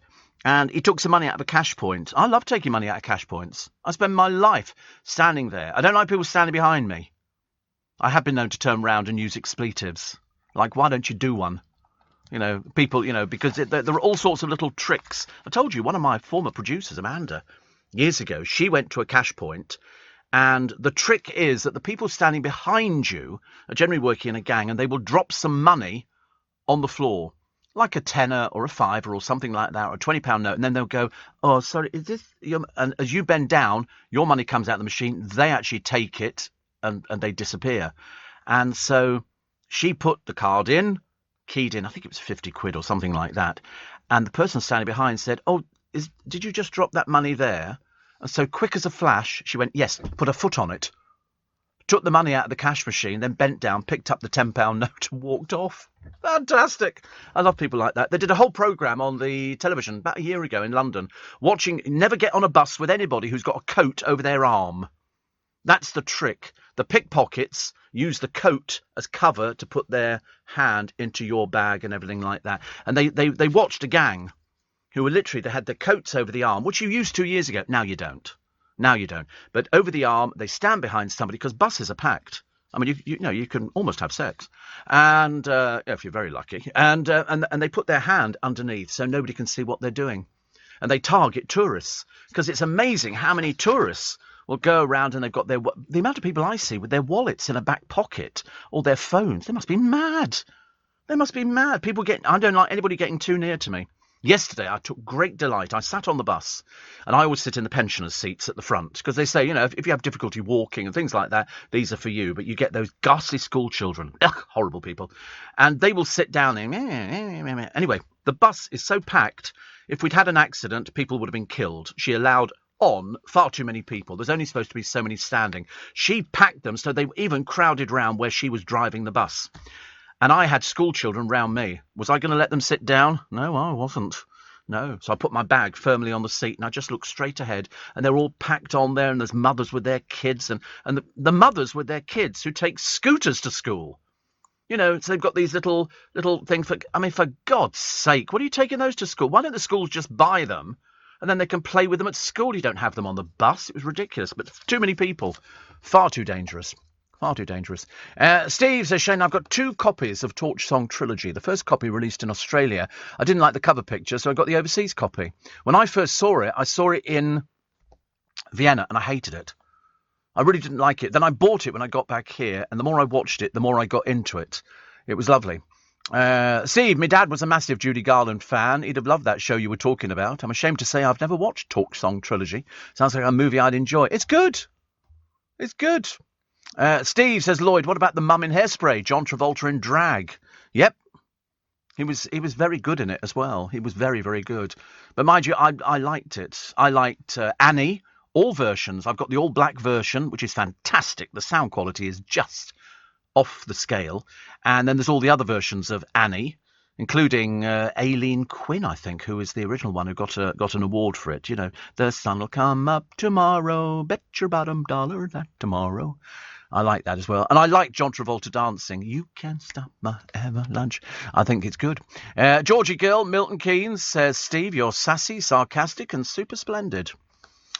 And sensational, I think, would be another word that you have to put in. My friend Ian says, telling half the story is absolutely not the way to do radio. One of my favourite radio people once told me, start at the end, then I'll know if I want to hear the story. Yeah, I mean, it's a film that came out in 1982. She's going, I don't think I should spoil it if people haven't seen it. Well, obviously you haven't seen it. It's not for you, is it? Different. Another one's a lot of people talk about Mrs. Doubtfire, and which was very good. Although how he got away with it, I'll never know. I don't know. He did. I mean, And then the kids saw him weeing, didn't they, in the bathroom? That kind of gave away that, Mrs. Doubtfire wasn't quite what she seemed to be. But it was a clever film. They've all done it. It was like Robin Williams obviously liked doing that, because did he not star in, oh, God, what was that other film? Carjo Foll. I think that Robin Williams starred in Carjo Foll, and I thought that was very good. I bought that. First time I went to see it with Dale. We had no idea what to expect. It was a subtitled film. And we saw it, and then I bought it when it came out on DVD, and I bought the follow-up, which was Carjo Foll 2, and then they remade it. I think Robin Williams then remade it as the drag queen and her boyfriend, who owned a drag club in Cannes or Monte Carlo, wherever it was. It was a very good film. The second one was very good, very, very good. But whether or not people believed it doesn't make any difference. It was whether or not a film was entertaining, and that was a little film. Which was very good indeed. Call the Midwife could face the chop after Netflix bought the bulk of the studios where the BBC One hit show is filmed. They've got loads of money, Netflix, haven't they? Where do they get it from? Where did Netflix get all their money from? They've also bought the rights to Roald Dahl's entire children's book catalogue in a huge coup for the firm. Yes, well, obviously not. Of course, they've also got the Duke and no, they're not Duke and Duchesses, are they? It's Harry and Meg's. And they sort of work. Although we haven't seen any evidence of anything yet, I'm not totally convinced that they're of any interest to anybody, really. Least of all themselves. Bob Mortimer. Remember Bob Mortimer? He says he was a much better lawyer when he was drunk. Known for his double act with Vic Reeves, he previously worked as a solicitor and would often get called down to the police station after having a few pints in the pub. Didn't he have some heart problems, I think? But he's doing this Gone Fishing with Paul Whitehouse, which is very popular. People like fishing. I can't bear it. I cannot bear it. My brother goes fishing. Neil goes fishing. Not me at all. I've done it, but not so good. Don McLean's ex-wife. He's 75. He's recently stopped supporting his 31-year-old daughter, who has alleged emotional and mental abuse suffered by the singer. Now, his ex-wife, Patricia, who also alleges abuse, says it's punishing the children, it's disgusting, he's merciless, blah, blah, blah. And he's accused her of having a silly vendetta against him. He's 75, but I think his latest girlfriend is considerably younger. I mean, something like 29 or 30. He was the man who did Long, Long Time Ago. I can still remember that one. So bye, Miss American Pie. Drove my Chevy to the levee and the levee was dry. But he's still going at 75. What is it about 75-year-old men who want to have relations with sort of people in their sort of mid-20s, mid to late 20s? I don't know. Perhaps it's because they can. Have you watched, everybody's talking about Jamie? There's a new movie version. I haven't actually yet. I have seen The Crying Game. Not a drag queen, but transgender. Yes, you're quite right. And another one, see, with your impending lottery win. I don't want to talk about it too much. Don't ask me about it. It's embarrassing, you know. You'll read about it in the newspapers. And have you thought about upgrading the Bentley to the Rolls-Royce? No, I haven't actually. I mean, they say you're driven in Rolls-Royces. You drive a Bentley. That's what they say. Robin Williams was in The Birdcage. Don McLean, there you go. His girlfriend is 27. He says, I'm crazy for her. Show me a picture of her. What does she look like? Oh, she's obviously one of those sort of models. He's getting her tits out for everybody by the look of it. I mean, honestly, 27, and look at him. It's old, isn't it? I mean, he's carrying a lot of weight. But he has no intention of, she loves him. Oh, look, is that sweet? Mind you, it's probably, probably never met anybody so rich in her entire life. No, that's very cruel to say that, Mihal. She's not one of those gold-digging type people. That's a dreadful thing to say. She's deeply in love with him, and she proves it by sleeping with him every night. So that's what it's all about. Honestly, you're so cynical. I don't know where you get that from. Can't be from this programme. Can you imagine that somebody would say that about somebody? Oh, you're just gold digging. You might as well say that about Meghan Markle, mightn't you? And say, oh, she's gold digging because Harry was in the royal family. But she didn't know anything about the royal family. She told us. Then it turned out she knew everything about the royal family. But bless her little heart. Bless her heart. Steve, Netflix money comes from subscriptions. I didn't know that. They seem to have loads of it. If they paid Harry and Meghan 100 million? They must be having a lot of subscriptions. And they've just coughed up for all sorts of things. It's amazing. Steve, Robin Williams was in The Birdcage, says John in Smith. Yeah, but The Birdcage was what they called Cage aux Folles. It was a rename change. To Wong Fu, thanks for everything. Loved Julie Newmar, wasn't it? With Patrick Swayze. Thank you, Faz. Yes, I remember that. I remember that very, very well indeed. I watched it a few times, actually. I thought Patrick Swayze made quite a good woman. Because some people make good women and some people don't. But the funny thing is, it doesn't seem to work backwards, does it? You very rarely get... Oh, apart from Julie Andrews in Victor Victoria, where she played... I get confused by this one. A woman playing a man playing a woman, I think. I think that's how it was in Victor Victoria.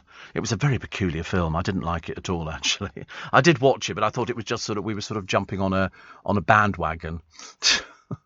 But Victor Victoria, there you go. 1980, another one from 1982. Wow, John Rhys-Davies was in it. It's a remake of the German film Victor and Victoria. And so what it is, it's an ageing gay performer sees the club owner auditioning a frail, impoverished soprano, Victor Grant. After her failed audition, she returns to the hotel room to find herself evicted, unable to pay the rent. She sort of gets dressed up, and it's the cockroach in the salad. I couldn't remember what it was, actually. But she becomes a female impersonator, even though she's a woman. She called herself Count Victor Grazinski, a gay Polish female impersonator and Toddy's new boyfriend. But in fact, she wasn't. She was a woman pretending to be a count, dressing up as a man who then dressed up as a woman. It got very confusing. Believe you me, it got very, very confusing. But still interesting. Still interesting. From Paul's laptop, it says, I watched everybody's talking about Jamie. A lovely film. Thank you for your shows. It saved me when I was poorly. I always get that, actually. And Chris said you just use the T word. Yes, they like coconuts, and other birds eat other stuff in the garden. I don't know what you're on about, honestly. These people nowadays, goodness sake. It's like hedgehogs. Apparently hedgehogs don't like milk. It's very bad for them. And people think, oh, I don't know why I would give milk to hedgehogs. Might as well give them a chocolate milkshake, mightn't you, from Five Guys. But no, water. They like water. Steve Allen on LBC. Text 84850. I see we've lost somebody else from Last of the Summer Wine. Robert Fife, who was known for playing Howard, dies at 90. And the thing I loved about Last of the Summer Wine, I mean, he did it for 25 years, was the fact that they used a lot of actors who had been in things and then they probably faded a little bit.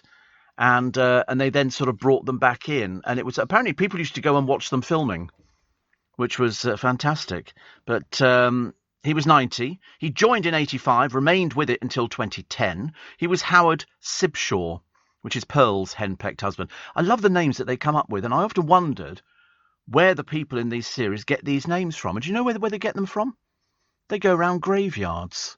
They have a look in cemeteries, and they pick names up off gravestones because you get some really old-fashioned names. It's like Hetty Wainthropp investigates. Who'd have ever thought of somebody called Wainthropp? But anyway, Howard spent much of his time keeping his passionate affair with Marina a secret. And Maxine Hoffman, who was the manager for the Scottish actor, described him as the most delightful client anybody could wish for. Good. He'd also appeared in Dr. Finley's Casebook. He'd been in The Aeneid Line, The Gentle Touch, Monarch of the Glen, Coronation Street, and Angels. He appeared as Lollipop Man, Malcolm Lagg, in Coronation Street. He was seen in the ITV soap Training Dennis Tanner, played by Philip Lowry, with a view of taking over his job. Actually, sadly, Robert's wife Diana passed away just a few weeks before him, leaving sons Timothy, Nicholas and Dominic. So there you go, 90.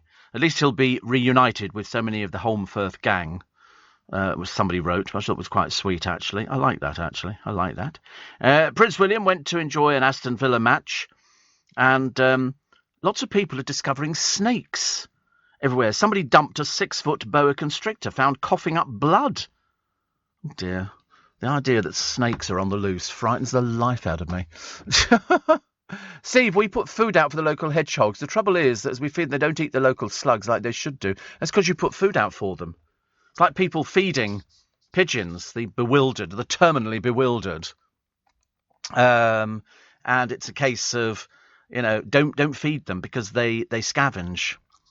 And hedgehogs are supposed to eat slugs and bugs and stuff like that. But if people put food out for them, it makes them lazy. Why should they bother going out looking for it? It's being delivered.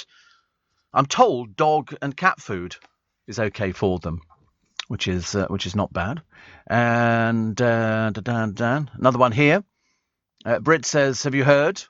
Harry's going to make a speech today demanding people get vaccinated. It'll be via a private jet again. I think so.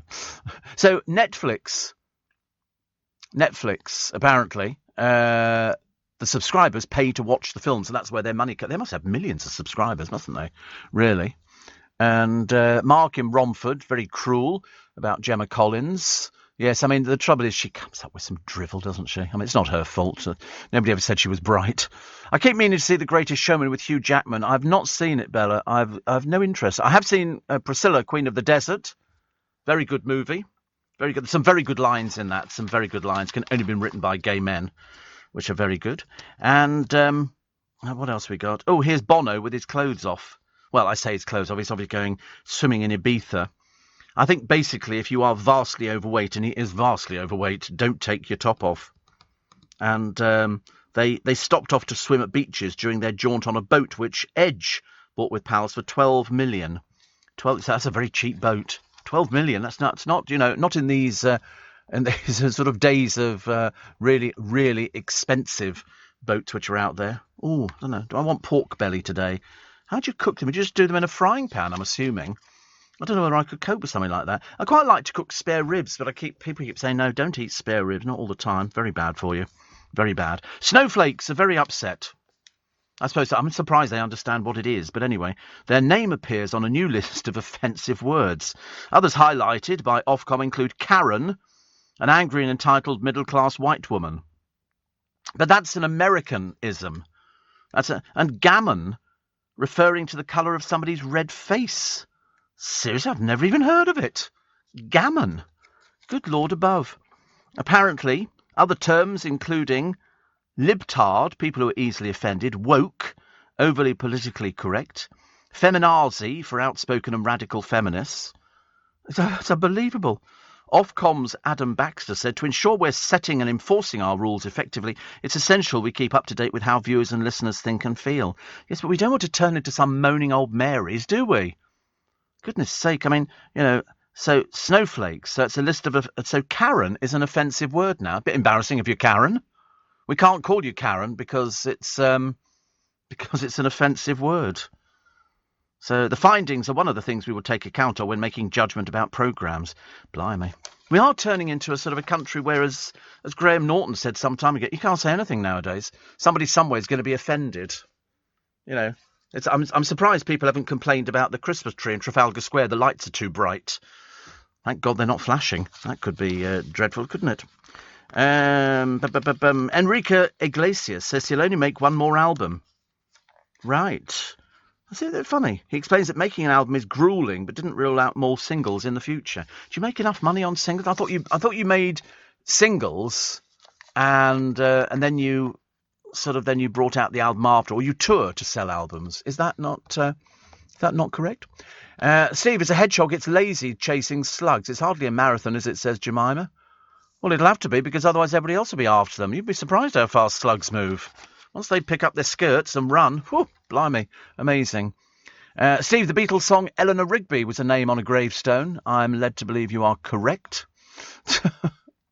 And the actors who played Compo and Cleggy are both buried in the graveyard in the village where Last of the Summer Wine was filmed. Yes. Did you know dogs get dementia? Well, they can get everything. They get diabetes. So I'm assuming that they can get dementia. We had a Cocker Spaniel who went round the bend. It's a shame. She got bitten, admittedly, by wasps when she was a puppy, and then she started becoming very difficult. She started snapping, which is, very unlike her. She was a very placid little puppy, very placid. I've told the story before that, my mother took her out for a walk in the morning in Brentwood over the fields, and she stuck her head in a wasp's nest. She didn't know what they were.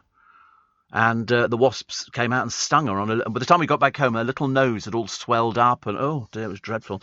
Take her to the vets, and it was after that, a little while after that, that she started becoming a little bit snappy and yappy, and becoming a little bit difficult. You put your hand in like that, and you think, oh no, we need to call in Caesar, that man who knows how to control dogs. He's very good.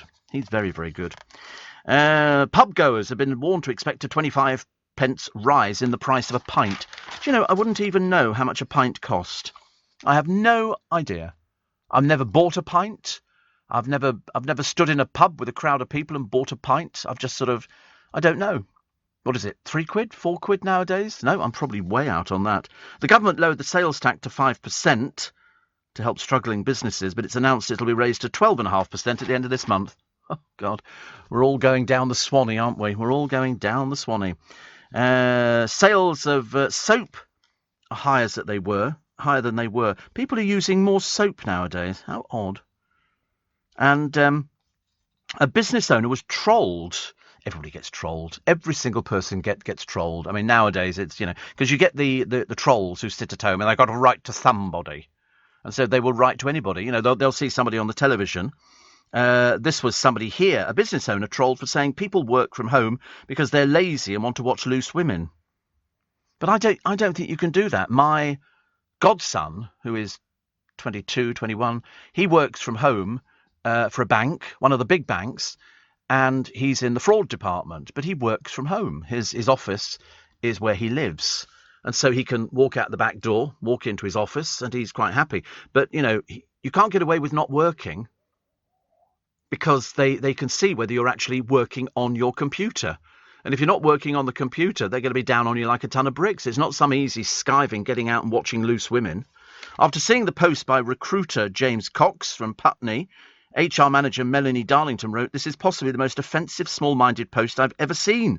If your company came up on my radar, I wouldn't recommend it to anybody." So I mean, fancy saying that people are lazy if they want to work from home. They want to watch loose women. I mean, I promise you, they really don't want to watch loose women. They really don't. Debbie and Joseph Goulding celebrate their £1 million win on a National Lottery scratch card. And a recording of the moment the mum of 4 learnt she'd won the prize has been released. She can be heard screaming and laughing. It's only £1 million, dear. It's not a lot of money. People get very excited, go, oh, it's £1 million. You go, listen, I mean, depending where you live, but you don't get a lot now for £1 million. You really don't. It's a shame. Used to years ago. I remember when I first moved into Twickenham, and we had our first £1 million property. And I remember thinking, £1 million? Who'd pay £1 million for a property? Now, quite normal. Quite normal round. As I say, I mean, I'm looking, in case I win tomorrow, at a £10.5 million house. And if I win the lottery, I will buy it. Although I suspect, because sometimes the top end of the market, well, top end, depending on which area you live in. If you live in central London, that would not be top end of the market at all. But they actually sell first. You know why? They go to overseas buyers because they've got the money. And I think a lot of the people in One Hyde Park are from overseas because it's too hot to be in Dubai, where the temperature must be in in the hundreds at the moment. So they come here during our late summer, and you can be cool and everything else. I couldn't live with heat. Absolutely couldn't live with it. 84850 Steve at LBC. Shane says I pay $5.60 for a schooner of beer. Oh right, a schooner. Jill says hedgehogs can eat dog food. Oh right, that's okay. Did you know tortoises can walk up to 6 miles a day? No. I don't know. To be honest with you, I couldn't care less where they go. I'm not remotely interested in tortoise. I've never had a tortoise. I know that I've seen them. Some people were smuggling them into the country when they were little tiny, like an inch long, little tiny things. And when they get born, little turtles on the beach, they're about 2 inches long. That's about it. And they all get born at the same time when the moon comes out and everything else. And what do they do? They head for the sea. And the seagulls just stand there picking them off. They think it's like snacks. They're just picking them off, and the little turtle don't know. And they never make it to the sea, and they never make it to grow up to being adults, even though there's millions of them born. It's very sad, isn't it? We all want to do our bit for the environment, but there's one way you can do even more. Leave a gift in your will to the Royal Botanic Gardens Kew, and your donation will support our research into preserving vital plants and fungi, helping to halt biodiversity loss and fight climate change. Despite the problems we face today, you can leave the world a better place. To find out how you can leave a gift in your will, visit q.org/gift-in-will. Steve Allen. Tweet at LBC. Morning, everybody. Nice to have your company. It's Thursday. So tomorrow, 111 million on the Euro Millions. Now, that's not the biggest win. The biggest win was won by Colin and Chris Weir in 2011, and they scooped 161,653,000. Now, like quite a number of people who win this sort of money, they invested in properties, they donated money to the Scottish nationalists and into Partick Thistle. Anyway, they divorced after 8 years, and he signed over his mansion in Troon to his wife and moved into a £1.5 million waterfront home outside Ayr. Sadly, he died aged 71 later that year. Because they're mainly people of a certain age. Former postman Adrian from Suffolk got €190 million. That's £148,656,000 way back in 2012. But due to the exchange rates, they got £10 million less than the Weirs got, which was £161,653,000. But after 15 months, after the win, their 8-year marriage breaks down, and they've got all sorts of things going on. He's since moved to Scotland to a new £1.2 million home. I'd love to know how much was left. A £1.2 million home doesn't really seem, especially when you get to his age, doesn't make any difference really. But he's also about an hour from his ex-wife Gillian and their children. Neil Trotter got to trade his Ford Focus for a Jag and a Porsche. He says, I somehow knew I'd win. I used to tell my dad I'd have a house with a lake. And that's exactly what he's got, because he got 108 million in 2014. He's found a hobby in racing, bought a mansion in Edenbridge in Kent. He said, winning allowed me to go back to my first love, racing, and I have the house with the lake as well. So, somebody could win it tomorrow. Well, I'm hoping somebody's going to win it, which would be nice. The Connollys had their best New Year's Day ever. They purchased a single lucky dip online. One ticket netted them £114,969,775. And they want to help people. They've given away over half of their fortune to good causes. Because how much do you need? I mean, it's entirely up to people. Camelot have an army of people who will advise you, look after you, and help you through it. A lot of people just go, give us some money. Whereas, in fact, if you take all the advice that Camelot give you, you live very comfortably. You can have your mansion if you so desire. Difficult if you live in an area where you love your neighbours and everything else, because you don't really know what to do if you've got, 115 million pounds in the bank. You can't just sort of up and perhaps you have to take them with you. David and Angela Dawes in 2011 won 101 million. They splashed out on a 55-acre manor in East Sussex, previously owned by Tom Jones and Engelbert Humperdinck. Last year, they had to apply for beefed-up security after raiders stole 20 grand's worth of valuables. That's the trouble, you see. That is the trouble. The moment somebody knows that you've got money, they're sort of doing it. So Camelot, the reason I mention all of these people and the reason that they've got 111 million pounds tomorrow is not the reason I mention the story. It's because Camelot have released recordings of all the people getting excited when they tell them how much they've won. Top 15 ways to celebrate. Number 15, tell colleagues what I really think of them. See, I just have to say I really love you all. You're all really my bestest friends, and I love you all. I don't love everybody, but, I love a fair percentage. Call the boss and hand him my notice. No chance. No. What would you do with yourself unless you're fairly active? Put the kettle on. That would be the thing to do. I'll have a cup of tea and sit down. Go online shopping. Pour a large glass of wine. Sit in silence and try and take it all in. What I would like to do is actually go on holiday. Do a cruise or something, and just sort of book the best suite that there is available. And so I'll be contacting John Warrington and say, listen, find me something really fantastic. I don't want to have to dress up for dinner, though. I'll have the dinner in my suite. Dance, apparently. A lot of people dance when they win the lottery. The booking of the holiday. Run around the house. Call your mother. Start working out who to give the money to. Oh, I've done that already. I've already worked out in my mind exactly who is getting what. And Mihal, don't worry. I'll tell you. I know you're worrying about. Are you going to be there? 20 quid, and don't complain. Seriously, I don't want you to thank me or anything like that. It's all yours, cash, tax-free. Scream or burst into tears. Jump up and down, or kiss your partner, or the cat, or the dog. Or anybody else is there. I like the idea, actually, of sort of, you imagine, because everybody who's ever bought a lottery ticket must have played out in their mind.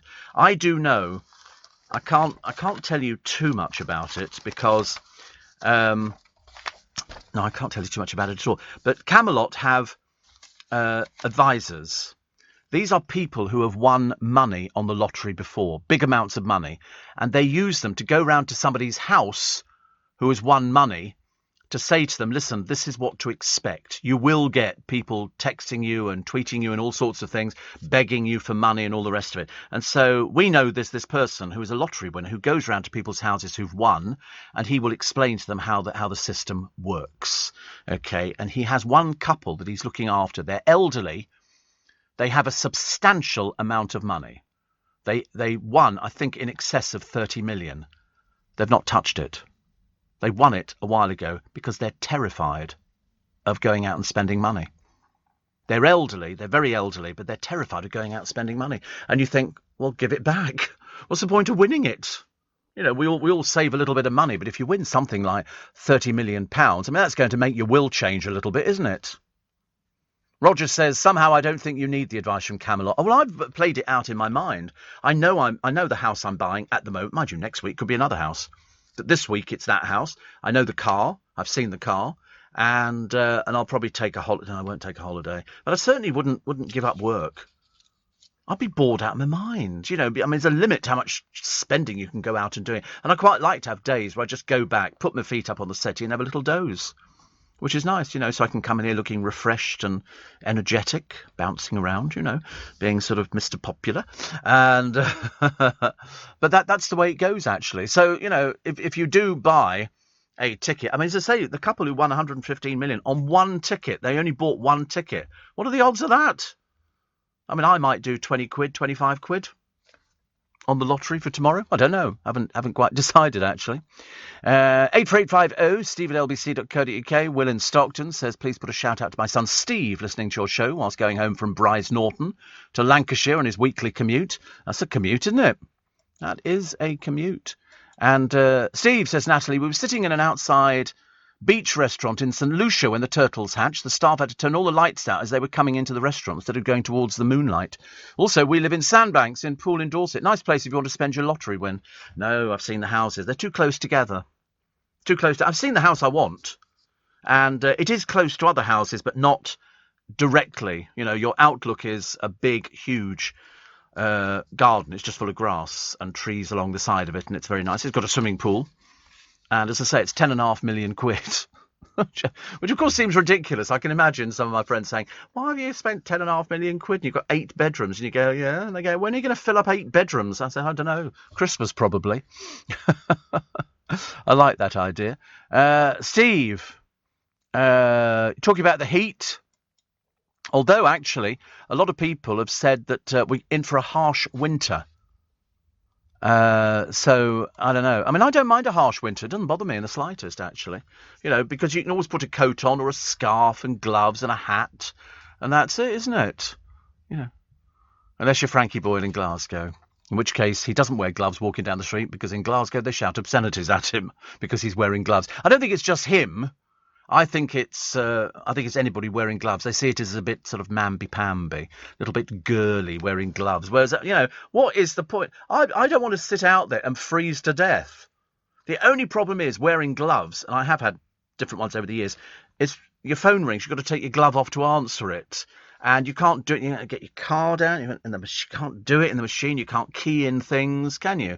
So you have to take your gloves off. So nice thin gloves would be very good, thank you, which I like. Steve, my wife runs 10 miles every day. In 2 weeks, she'll be 280 miles away. A nice quiet weekend for me.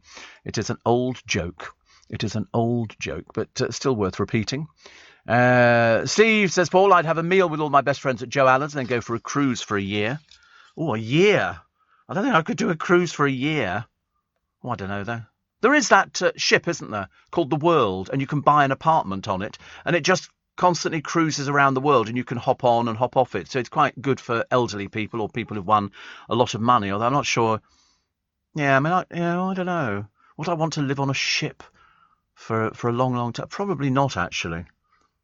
But I do fancy the idea of having a swimming pool. I think that'd be very sort of a little bit of exercise, because swimming and sort of strengthen your arms, you know. A little bit of all the arm muscle going on there, which would be quite nice. But I might actually also put in one of my 8 bedrooms, I put in some gymnasium equipment, perhaps a walking machine or something. And I think I might buy a dog. I don't know what sort of dog. Sorry? I don't know what breed. I've got no idea, actually. I don't know. I want a dog who's grateful, so it would be a rescue dog. You know, because I think rescue dogs have a pretty rough life. They get treated... Well, yes, one of Penn's dogs. No, thank you. And Catherine says, Steve, for my sins, I watched Towie on catch-up last night.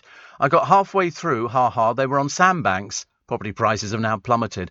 Oh, they're so awful. And also they've dragged... Well, and the one I watched 2 yesterday. One is an old series because it had Gemma Collins on there doing her drama queen bit. And Bobby Cole Norris, who... I don't know what to say about him. And then I watched a new one, which they've just started filming. And they've got Amy Childs on there. I mean, honestly, where these people's brains are, God alone knows. Steve. In the film Torch Song Trilogy, Maurice and the Fruit Machine helped me accept my sexuality and become the man I am today. Stephen Stockwell. Yeah, I mean, there were all sorts of films which sort of helped people out, didn't they?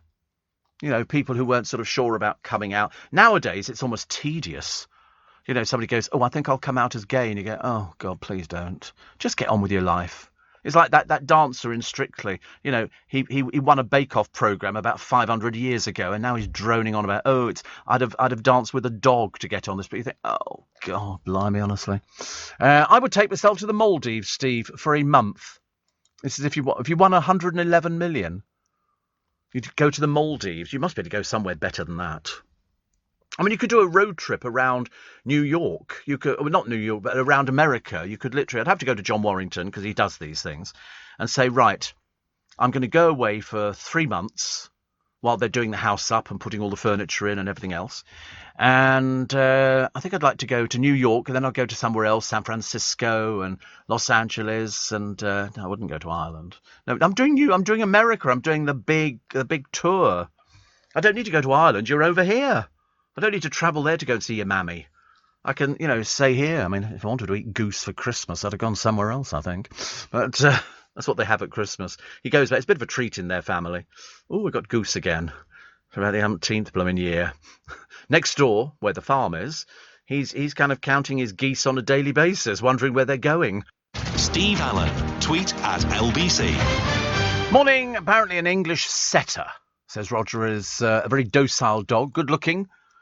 And always loyal, and everybody will love it. Yes, I mean, one of my aunties used to have a setter. Used to have a couple of them, actually. Faz says, The Rocky Horror Show and Kinky Boots. I like Kinky Boots. Very good film. True story. True story. The Brize-Norton commute, Steve, is a bit bad for the RAF. Tell them to try the standard Royal Navy commute between Plymouth, where lots of ships are based, and Portsmouth, where lots of training schools are. Hideous journey. Yeah, I just like the sound of Brize-Norton. I mean, where does that come from? Brize. It's very good, isn't it, really? I like that. Some like it hot. Yes, where the boys dressed up, which was very good. Steve, why don't you buy a luxury Winnebago and travel around America and Canada in luxury at your own time? Because I wouldn't really want to do that. If somebody else drives it, I'm all right. I have actually seen these Winnebagos because a friend of mine, he used to work in the film industry, and he rented one years and they sort of gave him one for the weekend, and he took everybody away in it, and it was huge. And the American ones are enormous. Some of these things, I mean, I don't know where you'd be driving. California, I suppose. But I like the idea that they're that big and they're that, and you can take the whole family. They've got double bedrooms. They've got kitchens. They've got toilets. They've got showers. They've got everything on them. I mean, if you type in, I should imagine on YouTube, luxury Winnebagos, you will be absolutely amazed. Absolutely amazed. Steve, I worked in the duty-free shop on a cruise ship for 6 months. I was told by my fellow shop girls that I would start fancying guys who I would never normally go for. I didn't understand what they meant. After a few months, it was a case of, he's got nice teeth. Yeah, the trouble is you only see the people on the cruise ships very shortly, don't you? If they're passengers. Steve, give the money away and everybody will keep you alive for 7 years to avoid the tax. Yeah, see, I'm not interested. If somebody said to me, you need to invest it properly so you think, listen, I've got 111 million. Why would I want to reinvest? Why would I want to invest it at my age? That would be a total waste of time. Total waste of time. Other stories. Cricket's lawmakers, we've had this before actually, have been accused of woke nonsense after replacing the term batsman with the gender-neutral batter. So you can't say batsman now. You can't say, so-and-so is a very good batsman. You have to say they're a batter. Marylebone Cricket Club, recognised as the authority, said the change would take place immediately. The MCC, which is the Marylebone Cricket Club, which owns the Lord's ground, said it made the change to achieve greater inclusivity. But the move has prompted a backlash. Former England captain Nasser Hussain says, I've been saying batters for some time now, and I'm glad the MCC have made it official. We have to make the game inclusive to everybody. But does it really make any difference? Aren't we just being a bit mamby-pamby? Women's World Cup winning side, Alex Hartley, a member of it, said there are a lot of dinosaurs who've reacted really badly to it, but if changing batsman to batter makes one person feel more comfortable, it's worthwhile. Oh, God, honestly. It just goes on and on, doesn't it, really? Perhaps we're not really presenters. Perhaps I should. I'll have to check with Ollie. Ollie will tell me whether or not there's sort of a collective name for sort of presenters. Does that offend anybody? Presenters can be male or female, can't they? We don't have to have specific wording for male or female. I'll check with Ollie later. I mean, he'll be in the gym at the moment. I mean, seriously, I don't know what he's going to do with his body once he's finished doing the gymnasium stuff. He seems to do all sorts of things. He goes in there, he comes in here in his shorts and his bits and pieces. I always feel quite sort of lethargic about the whole thing. I don't know, because we have gyms around where I am. In Twickenham, we've got a Pure Gym, and then there's another one up by the station. There's one on the A316, which I think is a David Lloyd one. And there must be enough money for all of them. People pay to go to gymnasiums. I have been to gymnasiums. I did go. I was at the David Lloyd club. I went to at the Barbican. I've been to quite a few others, actually. And it was very good. I just found it a little bit threatening. Intimidating, I think, would be a better word. A better word. If I won the lottery, Steve, I'd ask people to go to San Francisco, head down the road to Amarillo, take a train to Chattanooga, and then I would send you a letter. That's quite nice, isn't it? No, I mean, I think the Winnebago I'm quite enjoying because I like the idea of sleeping while on the move. I like, or failing that, I might do one of those train journeys, you know, where you can do, I mean, the one I think Mr. Shah from Goods the Chemist he did the one through the Canadian Rockies. You know, they've got a big bubble on top of the train. You can sit up in the bubble. See, I quite fancy that idea. I quite fancy, there's also an Indian railway train, it's like fit for Maharajas. It's absolutely beautiful. And if you had 100 million, you wouldn't, if they go, oh, it's £30,000, you get, and who cares? And I would like the idea of having a train journey and sort of being on the train for quite a long while, getting off at little stops every so often. But I quite fancy that. I wonder if you can do that for sort of a long period of time. You know, I just don't know what you'd do. Isn't it funny? You would probably change it. Everything would change. Firstly, by the time they actually told you that you won tomorrow 111 million, you'd have a heart attack, so you'd be in hospital. Then you've got to hope that you survive it. There was I watched something on, what was it on? Might have been a YouTube program. Oh, it was on YouTube. And it was a lady in this country, and she'd had a fall, and she was fairly elderly, and they had her daughter and a husband there, and they basically said that they couldn't operate on her because she was too old. She was in her 90s, and she was too old, and they said, you know, the danger would be that, you know, you might not make it. What they were telling her was that she wasn't going to make it anyway, and what they would do is make her life as comfortable as possible. And he said, do you understand what I'm saying to you? He had really good bedside manner, and she's in the bed, and he said, it's too dangerous to do this operation, and there's no guarantee of anything at the end of it. And she said, I'm in my 90s. She said, I can't complain about life. And she said, but she only had 24 hours. But they didn't tell her it was 24 hours. They told the daughter and the husband that, you know, she would start going downhill because of her breathing difficulties with her lungs. And I remember thinking, doctors have to do this every day. Doctors and nurses, and you think, it takes a very special person to do that. Very, very special person. Steve, our proper title, says Kevin the Milkman, is Dairy Distribution and Salesperson. But it's a bit of a mouthful when you're calling for the milk bill on a Saturday morning. Oh dear. If I won the lottery, Steve, I'd definitely book a long Silver Seas cruise. Yes, there's all sorts of really good cruise liners. Steve, I did a 1,500 mile round South Africa. It's easy to hire a driver. 1,000 miles around KwaZulu-Natal. Much easier, says Sue-Ann. Yeah, I mean, I quite fancy doing a train journey. I mean, I suppose I could start with little ones up to Scotland. I quite fancy doing that and then going on some of these out-of-the-way railways. I quite fancy that idea. Because you'd want to tick a wish list, wouldn't you? A bucket list. And I think that would be quite a nice thing. But also going round America in a huge Winnebago. I don't want to go to any rock concerts, that's a fact. I'm not doing that. I've decided. I know you can get a yurt and stuff like that, and they have sort of Winnebagos at these places. I've seen the queues for the toilets. No chance. No chance of me using a toilet that 300 other people had used. Thank you very much indeed. Steve, in 1086, Bryce Norton was Norton or North Ton of Bampton. It became Bruners Norton in the 1200s after the Brown family and the form Bryce Norton had appeared by 1523 with the current form since the 17th century, says Glenn. Well, there you go. Look at that, honestly. An education history lesson. Who'd have ever thought it on a Thursday? Who would have thought it? Whitty has said that nearly all kids will get ill without the jab.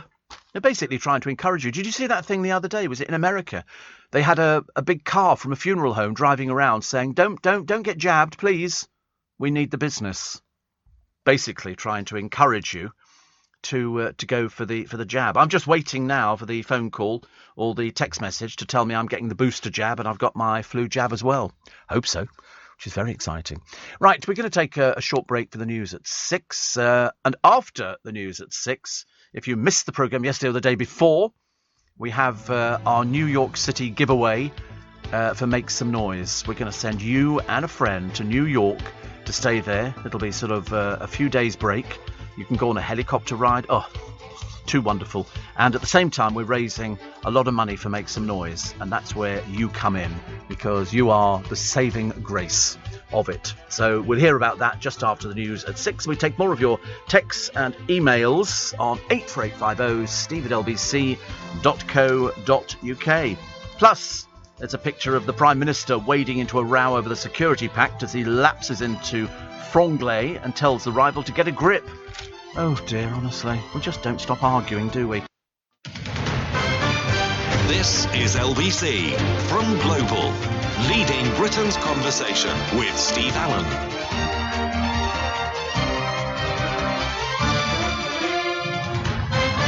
Morning, everybody. 4 minutes past 6. Welcome to Thursday morning. Welcome to It's Another Day. It's another exciting day. What will happen today, I wonder? Every day I always sort of think, I wonder what news is going to break. I know that last night they had a very successful Classic FM show at the Royal Albert Hall. The Good and the Great turned up to it, which was lovely. I love classical music. I really do, actually. I've got certain pieces. Tannhaus is one of my favourites, and so I'm a bit of an aficionado. Kieran in Luxembourg says the easiest way to get your own toilet at a concert is to turn up early and put a padlock on it. I just don't want to share a toilet with other people. I really don't. I like the idea of camping. I did that when I was younger. We had a church youth group and we went camping on the Isle of Wight, putting the tents up and living under canvas. We didn't appreciate how good it was because we were just little kiddies, I'm afraid. Steve, if I won the lottery, says Sarah, I would book myself into a private hospital, have both my hips and knees replaced, have my spine fixed and my teeth done. Also, I'd have a bungalow. Right. Built, have lots of land so I could build more property for my family, set up a business to help disabled people. Good grief, woman. Well, I hope you win. 111 million. I mean, you can achieve your dream on that. You can achieve your dream, which is, it is life-changing money. What about Steve, a luxury yacht trip with your loved ones, like on Below Deck Mediterranean? Have you seen that? Have you seen that program? That's where they have all these people and some of them are nice and some of them are vile. It's another reality type show, but the yacht itself is super. People book onto it for like 45 grand a week or something, and they get cooked. But behind the scenes, with the chefs and all the rest of it, and all the girls and boys working on the boat, it's all a little bit plastic. It can only be done, by Americans. Okay, so today we're all going to go to the beach. No, I'm staying in my cabin. I'm not coming out for anybody. I don't like those sort of things. That's why I don't like the programs like Love Island, because it's just a bit tragically sad that all these people struggling to face the English language, then sort of go after, because we're like going out together. And you think to yourself, my God, fellas, why do we bother? Why do we bother? Still to come, let us pray. Thou shalt not block the M25. Who has said so? A diocese condemns the clergy who shut down the motorway for the eco-protest.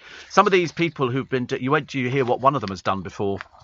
They're not the full ticket, these ones here. But the good news is, which you heard a few days ago on LBC, America will soon be opening up to fully vaccinated UK travellers. And I've got a lovely, lovely prize up for grabs. If you missed it yesterday and the day before, you can enter as many times as you like, actually. This is a 3-night trip for 2 to New York City. Woo, New York, New York, so good they named it twice. You'll stay in a boutique hotel, enjoy a private helicopter flight, a fine dining experience, and on top of that, I'll give you £1,000, 1,000 quid to spend. You'll win flights to and from New York, conveniently travelling from your closest international airport that operates direct flights to New York. You'll have 3 nights to relax in your Bronze King room at the Dream Downtown Hotel. This hotel's heated outdoor pool has a glass bottom that makes up the ceiling of the lobby below. Imagine the fun you could have. I wouldn't be moving out of the lobby. I'd just be sitting there staring upwards. Chelsea Market and Greenwich Village and the High Line are very close by. You'll also get private transfers to and from the airport in New York, taking you straight to your accommodation. You'll fly over Manhattan in a private helicopter for up to 15 minutes, taking in the sights of the city from above. You're also in for a treat because one evening you'll get to dine at Cosme, devoted to Mexican-inspired dishes. You get a 3-course dinner for 2 from their a la carte menu, including a bottle of house wine to share. Finally, because New York City is one of the best shopping destinations in the world, as an extra treat, wait for this one, I'm going to give you an extra £1,000 spending money so you can treat yourself, perhaps buy a little present for me, and bring something back. They all want presents around here. You can't avoid it at all. So if you want a chance to win, thanks to the NDL group, all you have to do, it's very simple. You text NYC to 84850. Just NYC to 84850. A voluntary donation of just £3 from every text supports Global's Make Some Noise. So you're really doing something that is fantastic. At the same time, if you win, you kind of got your money back again, haven't you? You've got until 5 p.m. on the 8th of October to enter. Keep the phone handy because we could be calling you. Standard network rate supply. You need to be 21 or over, and you're playing across participating radio stations and regions. Rules at makesomenoise.com. It's all you have to do to be in with a chance, and we've been very lucky in the past with winners on this programme. Text NYC to 84850. Good luck. Good luck. And that'll be running until the 8th. But it's a nice prize, isn't it? I wouldn't mind going. Mind you, if I'd won the 111 million, I would give £1 million to Make Some Noise straight away. I just have to do that because I think that's a nice thing, because they do raise an awful lot of money for an awful lot of good causes. Chris in Hatfield says, Steve, if I won the lottery, I'd go long-term sick and send in medical certificates attached to a postcard from the Bahamas. Listen, with that much money, you could just write to them and say, I don't want to come into work anymore. They're not going to sue you, are they? I don't think so. But I hope it goes to somebody nice. You know, it doesn't matter who it is. I hope somebody gets it, because it's very difficult to win this thing, even though they go 111 million. I mean, it'll be all right, though. I might have 2 kebabs a week. That'd be fantastic. Steve, talking about camping with my wife, Steve. Say John Bosco Boys Camp at Colchester, 200 boys for the week. Brilliant time. Yeah, I mean, I just think we did so many different things when we went camping. There was a church youth club. And that was the only affiliation. It was the church that set it up for us. You didn't have to go to church, but people on Sunday trooped along. And then they would let you go halfway through the service. They'd go, and all the boys and girls from the Tuesday night club are now going to be going off for their own thing. We just go into a room and have a cup of tea and a biscuit. And that'd be it while the adults had the rest of the church service. But we went camping on the Isle of Wight. It was great. It was really good fun. We had big tents. We cooked over a little fire. You know, and we had, I can't remember what we ate. I really can't remember, actually. Perhaps we had... Probably sausages. Probably sausages. And there were about 20 or 30 of us, and we camped by a river. It was just lovely. We didn't appreciate it because we were kids. We really didn't appreciate it. Here is a horrendous story. A Church of England diocese last night criticised members of the clergy who took part in the M25 eco-protests. Wait for this. You have to listen to this bit, because this goes to prove something. I don't know what. You'll worry about it in a minute. The Diocese of Oxford said Tim Hughes, 71, Sue Parfitt, 79, Mark Coleman, 62, and Martin Newell, 54, had frustrated many people by blocking the motorway. Reverend Hughes, who is the one I mentioned first, is 71. He once sewed up his lips in protest at the influence of media mogul Rupert Murdoch as permission to officiate in the diocese, although he does not have a parish. So he's obviously one of these professional complainants. He sewed his lips up. I mean, seriously. Reverend Parfitt from Bristol. A dreadful thing to say. Thank God. I mean, I think that's something really... You've got to be loopy to do that, haven't you? Reverend Parfitt from Bristol and Reverend Coleman, a former borough dean of Rochdale, are both retired from ministry. Yeah, I don't think they should be allowed to call themselves reverends. Once you've retired from it, that's it. And Father Newell, a Roman Catholic priest, belongs to the Passionate Order, works with asylum seekers in Birmingham. Not surprised they will want to sit in the middle of the road. Asked about Reverend Hughes yesterday, a spokesman for the Diocese of Oxford said the actions of Reverend Hughes and others, whilst arguably well-intentioned, have frustrated many people. And the actions have been productive in encouraging the urgent change required. Yeah, send them to prison. These people are obviously loopy-loo. They're obviously gaga. They must be. Sewing your lips up. They don't actually work in ministry anymore, but they've hung on to it. I'm a reverend. Oh, does that make a difference? Yeah, they still wear the dog collar. But they're retired. That's like saying I'm a deep-sea diver. I'm going to go out in my bathing bell. You know, it's equally ridiculous. But I've known people in the forces who hang on to their titles after they've come out of them. But I thought they were members of churches. They turn out to be no such thing, ladies and gentlemen. No such thing at all. Steve, things I would buy if I won the lottery, says Chris in Brentwood. I would buy and restore a lost and forgotten about Frank Matcham theatre, like the Hippodrome in Brighton. I'd buy a farm in the countryside, like the one in Darling Buds of May. I'd buy a garden centre and have people run it for me. Rescue donkeys in Spain. Buy Jan at the Queen's Theatre in Hornchurch. An L.I. Hart holiday. She works very hard and very much deserves it. She does. You see, that's nice. Can you imagine? That's why I like the Cliff Richard films, because in one of them, they bought a theatre, didn't they? And they sort of brought it back to life again. And London was full of old theatres years and years and years ago. So I like that. That's like seeing inside of the Blackpool Tower Ballroom. That's Frank Matcham. That's all gold and zhuzhy and wonderful, just as over the top as you can possibly get. So I think that's a good... I'm not sure about the farm in the countryside. Being a farmer is very, very hard work. Because somebody was talking to me. Well, they weren't talking to me at all, actually. I don't know why I've just mentioned it. They sent me a text. They weren't talking to me. But they said something which is very interesting. And they said the definition of a milkman is a purveyor of stolen goods. That's from Vegan Lizzie, who could be Vegan Claire as well. Well, unfortunately, you have to milk cows. You can't just let them get bigger and bigger. They just explode. So they need to be milked. That's how it works. And if you don't know that, you need to go back to school and find out about it. Steve Allen on LBC. Text 84850. Morning, 6:20. Kevin the milkman says we don't steal the milk, we pay the cows with grass. He said we can't pay them cash, they've not got pockets to put it in. Yes, I mean, if people don't realise that cows need milking, you can't just leave them. Otherwise they go bigger and bigger, and then there's a like that. And dreadful. Just going back to the so-called men of God and one woman of God, most of whom are retired, mainly because they're doolally. Father Newell's been jailed at least 6 times. 6 times, with convictions including causing £30,000 worth of damage by hammering at a nuclear convoy vehicle. He's taken part in Extinction Rebellion protests. Reverend Coleman's home in Rochdale has an energy rating of C. His wife, Wendy, a Labour member of Rochdale Council, said, we will get it fully insulated. Yeah, I bet.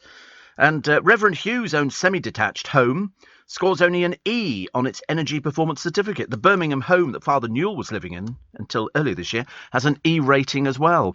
These people are nothing to do with the church. Grief.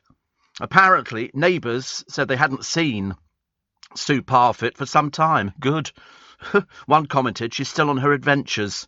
Insulate Britain spokesman Liam Norton admitted living in South London council home with... He lives in a council home, does he? Wonder how he got that. With poor insulation, Lambeth Palace declined to comment. Why? Asked about Father Newell, the Catholic Archdiocese of Birmingham said it couldn't restrict clergy from attending protests. Yes, but not just attending protests. He's been in prison 6 times. I wouldn't want to go to any church that he was running, thank you very much indeed. Goodness sake, honestly, what is going on? And these are supposed to be, but they still insist on wearing the dog collars, don't they? Whereas I don't think they're very Christian at all. Definitely not. Steve, if I won big on the lottery, the first thing I'd do, I would go and stay a week at every hotel featured in the Amazing Hotels programme. I've seen that, flying first class. That's very good, actually. That always looks quite nice. I'm not sure. See, the trouble is, I mean, the good thing about staying in hotels is what you need is somebody to travel with you as an AP or a PA. Somebody who will sort of take all your clothes out, hang them up, get them all ironed and everything else. So you've always got something to wear, and they'll arrange for the washing and the dry cleaning of things. And it would have to be in a suite. You don't have to have a single bedroom, do you? That'd be a bit mad. It's no good being, the richest person in the hotel, but you stay in a single room. You want to go for the ultimate luxury. When you go to Vegas, because you will go to Vegas if you're an adult, and you book some of these suites, they've got like 4 or 5 bedrooms, some of them. Absolutely fantastic places. And you could sort of stay there and just sort of see how the other half live, and then come back to reality, which is much better. Britain's fraud epidemic has been laid bare as figures reveal how much a day do you think is now being lost to scams? £4 million a day. £4 million. 753.9 million in the first 6 months of this year. And this is where people get phoned up and somebody will say, oh, hello, it's the bank. And they don't tell you which bank because they don't know who you bank with. They're just basing on the fact that you know. And they generally go, listen, we've seen some activity on your account and it looks like somebody's tried to access it. Now, if you have any suspicions about this phone call and you want to make sure that we really are your bank, call us back, okay? Just ask to speak to the fraud department. The number, you will find. on your documentation. And so you call what you think is your bank, because that's your bank's number, but it's been diverted to the crooks who haven't hung up their telephone. They're just waiting for you to pick the phone up again, and they just leave it a few minutes and then go, hello? And you then go, oh, hello, can I have the fraud department? And they're targeting particular people. They're targeting people who are a bit gullible.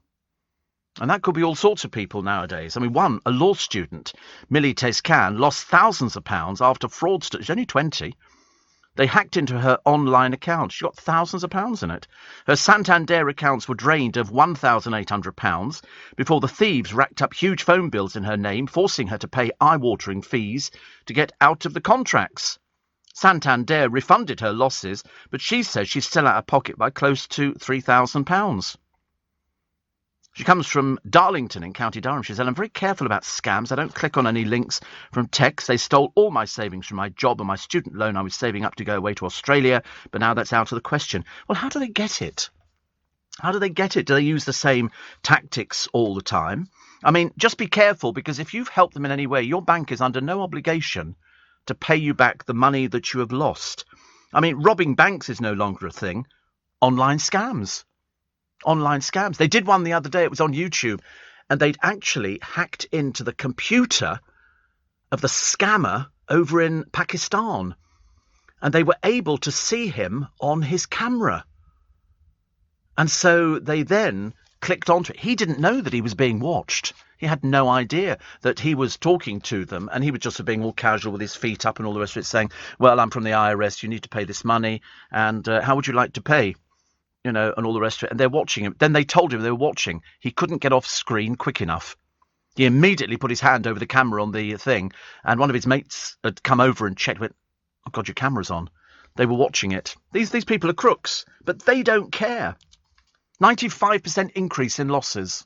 It's so easy to get people. Like, as we've said before, if it sounds too good to be true, it is too good to be true. We've seen people on the television. I've seen them on This Morning being interviewed.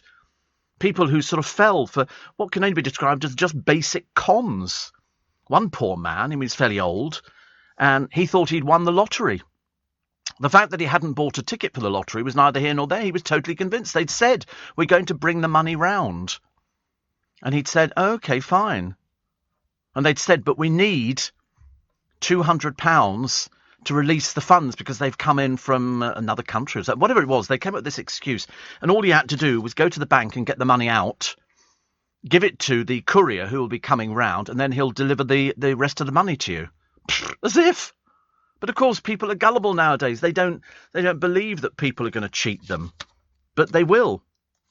They will cheat them. They just don't care. You know, you get things. I mean, you can spot them. I have to ask friends of mine sometimes if I get something, you know, on the phone that looks too good to be true or whatever it is. I'll say to a friend of mine, have a look at this. Is it a scam? And he'll go, yes, it's a scam. You know, I had to, there was one, what was the one that they tried on some school kids? They claimed that they knew that they'd been accessing porn, and they had them on camera, and they were going to tell the authorities that they were accessing porn unless they got money. It was so bad, one young man committed suicide because he couldn't bear the shame of it. And what they're doing is they're just testing the water. They're trying to find out, you know, what's sort of going on. And those are the biggest scams that they're doing nowadays. Second one, of course, being cocaine smuggling. They've just stopped a boat, which is in most of the papers, as indeed it was yesterday, with something like £2.3 million worth of cocaine on board. They're a bit stupid, these people, because they get caught and they go to prison. Most of them go to prison. Some of them sort of manage to get out of it and sort of go, oh, I was coerced. We had the cocaine smugglers in Peru, didn't we? Ghastly pair. Ghastly pair. Happy birthday to Nicholas Witchell today. You remember Prince Charles's famous comment on Nicholas Witchell? I can't stand that man. He didn't realise that there were microphones and they could pick up everything he was saying. He was with the boys when Nicholas Witchell was a royal correspondent and is the veteran royal correspondent of the BBC. But it was Charles going, I can't stand that man. And we heard every word of it. Made Charles look a little bit silly. But he was described by Prince Charles as so awful. When gay rights protesters invaded the 6 o'clock news studio, Witchell wrestled one woman under a table and clamped his hand over her mouth. The Mirror's front page read, Beeb man sits on lesbian.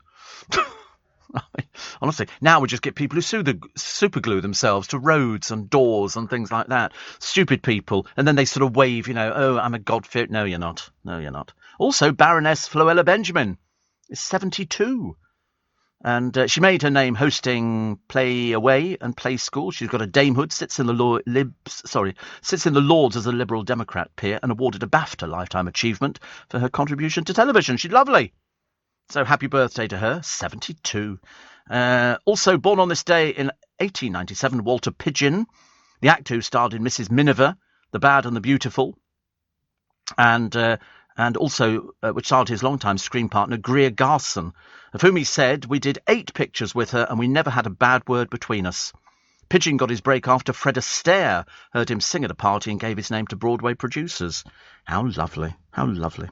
So happy birthday if you're celebrating your birthday today. Also, 1991, Donald Trump said his romance with starlet Marla Maples is over for good. "I want to remain good friends with her," the troubled 45-year-old tycoon was quoted as saying, "but it's time to step aside and look in other directions." They married in 93 and divorced in 99. Where is he now? Whatever happened to Donald Trump, honestly? Bless his heart. Still combing his hair in that peculiar little way. 84850. Steve Allen on LBC. Text 84850. Oh, the good news is that the Magic Circle have elected its first female president in its entire history. 116 years. Megan Swan is the youngest magician to take on the role, having joined the Children's Club at the age of 10. And it's the first time. And the assistant to the president as well is also new as well. Well, she's not new to us, actually, because we've used her in my shows at Christmas. The 1,300 members, gosh, what an elite bunch, pledge not to share magical secrets with anybody except bona fide students and historians of magic on pain of being expelled. And they come down quite heavy on you. Miss Swan says she creates environmentally themed tricks and teaches children about climate change. So well done to Megan, 28. I mean, it only goes to prove, our times, they are a-changing. And so Catherine Rhodes and Megan Swan, it's the way forward. It's the way forward. It's quite nice, actually, because too often women in magic got sidelined a bit. Debbie McGee was the one who kind of pushed it, I suppose, really, in a way, because, Paul used to sort of put her in boxes. And I think on a few occasions she put him in boxes, which was always quite a good thing, actually. I forgot to mention, actually, September the 23rd, 1896, Queen Victoria became the longest reigning monarch in British history, overtaking her grandfather, George III, who'd been on the throne for 59 years, 96 days. And in 2001, Kylie Minogue went to number 1 on the single charts with "Can't Get You Out of My Head," which is good. I'm not sure, actually. I mean, I don't know how old she is now. I can't work out things like that. But she's sort of Kylie Minogue, and people seem to love her. But she hasn't done a concert for ages and ages. I wonder, really, whether or not she'll go back touring again. Most people seem to want to do it. Most people. Oh, look, David Beckham pretending he can cook. Hilarious. Honestly, I do love the Beckham family. They're so marvellous at sort of creating nothing out of nothing, which is good. And Jeremy Clarkson makes the paper today in Eden Confidential. Apparently, now you remember Jeremy Clarkson, how it all came crashing down, don't you? With the TV producer who failed to ensure he was provided with a hot dinner. Anyway, he avoided police action after the victim declined to press charges, but because it was just something and nothing. We all thought it was something and nothing. You get there, you're the star of the program, and all you want is a hot dinner. Let's face it, Britain's last official hangman, Pierpoint, he quit the job because he got to the prison to conduct the hanging, and they offered him a salad. And he went, "I haven't travelled all the way here just to have a bloody salad."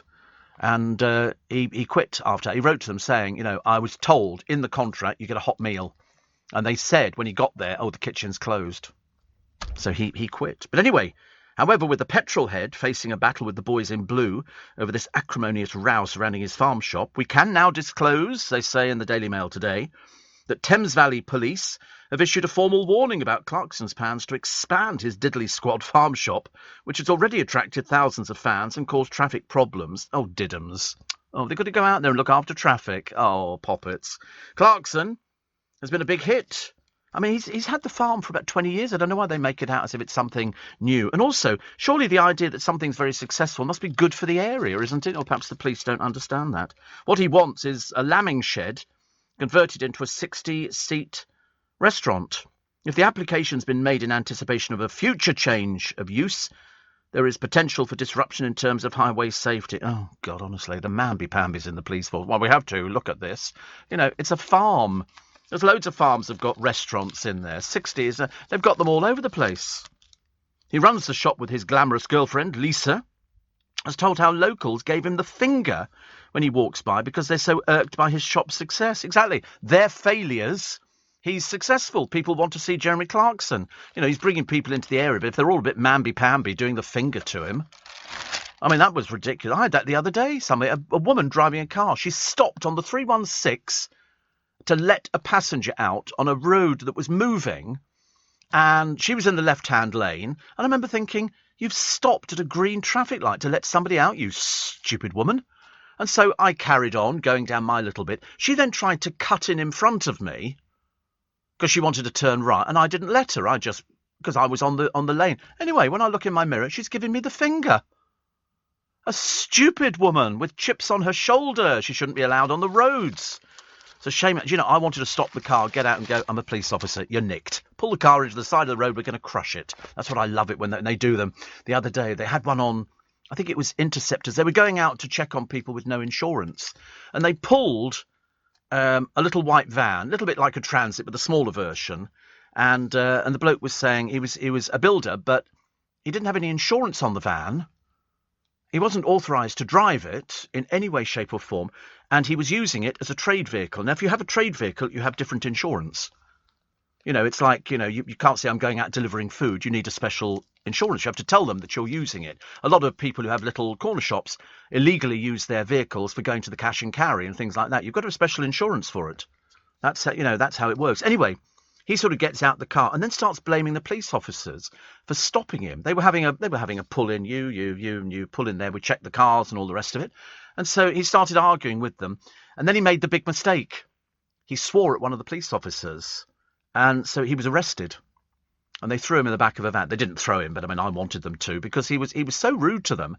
And they went, "Now, wait a minute, you're blaming us for stopping you with no insurance." He said, "I'm just going to the corner shop."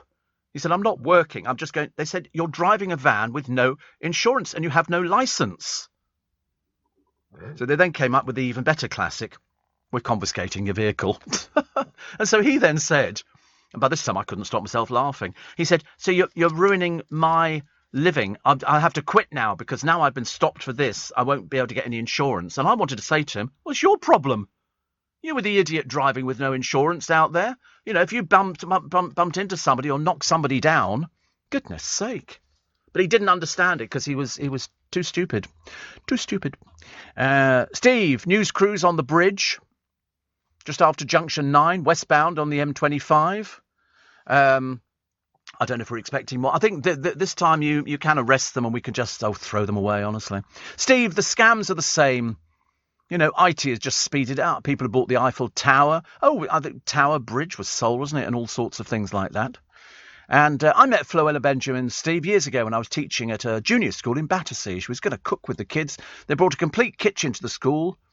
And they didn't even give us a wooden spoon. She's like, "Not two. Don't be so mean. You're not supposed to have a wooden spoon for things like that." Salmon or cod? Salmon. Salmon every time. I love salmon. I love salmon with broccoli. And I might have that today, actually. Because I just pop it in there and steam it. And it's delicious. It just falls apart. I like that salmon. You get 2 pieces for, I don't know, £5 or something like that. And it's healthy. I'm convinced I've got to start eating more healthy, get more. I bought vegetables yesterday and never got round to eating the blooming thing. It's ridiculous. Steve. Oh, somebody else talking about the scam. And somebody managed to get into my Uber Eats account. I didn't even know there was such a thing. An Uber Eats account. Oh, right. So you order the food and then you put it on the account. They said they changed the address and was getting all their takeaway food on me and my bank account. Oh, right. Don't know anything about that at all, actually. They were eating like kings and queens, says Catherine. How fantastic.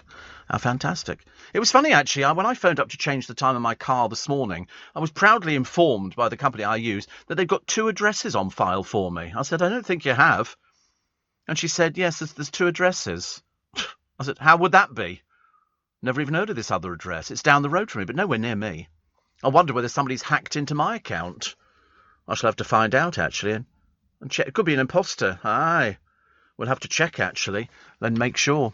Ridiculous. It's 17 minutes to 7. Can't believe 17 minutes to 7. So here is the bloke on the front of the Sun today, the eco-hypocrite, who's got £1 million property empire and poor insulation.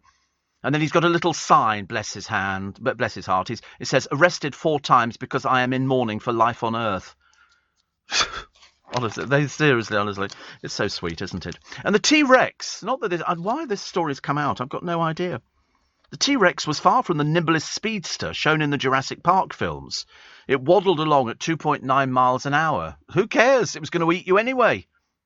Instead of sticking out its tail, the 40-foot king of the dinos swung it from side to side to help propel its 8-ton bulk. Professor Peter Bishop, part of a team at the Royal Veterinary College, who came up with the computer simulation, likened it to humans swinging their arms as they walk. What difference does that make? How a Tyrannosaurus Rex walks? Not likely to bring it back, are they? Another study of the Tyro, which ruled the Earth 68 million years ago, found it swaggered with a swinging rhythm like John Wayne. You know, la, da, da, da, da, da. They do it round here.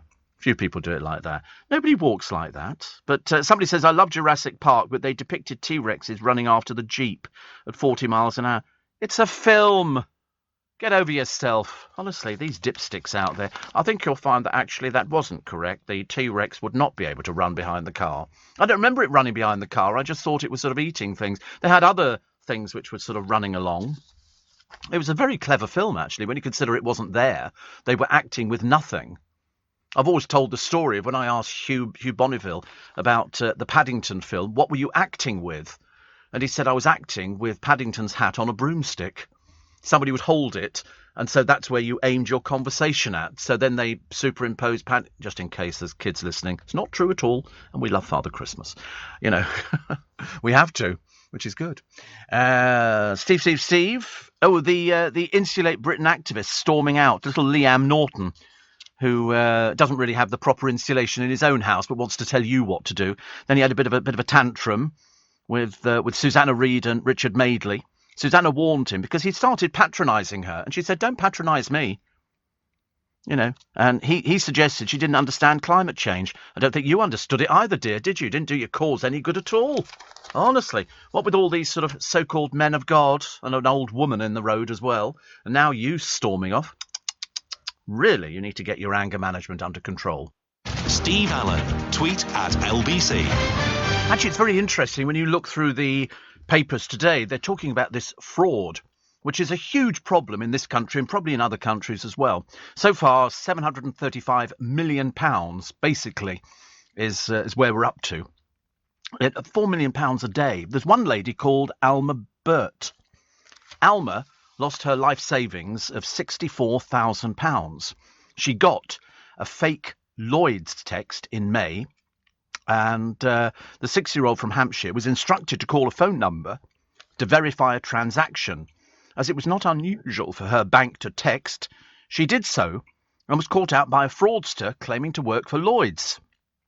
He won her trust by saying he would order a new debit card and persuaded her to download a remote access app called AnyDesk to secure her account. She had no idea this meant that the crook could block warning texts sent by Lloyd's.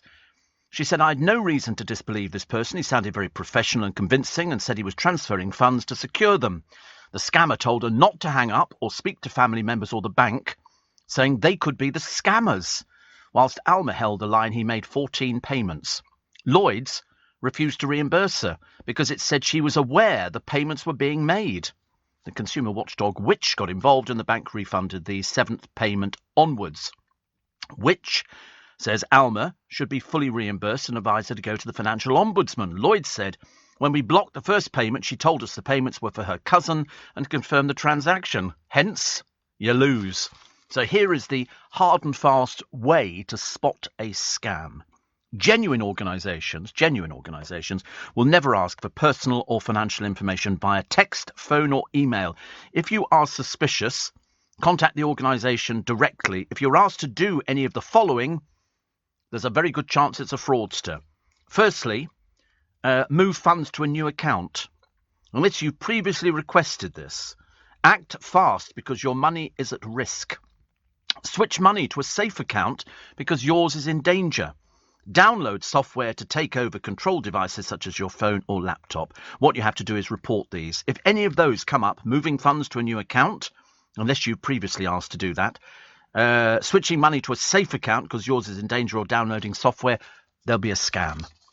Okay? And so the advice is, if you've got elderly parents, the bank will never send you stuff like that saying, do this and there's been action on your account. They will send you a letter. Or they'll have your home telephone number. Just sending texts, they send millions of texts out. They really do. And they just hope that most of them hit. They don't. Was Sir Michael Hordern the voice of the original Paddington, says Chris in Brentwood? I think he might have been, actually. And Alan says, I haven't played the National Lottery for at least 8 months, but because you talked about 111 million, I think I want to win. Well, but somebody listening could win at the moment. I could live off the interest easily. Well, you wouldn't need to worry about the interest. At your age, why would you bother about that? It just gets complicated. So, it's wake words. And good morning to Daniel Cohen as well. The Strictly show is going to go on, despite 3 dancers being unvaccinated. I don't know how they've got the audacity to even keep this thing going. I mean, the audience figures are sort of dropping. The bakery programme seem to be losing left, right and centre. Can't believe it, actually. Priti Patel has warned the road-blocking eco-fanatics they could be jailed. You see, to me, that says nothing. You could be jailed. It's like you could fly to the moon. You could inherit, £3 million. It doesn't mean anything at all. You could risk going to jail. They're not bothered. They couldn't care less. They've already said we're not bothered about going to prison. Most of them appear to have been to prison before. There's one so-called priest, who's been to prison 6 times. Why would they worry about it? They're not going to go for very long, are they? And then they come out and they carry on doing it again. Why? Because they're boring little nobodies. Ridiculous. Absolutely ridiculous. So, why they say that, they could go to prison. Why don't they, we're definitely giving them £1,000 fine. Why don't we just drain their bank accounts? Make it much easier, wouldn't it, really? Top doctor backing the bid from the Express today to honour the brave NHS heroes. And as she fronts a tree planting campaign to mark the Queen's Platinum Jubilee next year, Dame Judi Dench reflects on her love of nature, lockdown, TikTok routines and how she came to be a Bond girl. I think she's fab. Always liked her. She just seems to work. When I was watching Fine Romance the other day, which she did with her late husband, Michael Williams, and now she's got a new partner. I may say new partner. She had him for 11 years, for goodness sake. And that's David Mills. But they don't feel any need to move in together. She does what she wants to do. And why not? I've never seen Sex in the City. I don't know anything about it at all. But I know that the stars of and the cast of Sex and the City pay tribute to the co-star Willie Garson, who's died aged only 57. I think Gunter from Friends died as well. I seem to remember reading that one some time ago. Football hero Joe Kinnear has early onset dementia and needs full-time care, his family have announced. He's 74. He's a former Republic of Ireland international and a former Spurs defender. So there's always terrible to read things like that, isn't it, really? And a deer which attacked a string of visitors to a National Trust estate has been shot dead by park rangers. The beast charged tourists on Saturday, but had also gone for a runner days before. They've got a 350 deer park, and it's in the run-up to rutting, and that's why. The moment you don't go anywhere near them. Do you remember we told you the other day that we saw that piece of footage in Richmond Park where some buffoon let his dog off the lead, and it charged, and the deer just ran for their lives. Unfortunately, it's essential that dogs are kept on a lead because these animals will attack. Sorry? Is he still alive? Oh, who died from Friends? Oh, right. Best known for Gunter. I could have sworn somebody from there died. I can't remember who it was, though. See, Father's Boy is currently married to Jennifer Cameo. He revealed he had Metastatic prostate cancer. Oh, right. That was in when? 2021. Oh, that's what it was. So he was... But I never even knew who he was, to be honest with you. I'd watched Friends, and then it turned out he was the bloke who worked behind the counter serving coffee in the coffee shop. Nice. Here we go. Bees are on the not on the menu again, but they're talking about them. Give bees a chance, they say. And would you put these milks in your cup of tea? There's all sorts of soya milk, unsweetened coconut milk, hazelnut milk, potato milk, oat drink milk. They're all there, and people try them. I tell you what, I'm seeing a lot of. We've got a shop that's opened in Richmond a little while ago, and you take your own containers in and you fill them up. So it's cutting down on stuff like that. Agnes said, just think, if you won the lottery and then got scammed. Oh, I wouldn't be. I'm far too clever for things like that. As I say, if ever I get a phone call, I look at the number. If it doesn't come up in my book, I don't answer it. Oh, I've got to go. I've just realised. I've got a special podcast for you today, my little bit extra. When you hear about the bride who asked 150 guests to come to the wedding, where? Thailand. And by the way, $3,000 each. You'll find out how many RSVP'd. Also, the 1 million viewers on a certain Channel 4 baking show. Wonder why that could be. Morning, everybody. Welcome to The Spike. Welcome to Friday. Welcome to, thank God, it's the weekend. Oh, dear, I was thinking we were never going to get there, being Friday the 24th of September. 2 private citizens on a private trip to New York City. Oh, it's Harry and Meghan again, complete with armed guards. Honestly, really, what do they do for a living? No shortage of petrol. There's only a few shortages on the people to drive the tankers. The petrol, we've got tons of it. But you'd think if you read the papers, oh my God, you can't go anywhere, you can't do this, you can't do that. I think the papers are scaremongering. Definitely. Gemma Collins appears to have piled her weight on yet again as she was seen staggering out of a Mayfair restaurant the other day, one I've never even heard of. But as I say, they let Gemma Collins in, they'll take anybody. Plus foreign aid. How much do we give? We've just given more money to India, and also we're sending more money to China. To China? Shouldn't they be having a benefit concert for us? That would make more sense. And what else do we have? Boris burying his dream of a tunnel over to the Irish Sea. And the televangelists. You've got to be a certain age to remember the televangelists. Jim and Tammy Baker, a pair of old frauds. They were conning the American public because they have these huge things. Well, they used 2 years ago where they would go on. They had sex scandal and frauds and everything else. She was vile and revolting. And he was sort of, oh, God, help me, I have sinned. And there was one who sort of went on and said, please send me $1 million. And people started sending in money. And you could phone up these televangelists. They were big crowd pullers.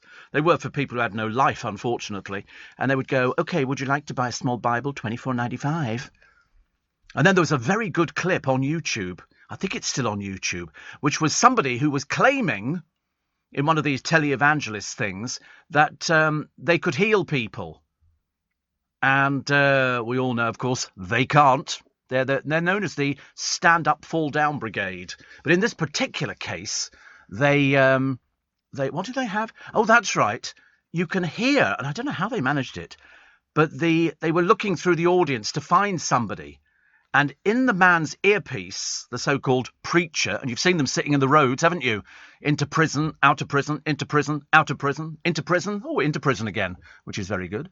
And it's really interesting because you can hear the person who is backstage talking to the preacher on his earpiece saying, the woman in the front row, her son's just died of cancer. And he would then go, I feel so... And he would literally scam them. He was a complete fraudster and a charlatan, and they do that, you know, and people fall for it. People fall for it. Jim and Tammy Baker were a right little pair. Not nice people at all, but, you know, what they were doing, they were raking in money, left, right and centre, and it was a big, big scandal. Steve, says Waz, I'm interested to know, if you ordered a meal at a restaurant, it came to your table wrong, for instance, you got fish instead of the steak that you ordered, would you complain or just get it done? Of course I complained. It'd be so stupid. Of course I complain. If I ordered steak, I want steak. Why would I want to eat somebody else's fish? Because they're eating my steak, and I'm presuming they could be a vegetarian. So that would be a bit ridiculous, wouldn't it? Mind you, this morning, the people who deliver the newspapers to us, obviously the driver can't read. We've ended up with the newspapers for a hotel in Euston. They have presumably are looking at a pack of papers with Steve Allen on there and James O'Brien and all the other people in the building. I mean, it is quite frightening, quite frightening. There's one here. Kevin Max Copeland. He's an American televangelist associated with the charismatic movement. What it is, they look for somebody who can convince the public that you must send money because then you're going to get salvation in heaven. I mean, I watch this channel. Sometimes it's good, sometimes I don't believe a word of it. And I think it's called TNT. It pops up on my television, and it seems to be a bit of American, a bit of British. And it's basically people who sit there telling you how marvellous they are, and you can have that same thing as well. You know, this one is worth 300 million. His income has gone up to 760 million. But as I've always said, you can't take it with you. You know, unless he's going to pack it in the coffin with him. His movement is the Word of Faith. He's had quite a few spouses, actually. In fact, 3 so far. But he's got one of those American winning smiles. We love you. Jesus loves you. And they sell it. They nearly had them over here.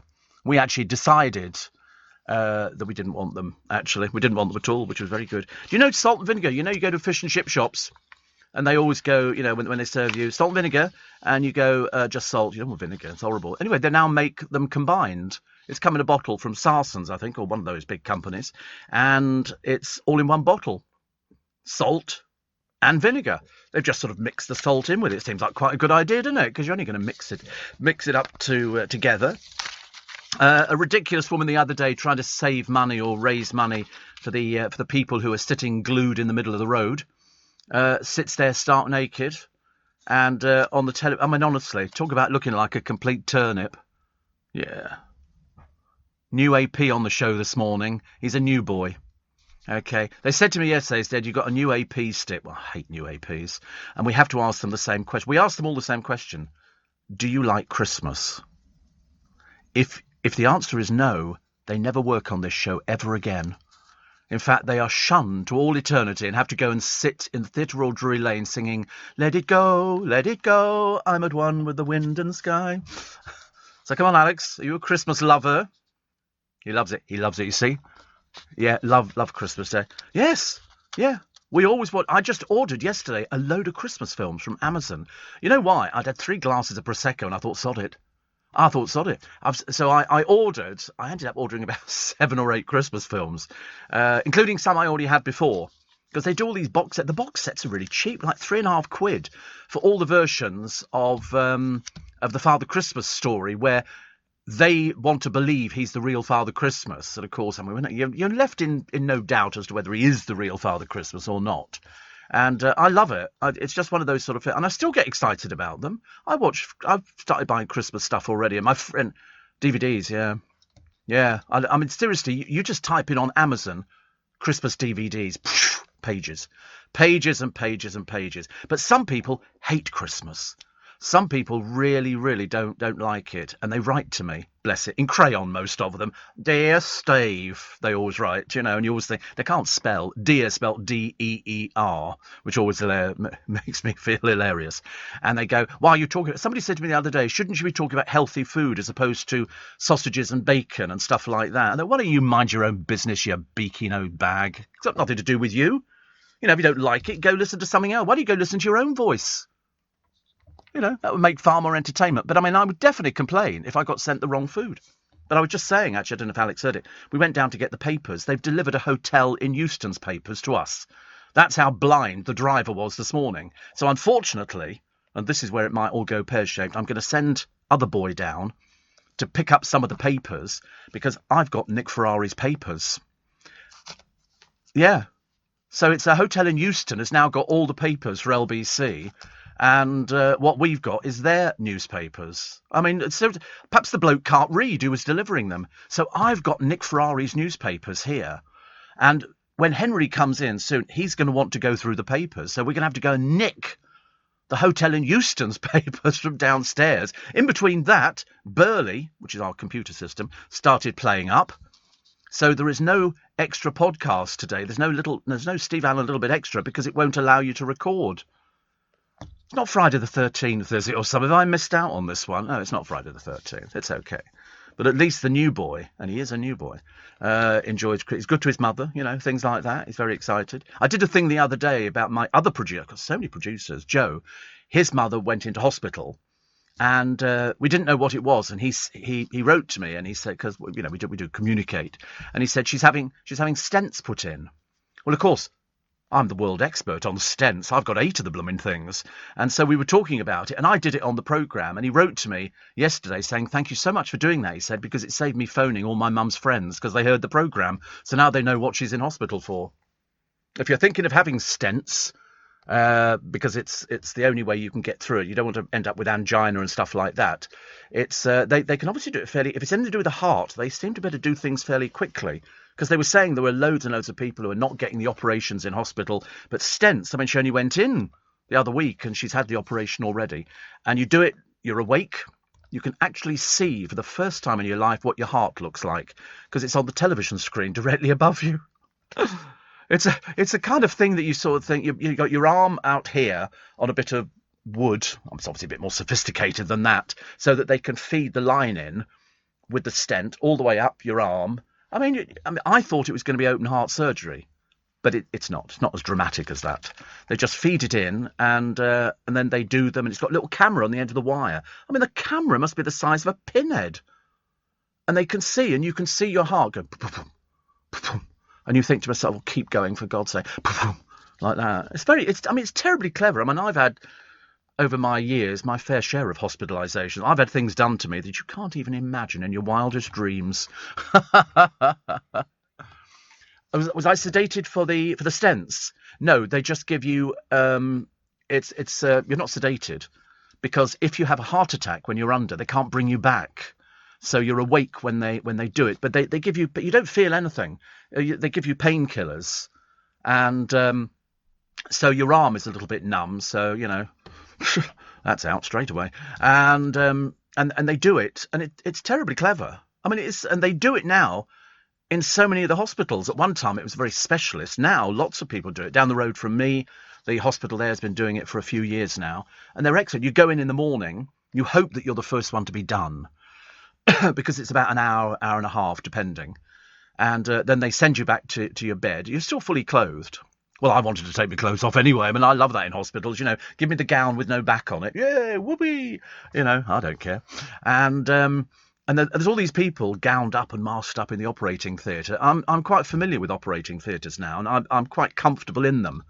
It doesn't worry me. Some people get a bit funny about hospitals. They go, oh, I don't like the smell in hospitals. I don't like this and the operating theatre. So when I had a procedure a while ago, they did put me out.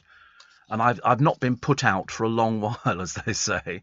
And it literally took, I spoke to the anaesthetist in the morning and said, how long will it take me to go under? Because I remember donkeys years ago, I went to a Nuffield nursing home to have I had a growth in my mouth, I think, or something. Anyway, they had to do a general anaesthetic, and it looked like Vaseline in a syringe, which they pushed in, and they said, just count, Stephen, like 10, 9, 8, 7, 6. Well, and then you wake up, and I had cravings when I woke up, a craving for a Marmite sandwich. I wanted a Marmite sandwich like I'd have slept with the entire hospital, to get the Marmite sandwich.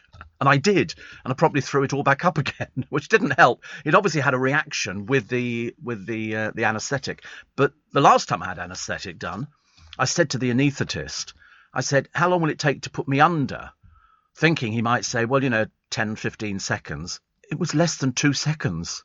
It was less than 2 seconds. I remember sort of looking at him, and they put a little cannula in your wrist. A little thing which has got the thing, so they just connect on the syringe. And he then sort of put this thing in there. And I remember looking at him thinking, I wonder how gone, completely gone. And you wake up an hour later. I mean, it's terribly clever. I mean, it really is, so, anaesthetists are worth their weight in gold, as far as I'm concerned. Every opportunity, put me out. Don't hang around.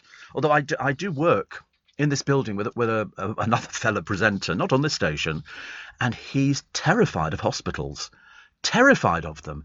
He just doesn't like any of the idea that they might put him out, and he's going to be lying there on this sort of hospital bed and all. He hates the idea. So of course I wind him up and tell him, they have a little sneaky peek, and what's amazing, isn't it? It goes by so quickly, this programme, for a Friday. It whizzes through, which is good.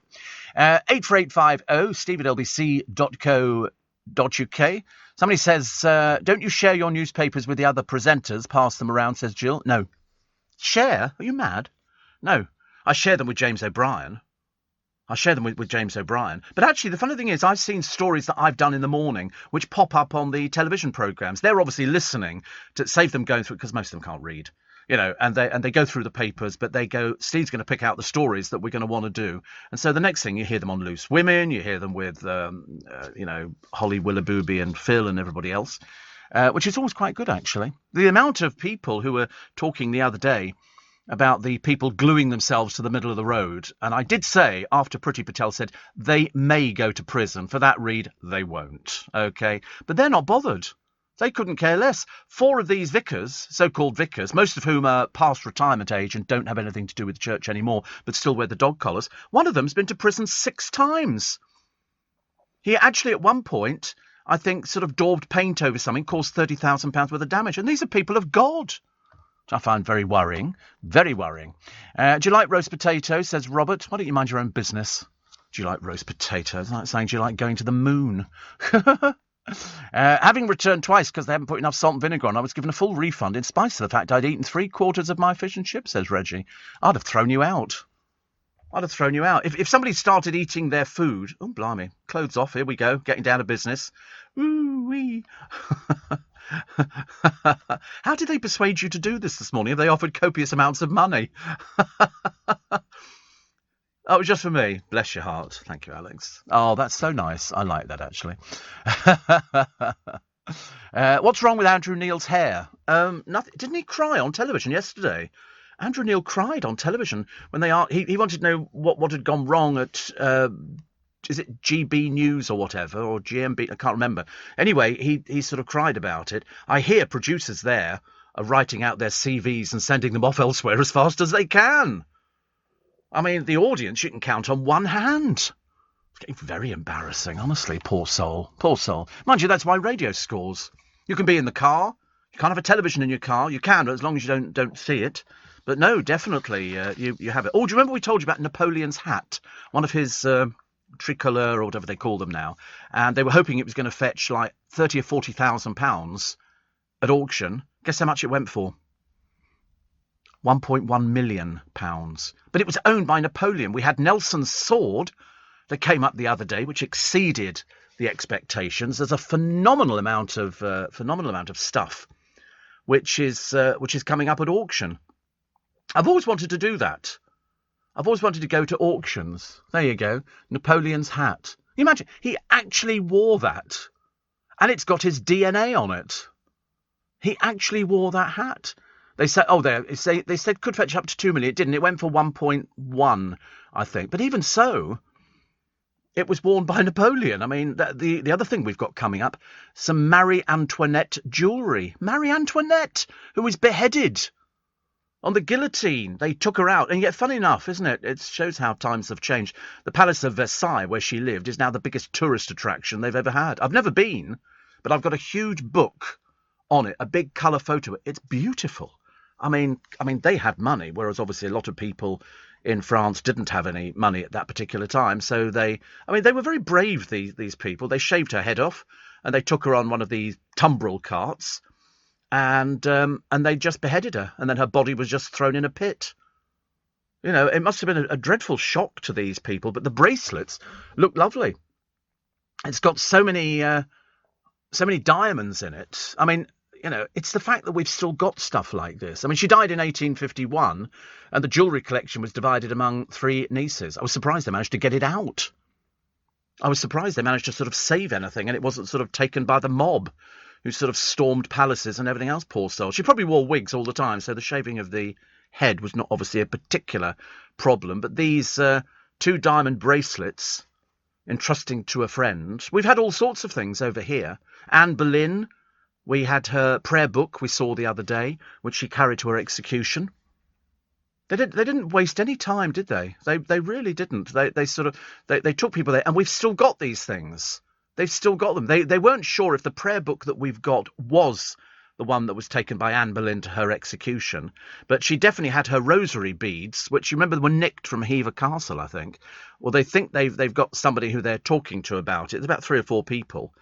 And they seem to have done quite well. They should be back very, very shortly. But imagine still keeping something like that. Somewhere, I believe there is a hair grip or a slide, which you ladies have. You know when you tie your hair back and you put the slide in to keep your hair up? Producer does it all the time. He's got quite a few of them at home. Some Diamante, some other ones, you know, and just puts his hair up and then slides a bit. It keeps your hair up. She had to have that because we didn't shave people's hair off. We just left it there, but you had to have your hair tied up so that the executioner could see where he was aiming for. We did it to Madame Tussaud, you know, the woman who's got the waxworks, because at one point they thought she was a spy, and they were going to execute her, and it was only a friend of hers that came out of the woodwork and went, no, she's not a spy. No, definitely not. So that's why she could never turn down the people who mattered in the day when they said, you'll do a waxwork of this person, and that's how it started. She was making waxworks of those people who'd been executed. Amazing, isn't it? Absolutely amazing. 84850 steve@lbc.co.uk. And Phil Collins and Genesis had a hit and video about fake TV evangelists called Jesus He Loves Me. But they do that. I mean, Shane says, I can't believe how gullible people are. Yeah, but if you believe in something, look at it logically. You know, if something's happened in your life and you think that you do get the sort of the Bible bashers. You do get the Bible bashers. Certain organisations will come round, bang on your door and say, do you want to be friends with Jesus? And it's a case of, no, you probably don't, because otherwise you'd have discovered it. I mean, I think most of us as children went to church, but churches now have changed. There's so many different things, and some of them in America become very big business. The televangelist can turn over hundreds of millions of dollars a year. And when you go there, it is basically, it's Bible bashing. And you see these huge halls that they build. You can see it on the television. We need your money, you know, and by giving us your money, you're going to heaven. It's a load of old cock and bull. Of course, you're not going to heaven because you've given somebody money. You're going to heaven because you've been a nice person and you want to believe in Jesus. You don't want to give it to some bloke you never heard. It's like somebody coming up to you in the street and going, hello, would you like to go and see Jesus? And you go, yeah. They say, well, give me £100. You give them £100 and that's the last you ever see of it. And that's what they do with the televangelists, but they're smarmy. They're smarmy people. They're designed to get money out of you, so they're very good at talking and crashing the Bible. You know, they used to do tele-revivalists in circus tents years ago. Neil Diamond used to sing about it with Brother Love's Travelling Salvation Show, where they would pitch up in a town and you would go there and you would have the hellfire and brimstone preachers. And that was the basis of the film Paper Moon, with Ryan O'Neill and Tatum O'Neill. They were flim-flam men. They were scamming the American public. And in one of them, it was so easy to do because people were so gullible. They didn't have the news on the radio or the television or anything else. They would turn up in a town. They would pick up the newspaper. They would go through the deaths and they would see that, you know, Sirius, whatever it was, had just died. They would go to the boot of the car. They would take out one of their Bibles. They would get their little John Bull printing outfit out and they would go, to my beautiful wife, this is in commemoration of you, blah, blah, blah, lots of love.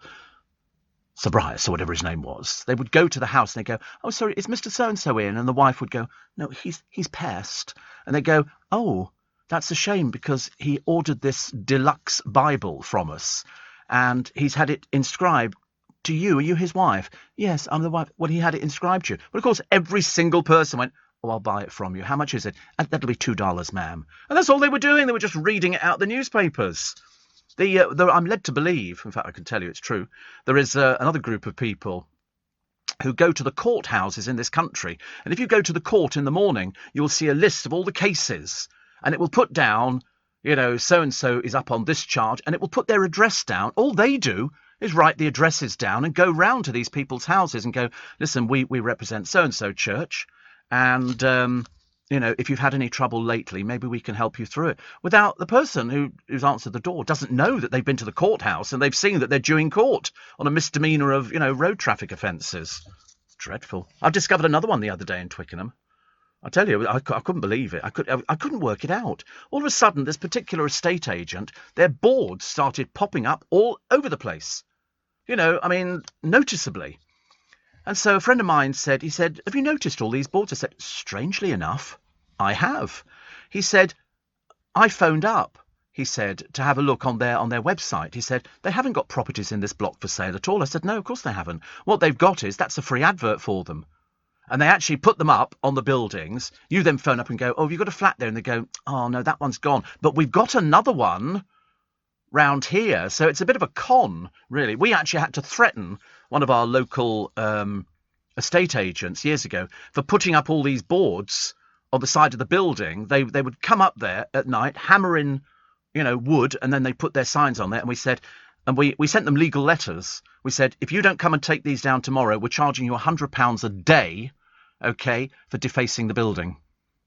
They couldn't get round there quick enough. Seriously, they couldn't get round there quick enough. But anyway, that's my world today, which is lovely. Somebody says, will you get a normal Christmas this year?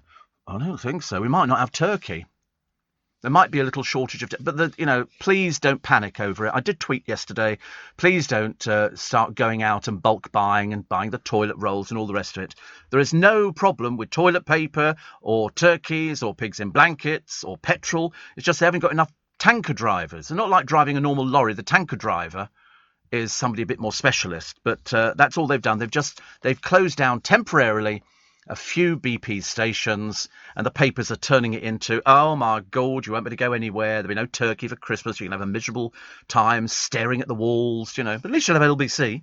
So that's something to look forward to, isn't it? Honestly, I wish you could hear the conversations during the breaks. I wish you could, because there are so many scams that are going on nowadays. I was watching on YouTube earlier on, which has become my addiction in the early hours of the morning. I love it. And it's the people in America who pretend to be coppers. They go out there and they pull cars over. One of them was issuing tickets, but you paid a PO box number, which was his. He was so screwed up in his head. Anyway, he gets stopped by real police because he's pulled somebody over, and they go, sorry, who are you? And he goes, I'm a police officer. And they go, show us your badge. He gets this thing out, and they go, that's not a police badge. That's a fireman's badge. And he goes, I can't tell you anything else. And they literally brazen out. They've all got screws loose, as I say. They're not the full ticket. But some of them have the uniforms. They've got the little pretend cameras on the front. They've equipped their own car with blue lights and red lights.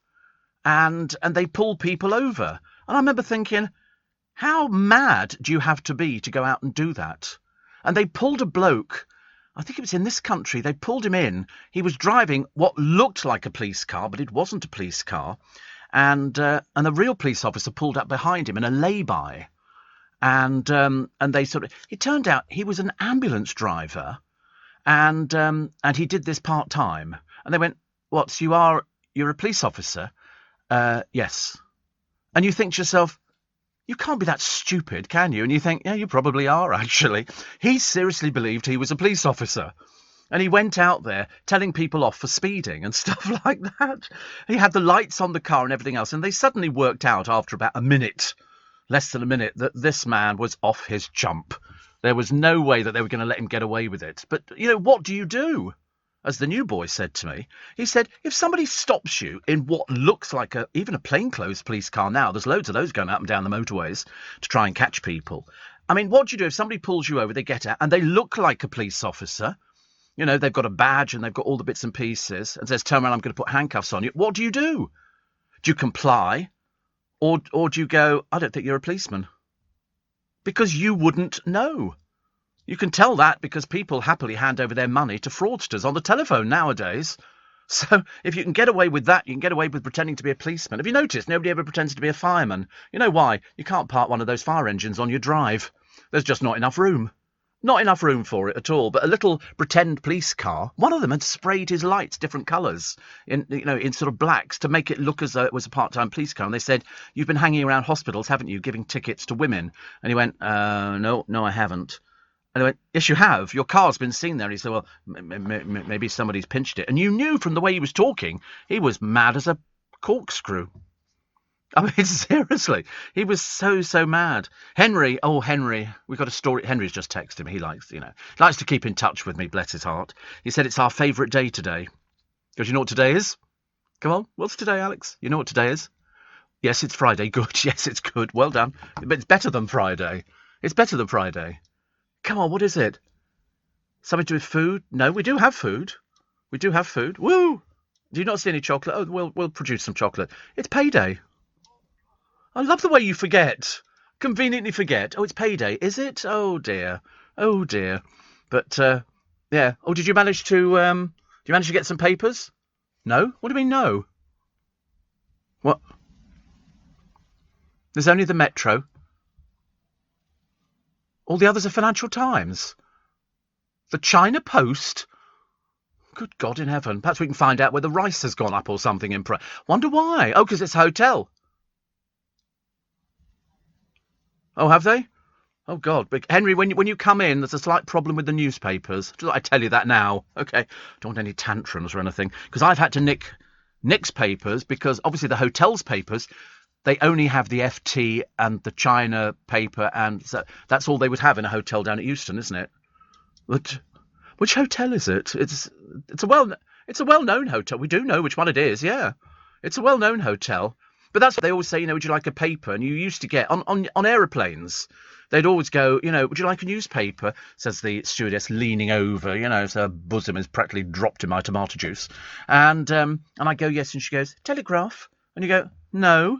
Have you got a copy of The Sun or Bunty or Playtime or something like that? Mayfair, any chance? Playboy? Come on. And all they come up with, the Beano, all they come up with is the Telegraph. FT? How many people are flying? You feel like standing up and saying, excuse me, anybody else on this flight reading the FT at the moment? Or are you making it into a hat you can wear to make you look a bit like Napoleon? Because that's what we used to do with newspapers. Steve, can you remind me of the name of the shirts you talk so fondly of? Certainly not. I mean, you have to go back. I'm expecting you to download every one of my programmes. There are thousands out there. We reckon that you could listen to LBC, one of my shows, every day for, I think, the next 7 years. I've got that many podcasts stacked up, except for this morning. There is no little bit extra. There'll be this programme will be available as a podcast later on, but the little one isn't because we couldn't record it. See, in my day, it was easier. We had a tape machine with a piece of tape on it, and you could physically see it. And it's what? Hey, look at you. You've got Gemma. Have you seen the picture of Gemma Collins leaving dinner? She appears to have piled the weight back on again. I mean, seriously. She was out there. Looking forward to seeing me later today. Oh, do you know? I'm having my hair permed. I can't go. Yeah, but no doubt you will fill me in. Will you not? I hope so. So listen, I think they're going to go out and get some papers, according to Mihal. He said they're going to go and get some papers round the corner. Well, it's a hotel, isn't it? That's all they want, I suppose. But I've got Nick's papers here. So as soon as we get the other set, I'll bung these round to you. I'll tell you, we're all so obliging this morning. I mean, everybody's like in a good mood, which I quite like. 5 o'clock at the pub. Yeah. See you then. Not. Steve, never seen me old heart. Sounds fascinating. Yes. I've seen mine on a few occasions, having been into hospital on a few occasions. And somebody else says, would you like to have a waxwork model of yourself in your own home? No. Absolutely not. Have you ever been to Madame Tussauds? As a matter of interest, you've been. They look very, very lifelike. Very lifelike. I mean, it's if you stand up close to them, it's almost as if you can see stubble and stuff like that. It's not painted. It's very, very clever. You can go and stand next to them. Sorry? Yes, you only go once. Yeah. But did you know that there are some original Madame Tussauds waxworks in London that she made back in the 1800s? Some of the original ones that she made, because she did all the ones coming off the guillotine, and she also, some of them were her friends as well, people she knew, aristocrats, and she did the death masks and stuff like that. She must have been a very peculiar woman, because there is a waxwork of her. She looked a bit spooky. She looks like Rose West, which not a recommendation in anybody's books, is it really? But anyway, your smartphone can now tell if you're depressed. Yeah, when you get the bill, I should imagine. That'll be the next thing. The world's... You like this one? The world's only vagina museum's been forced to close. It was in London. Who'd have known? Who would have known? I didn't even know. I know that in Amsterdam there is a penis museum, which is, or an exhibition. Well, you'd have to be making an exhibition of yourself, because we've got this naked attraction programme now, which is, I sit there with my jaw on the floor thinking, why on earth would you want to go on television and take all your clothes off? We were laughing about it the other week because some of them are sort of people who've got... There we go. That's Marie Antoinette's death mask made by Madame Tussaud. She didn't look very happy, did she? But then she wouldn't, I suppose. But yeah, so they've got all these different things in the sort of on the television, on the Fatal Attraction programme, and then they go, and so-and-so's a veterinary nurse, and you think, can you imagine all the people in the practice going, oh my God, why do they want it? Some of them are exhibitionists, you can tell, because they're covered in tattoos and they've got piercings in places I didn't even know you could have piercings. Seriously. I mean, you ask around your office and find out how many people want to go on a programme like that. And yeah, you've got to go back to it. Somebody's gone, yes. And then some of them, I mean, it is like, bring out your tiny Willy brigade. I appreciate the fact that, if you're standing on television, it's a bit nerve-wracking. It's like jumping into a cold bath, I suppose. So they say. I don't know. I've never thought about these things. Alan says, did you see your favourite Katie Price has gone to Turkey? She has. She's gone with her fiancé, and she's gone to get hair extensions. But do you know, what was she pictured with? Which kind of I've got alarm bells ringing all over again. She's pictured wearing that missing £50,000 engagement ring. Now, whether or not somebody said she's had a copy made, and I thought, with what money? She's bankrupt. How can she, she hasn't got any money, but she's gone to get hair extensions in Turkey, and she's dragged along Plank Boy. So they'll be sitting out there, but they have to be back today, because apparently she has a job to do. I'm secretly hoping it's stacking shelves somewhere, because, when this poor old bag gets to be a few years older, it's looking a bit faded at the moment. Yeah, I mean, perhaps she could go driving a petrol lorry. That'd be nice, wouldn't it? Yeah, because it's like, this and that. But then if you see the picture of poor old Gemma Collins leaving a restaurant, seriously, I looked at the picture, and I'm not being rude. I thought it was somebody from RuPaul's Drag Race. I had no idea that it was Gemma Collins. I mean, she's wearing a very cheap, tatty outfit. If you're going to Mayfair for dinner, at least try and be a little bit classy. Try and wear something that makes you look a little bit better than you do. Roger says, I missed the one about the smartphone, knowing about being depressed. Well, my phone, is this a smartphone? My Apple, that's a smartphone. Sometimes it talks to me. Sometimes it doesn't say... It doesn't sort of say anything particular. It just repeats what I'm saying. Henry says the picture of Gemma Collins will be me later today. So much truth in that as well, isn't there, really? I mean, you don't like to disagree with Henry, who is roughly the same size as Gemma Collins. But whether or not he could sort of... no, I mean that in a caring... He knows I mean that in a caring way. The trouble is, she just looks like she's had a night on the tiles. And she's coming out of a restaurant, and you think to yourself, oh dear, it's all a bit embarrassing, isn't it?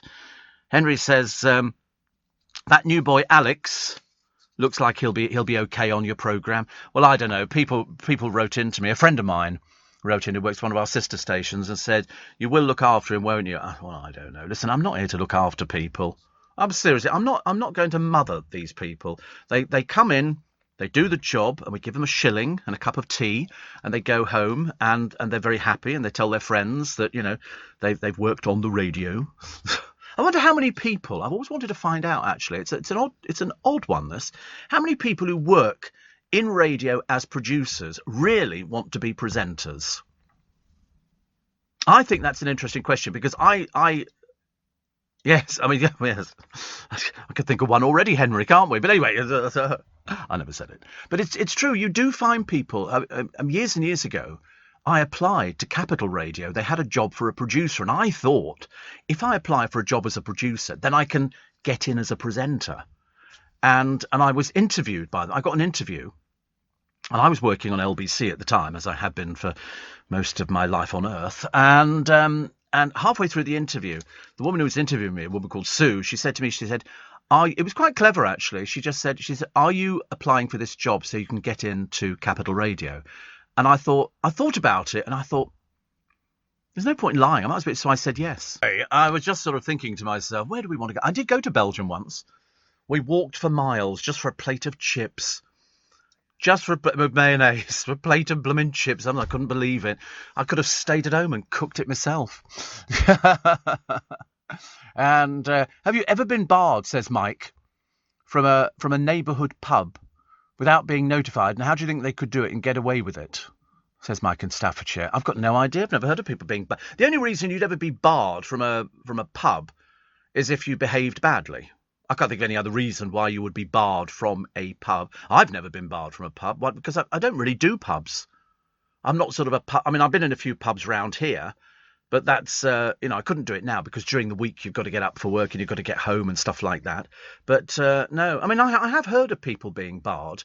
If somebody goes in there and starts a fight, they're going to go, you're barred again. And also, but most of the pubs around London and probably around Manchester and Newcastle and Glasgow and Edinburgh and all the rest of it, they have bouncers on the doors. You can't just walk into a pub now. The bouncer will stand there and go, you're not coming in, pal. They have it on the door of nightclubs, everything, even on the door of the Hippodrome, which is a casino. They have bouncers there deciding if you're going to go in because they don't want, and also they don't want somebody going in if they're, 3 sheets to the wind. Do they? Because that would just be, it upsets it for other people. Some people want to go out to a pub and just have a little chat, sit down with some mates and have a nice little time. We used to do it in the All Bar One over the other side of the square. I always tell people I just got carried. Whenever I get carried away with a few drinks, I buy chips. And they did bowls of chips over there. I must have bought about 30 bowls of chips because when people are drinking, there's something about chips with salt on that kind of gets you going. So I was buying loads and loads of chips. Steve, says Kim, stewardess's booby and your tomato juice, the penis and the vagina museums, throw in a cup of Twinings and a slice of Battenberg, and I'm there. It is odd though, isn't it, that there are these museums for everything. There's pipe museums. I mean, the Magic Circle's got its own museum, obviously, because we've got Sooty in there. He's in a glass case. He's probably asphyxiated, I should imagine. No, the original Sooty. The original Sooty is in the Magic Circle's museum. And there's all sorts of stuff, but it would only be of interest, I think, to magicians, because we would know what it was and we would go, oh, that's famous. David Copperfield has the best collection of magic in the entire world. And in Vegas, just outside of Vegas, he's got what can only be described as an aircraft hangar with everything, stuff from Houdini, stuff from all the greatest magicians going back, plus the books. I mean, there's a very famous book called Scott's Discovery of Witchcraft, which generally sells for between £4,000 and £10,000, and that's where you'll see the cups and balls. I saw somebody in London. I went through London the other week, and I couldn't work out why this little crowd was round somebody, and he was doing the cups and balls on the pavement. But unfortunately, and let me warn you now, they do it on some of the London bridges that you walk over, especially by the St Paul's Cathedral. And they'll be doing the cups and balls, or failing that, they'll be doing Find the Lady, the trick with the 3 cards. And even though they will bend over the Queen, they'll crimp what they call crimp the corner and put it down and you go, I'll follow it. They'll turn it over, it'll be another card. But most of the people watching the game are the crooks in on it as well, and they're the ones who are trying to encourage one person to gamble. So they'll be going, oh, it's fantastic. It's like when you see people selling on London the cheap perfume. The people who are buying it to start with are the crooks who are in on the act as well. They go round the corner, they put it in a shopping bag, bring it back, put it back into stock again. You see them outside Selfridges, all sorts of places. But if ever you see anybody doing the 3-card trick, no matter how easy you think it is, don't touch it with a barge pole. Go to Paris, you can't get away from these crooks. They're all over the place, outside, Notre Dame, outside the Eiffel Tower, outside everything, on the Seine, people doing it, and they'll be doing it, and the idea is to fleece you of money. But all the people saying, it's there, I know it's there, they're in on the game. They're trying to parch you from your money. Amazing, isn't it? Paul says the only people who get barred from pubs seem to be in EastEnders. I don't know, I've not seen EastEnders since Barbara left, I'm afraid. I couldn't tell you what the storylines were. There's still a market there, there's still the Queen Vic. And that's all I know. Get out my pub. Good old Barbara. Good old Barbara. Do you know she still gets royalties for different things that she's done? I mean, admittedly, the carry-on... Please don't say the carry-ons. That was the one bugbear that Barbara had, was that they didn't know when they did those carry-on films, which have sold in millions, about DVDs or videos or being shown on the television. They just did it for a fee. And I think she would have been on peanuts. I mean, £300 a film. 300 quid for a film, but that in those days was considered, it was regular work, and they had the same little team that did them. I think Kenneth Williams only did the carry-on film so he had enough money to pay his tax bill, and that was all it was. I think he was on about 900 quid a movie, which in those days was considered not bad for going out and having a little bit of fun. But even when they repeated them, she said to me, yet somebody somewhere must make a small fortune, a small fortune. They've rescued 200 dogs from an illegal breeding farm in Wales. Not the first time we've had it. Most of them have got maggots and stuff like that. Sadly, they're back. The depressing Geordie Shore people. Yes, they've dredged them up from somewhere. The Yemeni desert, a sinkhole opened up. Absolutely enormous. These sinkholes open up mainly in the jungle, but this is in the Yemeni desert. And it's 100 feet drop down to the basement. And somebody was saying, oh, don't drink the water that's running through this cave. That's how they open up. It's generally what, and they happen in this country as well. Sometimes the middle of a road will just open up. And they've said, don't drink the water, it'll be poisoned. And they said, no, we actually drank the water. It was lovely. Absolutely lovely. So no problem there at all. The paracetamol warning for pregnant women. And apparently, and I can't believe it, America is longing for Trump to make a presidential comeback. What on earth for? Why on earth would Trump want to come back? 84850 steve@lbc.co.uk. Martin Lewis urges action over the soaring energy bills. It seems to be everything's going up, isn't it? Have you noticed? Nothing's coming down. Nothing's coming down at all. Shoppers told, don't panic. Iceland boss Richard Walker says he's confident that stores, will be okay, provided we're all sensible. They won't run out. There is no need for panic buying, but people are doing it. I walked into Iceland the other day. All their shelves are groaning with stuff. Toilet rolls everywhere. If you're really that stupid and that naive, then you can buy as much stuff as you want. You can stockpile your turkeys, but you're just screwing it up for everybody else. Seriously, I mean, it's the chiefs have said there's no Christmas crisis on the cards at all. I know. All they're doing is getting the money early in. There is no petrol shortage. It's just that BP apparently had a little bit of a problem because they didn't have enough drivers to drive the petrol tankers. It's not like driving a normal lorry. The petrol tankers are quite serious things to drive, and you've got to link them up and everything else. You've got to be very experienced for that, and they're just having a little bit of a shortage. No shortage of petrol. Loads of it. So don't believe what the newspapers tell you. They've said here on the front of the Daily Star, BP fuel runs low. Yeah, it's only because they can't get the petrol to the garage. It is there.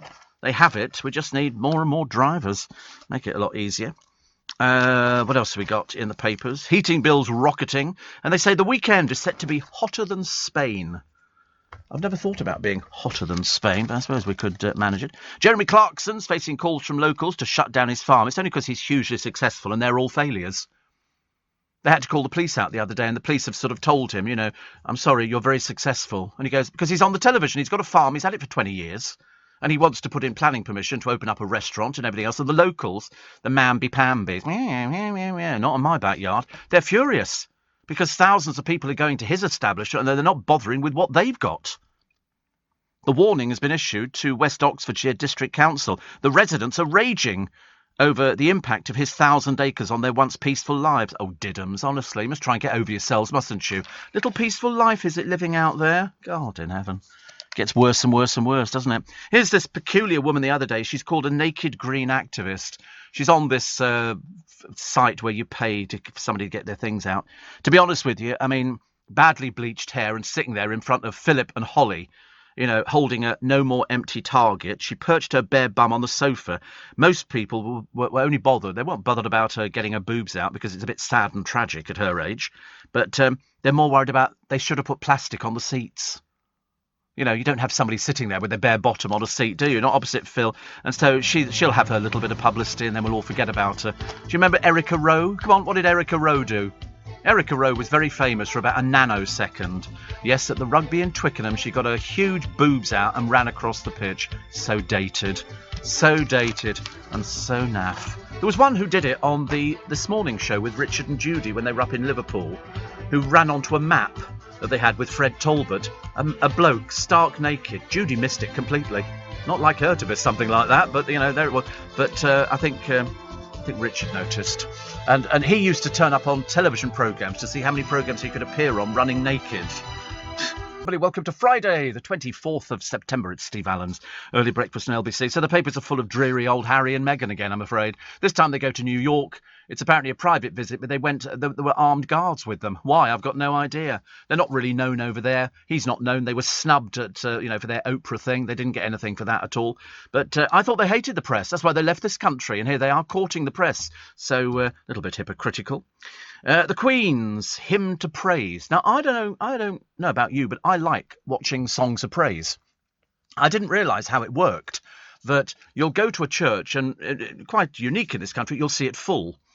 And the reason it's full, it's not that church that's full. All the local churches meet in this one particular church. So you've got people from all the other churches. That's why they always look busy. Because if you went in there, there'd just be 6 people.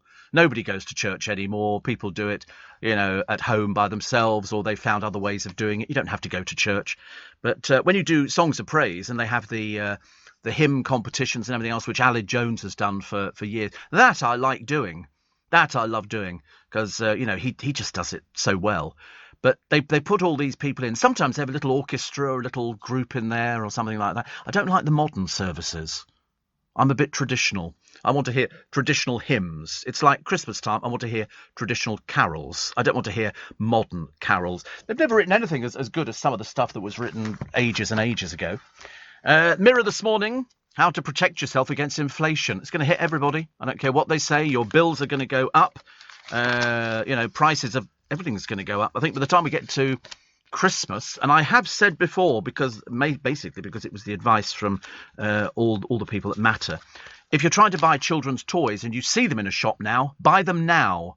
Because come Christmas, you might not find any of this stuff is in the shops, and then you're going to have disappointed kids, and then you have a miserable time. But I mean, this year, I'm hoping we might actually have a normal Christmas, but I'm not holding my breath on it. I mean, but it wouldn't make any difference to me if they said there's no turkey for this Christmas. There's a shortage because we don't have the lorry. I could live without that.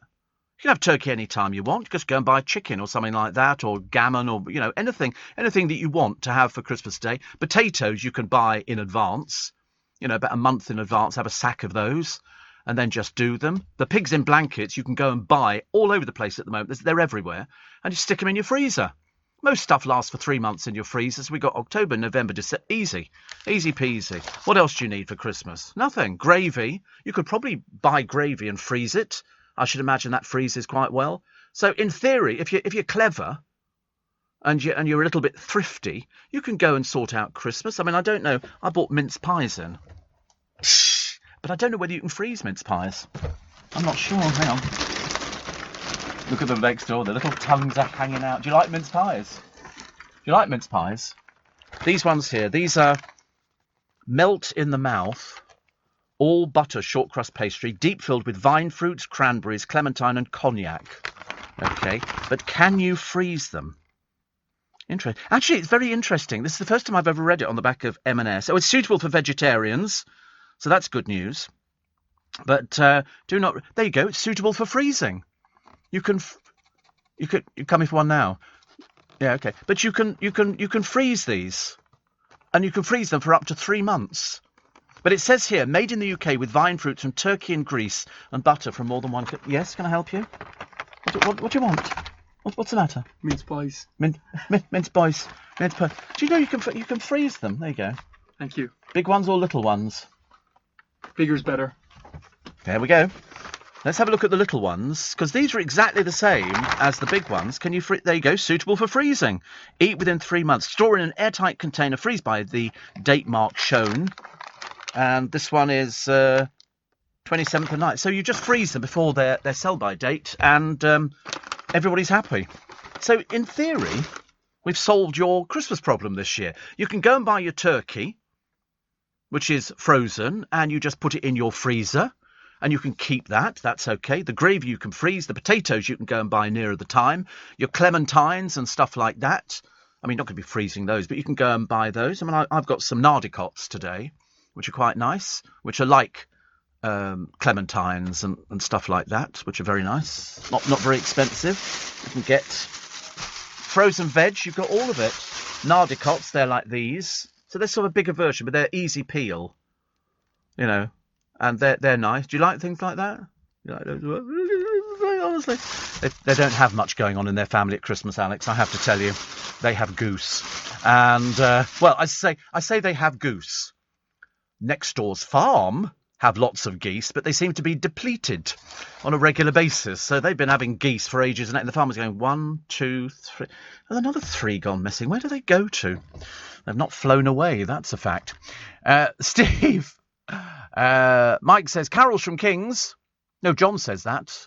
Chris, do you know they're very old, those ones? I'm pretty certain they're very old. Carols from Kings. If you buy the album, I think you find it was recorded way back when choristers had very high-pitched voices. I was a chorister, but I love that. I love carols by candlelight. I think that's quite a nice thing. You don't have to be religious to like that. You just like a good tune, which is good. And there's one, I think it's a carol. It could be Hark the Herald Angels Sing, and it's from Salisbury Cathedral, which is where Edward Heath lived. His house is almost directly opposite the front door to Salisbury Cathedral, also famous for Novichok as well, I believe, as the men were trying to see how big the clock was. Yes, of course you were, darlings, weren't you? And they've got some little chorister there, and he's singing his guts up. He's going, "Hail the heaven," and I'm looking at him thinking, you're going to look back on this, because he's obviously grown up now, but it was so good. Lovely. Rogers says, so Harry and Meghan go to New York emitting loads of carbon on their travels, yet they lecture us on climate change. Well, they've always done that. They've always taken private planes. You know why? Because Harry thinks he's a celebrity. She thinks she's a celebrity as well, but for how long, we're not too sure. The issues BP are having will also affect Shell and Esso as they use the same haulier to deliver the fuel. Well, they've just got to bring more people back in. But don't forget, they've got the same problem in Poland.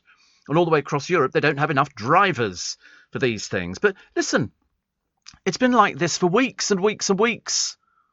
So you don't need to worry about it unless you're sort of going out now, having to buy your fuel. But, don't panic. I went to the parents of my godchildren's wedding, and there was a strike then. There was a strike, actually. And fuel you couldn't get for love nor money. So I had a full tank of petrol, and I was just very economical. Very economical. Ender, who's an HGV lorry driver in Roscommon in Ireland, says, stop talking about pies. You're responsible for making me feel hungry. Well, now we know you can freeze them. The vegetables you can freeze as well. In fact, most of them you buy frozen. Just get a big packet of sweet corn. All of this stuff you could do today. There's no shortage. I see the delivery lorries all over the place. Literally. It just means that if everybody all goes out at the same time, we're going to be in terrible trouble. John says, Alex, actually his family's goose are more traditional than a turkey. Oh, I know that. It's not Alex. Alex wasn't having it. Alex is having the mince pie. No, it's Mihal, whose family will be having it. Yeah, Alex is currently chomping his way through Marks and Spencer's fare, which is, to be honest with you, he's not used to things like that. He's not used to things like that. It's a bit of a luxury for him. It's seriously, it's a day out in Marks. Sometimes he just wanders up and down the aisles in Marks and Spencer's going, oh, if only I could afford that, that'd be nice. If any, and by the time he's got to the end, it's all gone. It's all gone. I was talking to somebody actually about Marks and Spencer's yesterday, but I can't tell you what the conversation was because it involved people shoplifting. It's amazing how many people go out shoplifting now. And the most unlikely people, you think they're all going to look like, there's one bloke, I heard this and the other day from somebody who knows, he's in a wheelchair. And he goes in and he steals wine. He just literally goes in, takes it, puts it under his coat and goes straight out the back. But, of course, shop staff are trained not to go after anybody now because it's a case of, listen, it's only a bottle of wine, it's only this or that. I caught somebody a few weeks back. He was with his daughter, who was about 3 or 4 years old, and he was giving her the stuff. And she's just walking out with it. Because who's going to prosecute a 3-year-old? Nobody. Nobody's going to. But they're going to go at that. But that's why you got high prices. The only thing you can't. Oh, yes, you can. I've just realised. I was going to say you can't nick petrol, but you can. People do drive-offs. They do drive-offs for petrol. The only thing you can't nick is KFC. You know why? It's behind the counter. Unless you're going to jump over the counter, and also they don't have it on display anymore in KFC. There's a bloke sitting behind the hot thing, and you order your thing, and he's taking out the big things and then putting it through that way. Like McDonald's in the morning, you go there and they make your order fresh. I had a bacon roll the other day, extra bacon, and with ketchup, which was quite nice. And they make it for you while you're waiting, and then they call out, number 16! And you go, me please. But I'll only go there if there's no queues. I don't want to stand there queuing. I can't bear queuing. But it is Friday today. We do like it. Henry was quite right. It's a lovely day, Friday. Unless, of course, you work the weekend. In which case, you'll probably think, oh, but you've had all week off. And it's going to be hot, which is quite nice, I suppose. A Scooby is a parrot who's won an army of fans as he tells his owner to rude word off. And you think, but wait a minute, parrots learn this from their owners. They don't learn it from the television. So this particular owner, it's a 2-year-old African grey. She squabbles with healthcare worker Lorraine Gregory, having gone viral. She, the profane parrot loves nothing better than a row when she returns from her night shifts. Right. But the trouble is, they pick it up from home. It's like Harvey. Jordan, he swore on television and they laughed. And I remember my goddaughter did it. She swore when she was little. And of course you laugh because you express it as like shock value. And she then thinks it's funny. So of course they do it again. And you have to say, no, that's not a nice word to use. Not a nice word to use. And luckily she's grown up to be absolutely stunningly gorgeous. As long as she doesn't want to go on The Only Way is Essex, we should be all right. Because otherwise it's looking a bit dangerous at the moment. Okay. Brace yourself, because you might want to. I don't know. The director of the new James Bond movie, who is called Carrie, appearing to refer to a scene in 1965's Thunderball in which 007 forcibly kisses a nurse who rejects his advances. They basically says that he was a rapist, that James Bond was a rapist, because if you look through that film, he suggests he will keep quiet about information that could cost her job if they have sex. And you think, just you know, I never even thought about things like this. This hasn't crossed my mind before. The nurse, played by Molly Peters, backs away saying, "You don't mean, oh no," before he replies, "Oh yes." And if you think about it, he was always surrounded by women. Even Miss Moneypenny tried to have her sort of moment. Bond producer Barbara Broccoli, who I love to pieces, previously praised the producer for updating The Spy No Time to Die out next month. She says of the questionable 007 scenes, people are coming round, some kicking and screaming to accepting that stuff is no longer acceptable. So she's obviously admitted that in those days things were different. It's not like, but the only problem I've got with the new Bond film, it's nearly 3 hours long. I can't sit in a cinema seat for 3 hours. I could sit in a studio, do a radio prep, but I can't sit in a cinema for 3 hours. Not when it's dark. You just want to go to sleep, don't you? What else we got here? A builder has found a Victorian-era train ticket ledger from 1885 after it fell through the ceiling at a railway station. It's 136 years old. Isn't that lovely? They find these stuff. You get stuff that is in houses, bricked up in chimneys and stuff like that. Roger says, do you ever go through the drive-thru at McDonald's? No. I did it years and years and years ago. I mean, years and years ago. And I drove through, ordered something, and she said, "Oh, we don't have that at the moment. We'll make it in a minute. Why don't you drive round the front and park up?" I thought, no, if I'd wanted to do that. So I said, no, I'll wait till you've done it. I thought, you've got to stand your ground, haven't you? Andy Peters. Morning, Andy. Oh, I've lost him. Where's he gone to?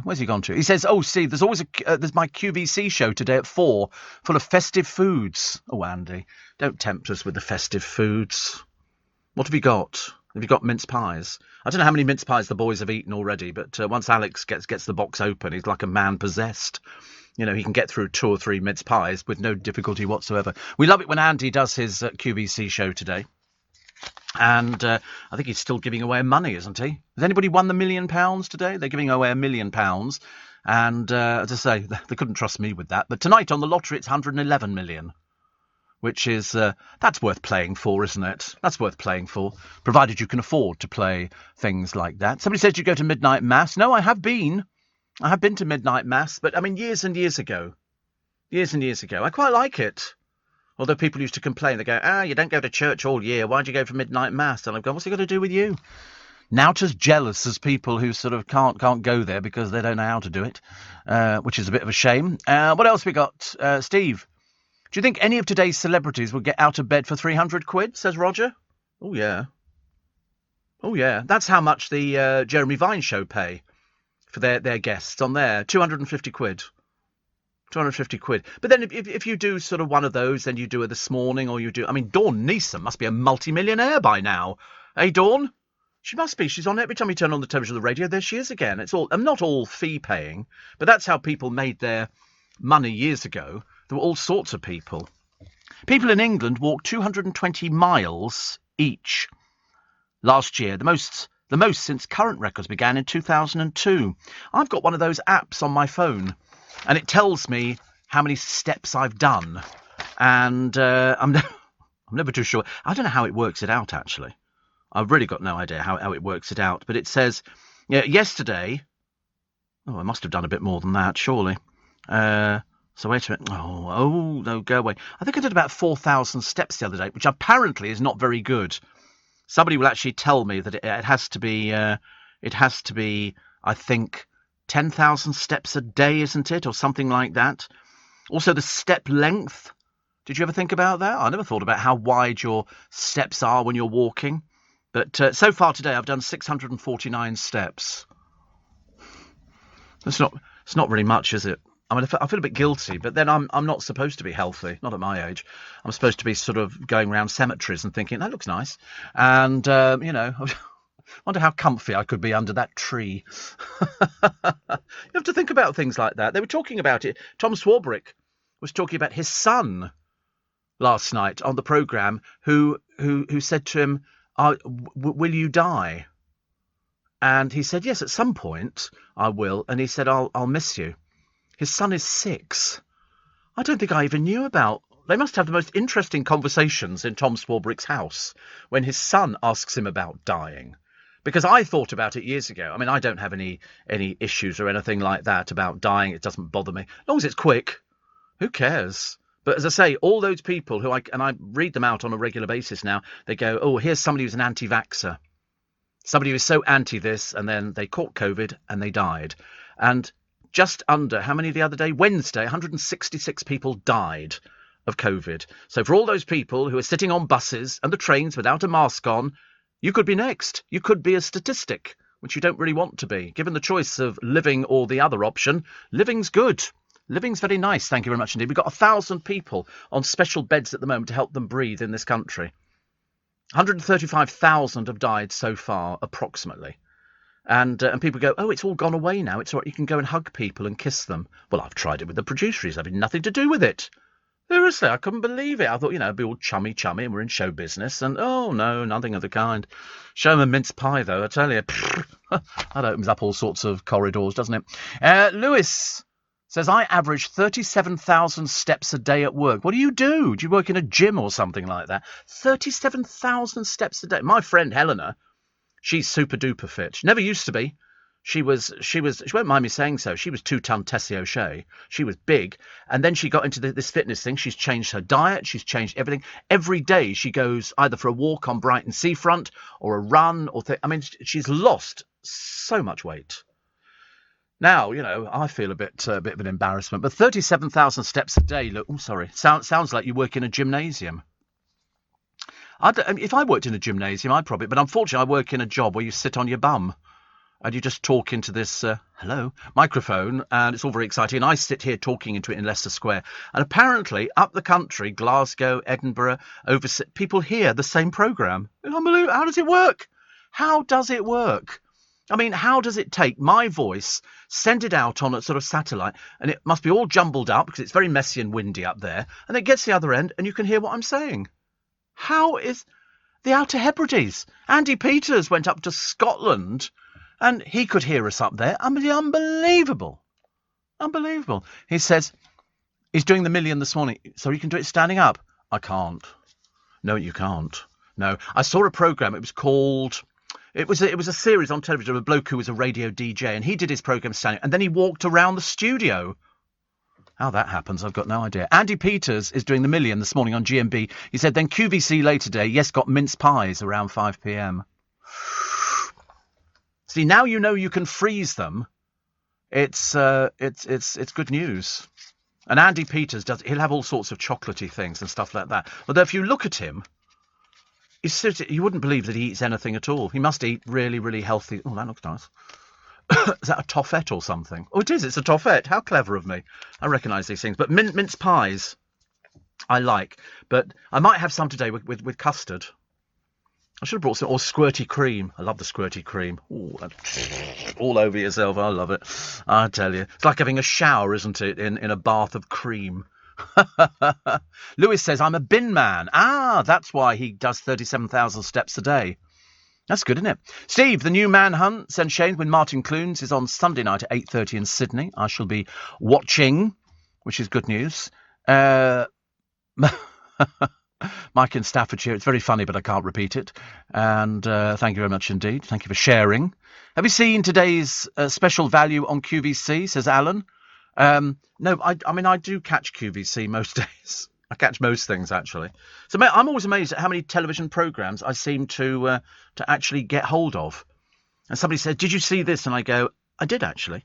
There's a lovely picture in a paper today of a village which flooded in 1935. And because of the drought, it's come back up again. It's come back up. It is now visible. Remnants of Mardale Green, including a 17th century humpback bridge, and the outline of the streets can now be seen. It was a Lake District farming village. I love stuff like that. I think that's just fab. Here it is. You can see the shape of the streets. You can see the little humpback bridge, and all because the levels have fallen so much. See, that I like. I like thing. What is the best ritual? The best ritual every day. Every day. So, yes. Mihal got it straight away. Honestly, he's unbelievable. Sometimes I'm absolutely amazed. Seriously, you just throw the question out to him and back he comes, with the answer to it. And I'm thinking, that's brilliant. Unfortunately, wrong in this case. It's a cup of tea. And it's our top ritual for staying centred. 42% of adults use routines to keep them on track with an average of 4 each. Tinker, honestly. And I'm listening in Greece, says Joe. As I do most days, I'm getting ready for work. How lovely. But Scotland, she says. Scotland. And Roger says, don't forget Shane is hearing you now in Oz. I know, we're heard all over the world. But isn't it clever? Isn't it clever? There's no long line from here to Shane. He's picking it up on satellite, which I still think, I mean, there must be so much stuff going on up there. Why it all doesn't collide into each other, I've got no idea, and become like a jumbled mess. But it's still very clever. I still don't. I'm in radio, but I've never actually worked it out at all. Walking Robin the dog in Huddersfield, says Rich in West Yorkshire. Where's West Yorkshire? Is that's near Huddersfield, is it? Oh, right, okay. Now I know these things. We like Yorkshire. I was looking at a programme the other day. I'm still liking Heartbeat. I do like it. I think it's very well filmed. I think the scripts are great. And I love the storylines. Very nice. A family have defied odds of around 135,000 to 1 by having 3 generations of the same family sharing the same birthday. Is that amazing? I love stuff like that. I think things like that. I quite like, as I say, I've always wanted to be part of twins. We talked about this before the programme. And I remember thinking it must be nice. There was the woman who's got the very, very big family. The very big family. 22 children and counting. And they don't claim benefits. They're that good. They don't claim benefits. They've got a bakery shop. And the kids are fantastic. And I saw the documentary on television on them. And I thought, you're a nice family. Oh, look. Here we go, Harry and Meghan. Do you think he's had a hair transplant? It's difficult to tell, isn't it, really? But they've got armed guards near them. What for? I thought he's not a member of the royal family. Why would he have armed guards? Perhaps the Americans are a bit peculiar about things like that. In fact, perhaps the Americans are very peculiar. Morning, everybody. Steve. Don't forget, I'm slap bang in the middle of the sea and listening to you, says Harry. Thank you. Thank you very much indeed. And Carl Davis says, I work with an average of 40,000 steps per shift, preparing freight trains. I drive the things, and I'm lucky to do 7,000 most days. Do you know, there's an actor called Carl Davis who was in Emmerdale, and then he went into that Stephen Fry programme where Stephen played a solicitor. And when I talked to Stephen Fry, I asked him why they didn't bring this thing back. The theme music was brilliant to it, and I think it was filmed in Norfolk, but Carl Davis was in that as well. He's an actor. I mean, obviously this is that Railman, but Carl Davis was an actor. I just think he was fab, and I'm sure he came down to London to be interviewed by me for something. But I spoke to Stephen Fry about this. What was this programme called? He was a country solicitor with an alcoholic sister. Wait a minute. Here we go. Let's have a quick look. We've got to find something that's got a look. He was... Robert... No, you're looking at the wrong one, actually. Robert Sugden. Yeah, Kingdom. That's right. Kingdom, it was called. And he played Peter King. It was so good. I bought the box set. But there again, when did I not buy the box set? I see something on the telly and I go, I like that. And so I used to get Carl Davis on that. I thought he was very, very good, actually. Very, very good. But 40,000 steps a shift for the other Carl Davis is not bad at all. Mind you, as I say, you want to see Andy Peters. He's super fit. He's got his own personal trainer and everything. Sidcup Julie says, Steve, have you been to the Royal Albert Hall to listen to the Christmas songs or the Messiah? I have. Yes, I haven't done Messiah. They did Messiah from scratch. Do you remember that one? Where they invited people in, and if you were a singer, they put you in the choir, or if you played an instrument, and they did it from scratch. You came in there, you rehearsed it, and then they did the show in the evening, I believe, which is quite nice. But then I've been to the Remembrance services at the Royal Albert Hall. They do 2 in a day. They do an afternoon show, and then they do an evening show, and that's very good. That's very good. We were given a box, and we stood there, and we were within spitting distance of the royal family, all the royal family. You know, I laugh, in the days when Andrew was allowed out, and that was always very good. But you got the whole royal family with the Queen and everybody else, and Prince Philip, and it was fab. It was very nice. I enjoyed that a lot. How many months until the bell rings? The bell being Christmas. 3 months. You've got 3 months now. And so that's why I say, if you're worried about having, enough turkey for Christmas or goose or stuff like that, then buy it and freeze it. Mind you might have to go and buy a freezer. Wasn't Carl Davis in Brushstrokes? No, it wasn't Carl Davis in Brushstrokes. No. Go on, think about it. You'll have to think about it. And we'll give you the answer very, very shortly, Sam. But to know, Carl, blimey, he'd have been a fetus in Brushstrokes, which was very good. But a friend of mine was in it, and I liked Brushstrokes. Do you remember it before? Oh, you remember it? Yes. I can't remember his surname either. It was lovely. I don't think he's changed his appearance. He looks the same. What does it say? Carl Howman. I lip read. That was good, wasn't it? Yeah, in the same way I did when you did that. I lip read that as well. Unbelievable. Steve, after the producers passed the interview process with you, did they bring any gifts in? No, money changes hands. Okay, on the first day, they have to bring in money. It's a little bit like a dowry. It's like something like that. You want to be on the programme, we'd like you, but you've got to pay.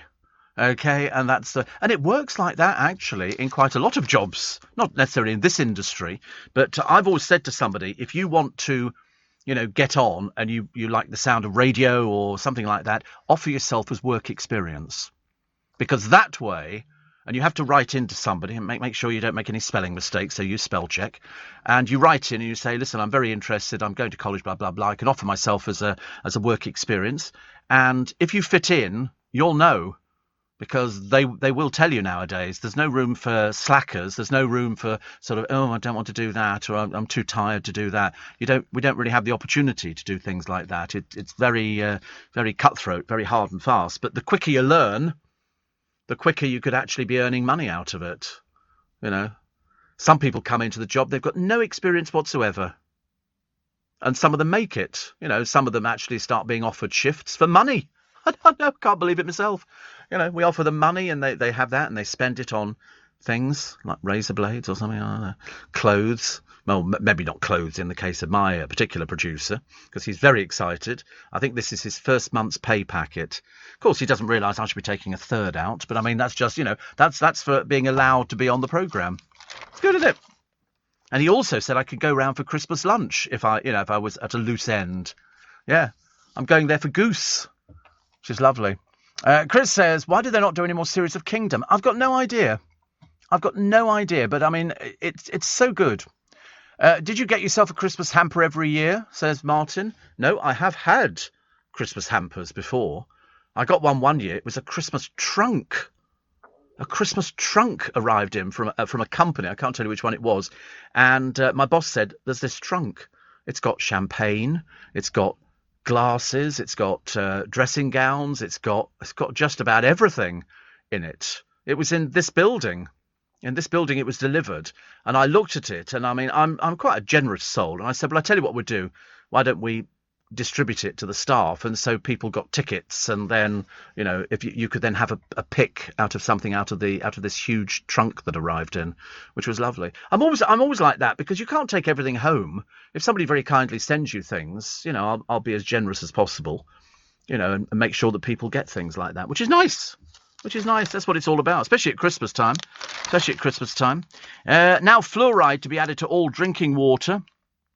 I'm still only drinking bottled. I haven't drunk out of the tap in ages. People say, oh, you can drink out the tap. And I've said, I'm sure you can. I just prefer to drink bottled water.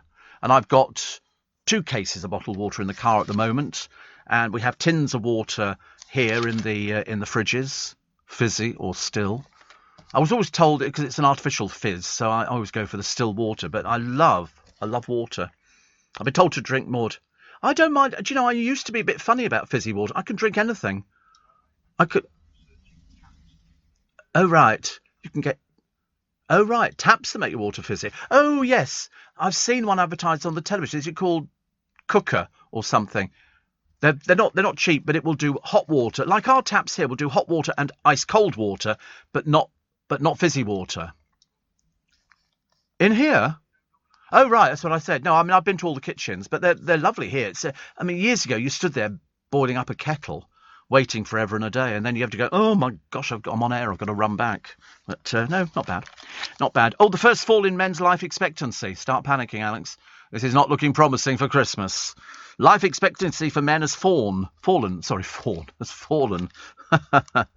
Apparently, average age for men, I'm told, is 70s, but ladies are 80s. I think. Wait a minute, it's risen slightly in Northern Ireland. It's up, so that's good, isn't it? So we're going to have Micheál around for some time yet, which we're all thrilled about. Very, very nice and lovely. Life expectancy for males, it's fallen from 79.5 years to 79.3 years. But has risen slightly in Northern Ireland, so 79. So I've got a bit of time. Oh, here we go. What's the matter now? Is that the papers in? Right. And now, whose papers are those, Henry? Well, yes, take them. Yeah, because they. Yes, it's all right because mine. And I. Wait a minute. Hold on, ladies and gentlemen. This is live radio. This is what it's like, you know. And I. Yes, I've got an I. Honestly, we always do this. Eye for an eye, tooth for a Henry. And I wonder why they want that. So did they actually arrive in? Yeah, they've just arrived. Oh, right. To travel across London. Very well today. Thank you. Yeah, very well. Happy Christmas. See you later. See you later. Lovely, isn't it? We have to be nice to... Oh, it's gone all quiet. Why is it gone all... I can't hear anything in my headphones. Completely gone dead. Completely gone dead. I can't hear anything at all. Why is that gone? I know you can hear me. I can. Oh, it's come back. That was a bit panic. Because he opened the door. What, it cuts the microphone if you open the door? There's a bit of a novelty. I've never heard of that one. You're just making it up now. Do I look as though we're standing at the end of the rainbow? Honestly. You open the door and the microphone went off. I love it. So anyway, we've all got loads of time to go. There's a lovely interview by Dead Wig today on Robin Gibb's son, RJ, who describes his father's final hours. And, I mean, fancy having a dad who was that. I interviewed, actually, Dweena, who was Robin's wife. She was lovely. She was absolutely lovely. But I didn't know anything about his son, RJ. And he's also learnt that he had a secret half-sibling. So there you go. But they've got a lovely house. Really lovely, and I'm assuming that the royalties from the Bee Gees keep on coming in because they wrote so much stuff and for other people, and that's when it's good. Steve, can we have a photo of the producers on Twitter with you? Absolutely not. The police have got the only photographs that are available at the moment, and and admittedly, it is with them standing with their hands behind their back because they're in handcuffs. That's the only way. It's like I always love it when they used to do Crime Watch, and they show you a picture of somebody who's actually wanted, and you think, well. They had why didn't they keep them when they took the picture? Why did they let them go again? Never made any sense at all to me, but you know what people are like nowadays. The greedy Labrador, who has gained a few stone on her walkie, she eats everything. Stones. Stones, literally stones. You've got to be very careful. But anyway, they were removed in a 3-hour operation, and the dog is called Ellie Mae. Why do people give their dogs silly names? Ellie Mae, I ask you. Doesn't quite work, does it? Somebody says, I put water in the soda stream. Well, I think you have to, don't you? That's how it works. Soda streams are full of water, and then the gas turns it into something else. But that's it. Shell says, best for fizzy water is a soda stream, which is lovely. Steve, Kate Moss had, or has, an interesting selection of classic cars. 2 rollers, a Porsche, and a Merc SL. Right. I saw a roller the other day, actually, and I liked the look of it.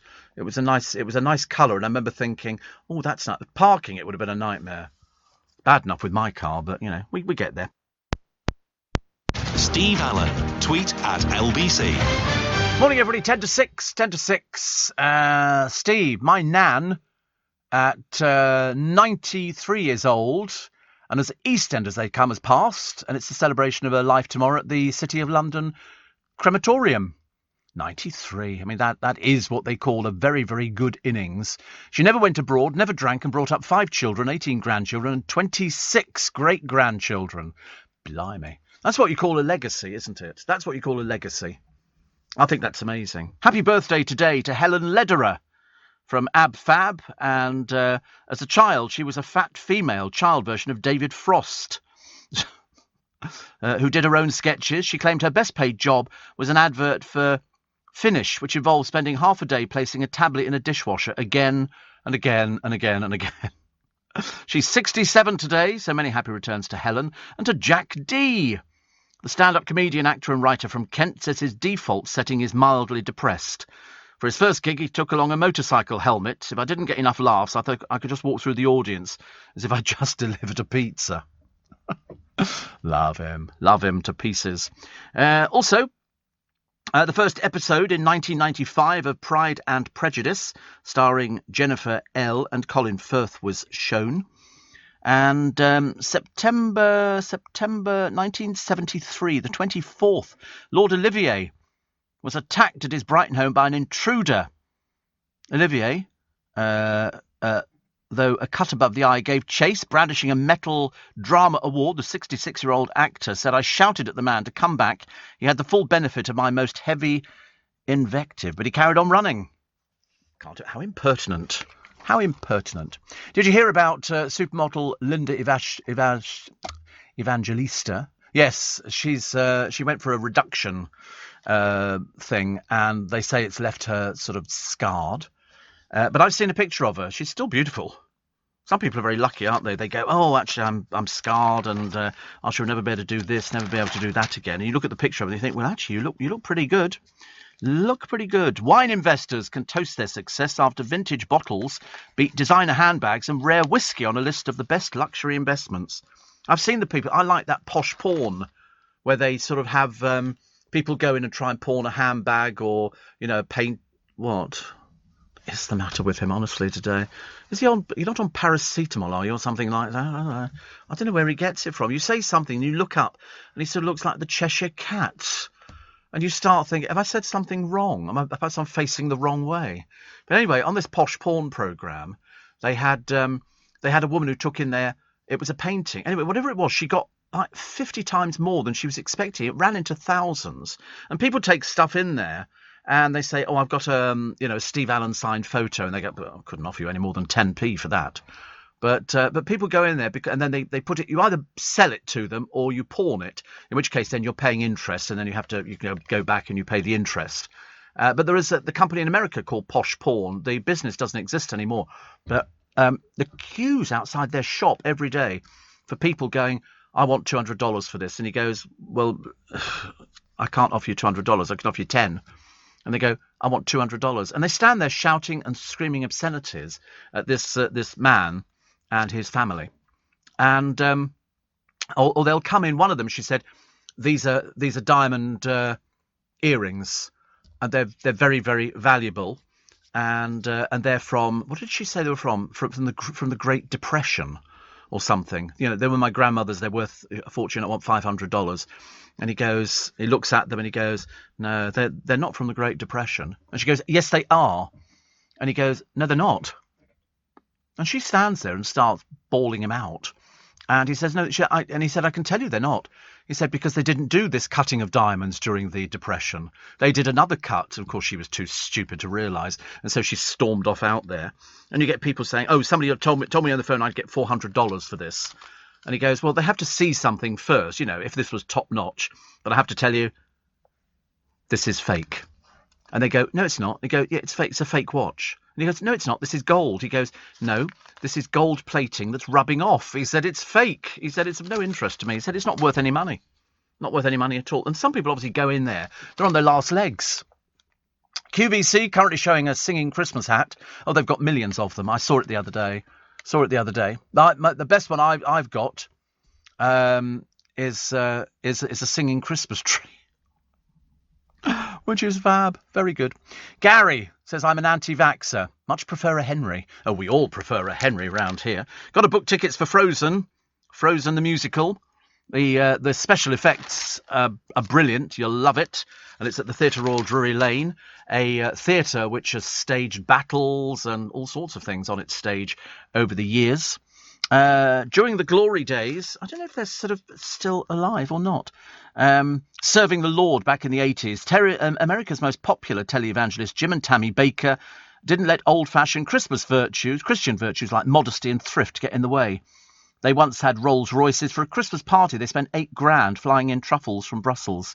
They were a pair of old crooks, actually, brought down by a sex and fraud scandal. Now a new film examines whether Tammy Baker was wholly innocent or did she do a deal with the devil. She looked most peculiar, but they were doing it under the guise of the Lord, like the four people sitting in the road the other day.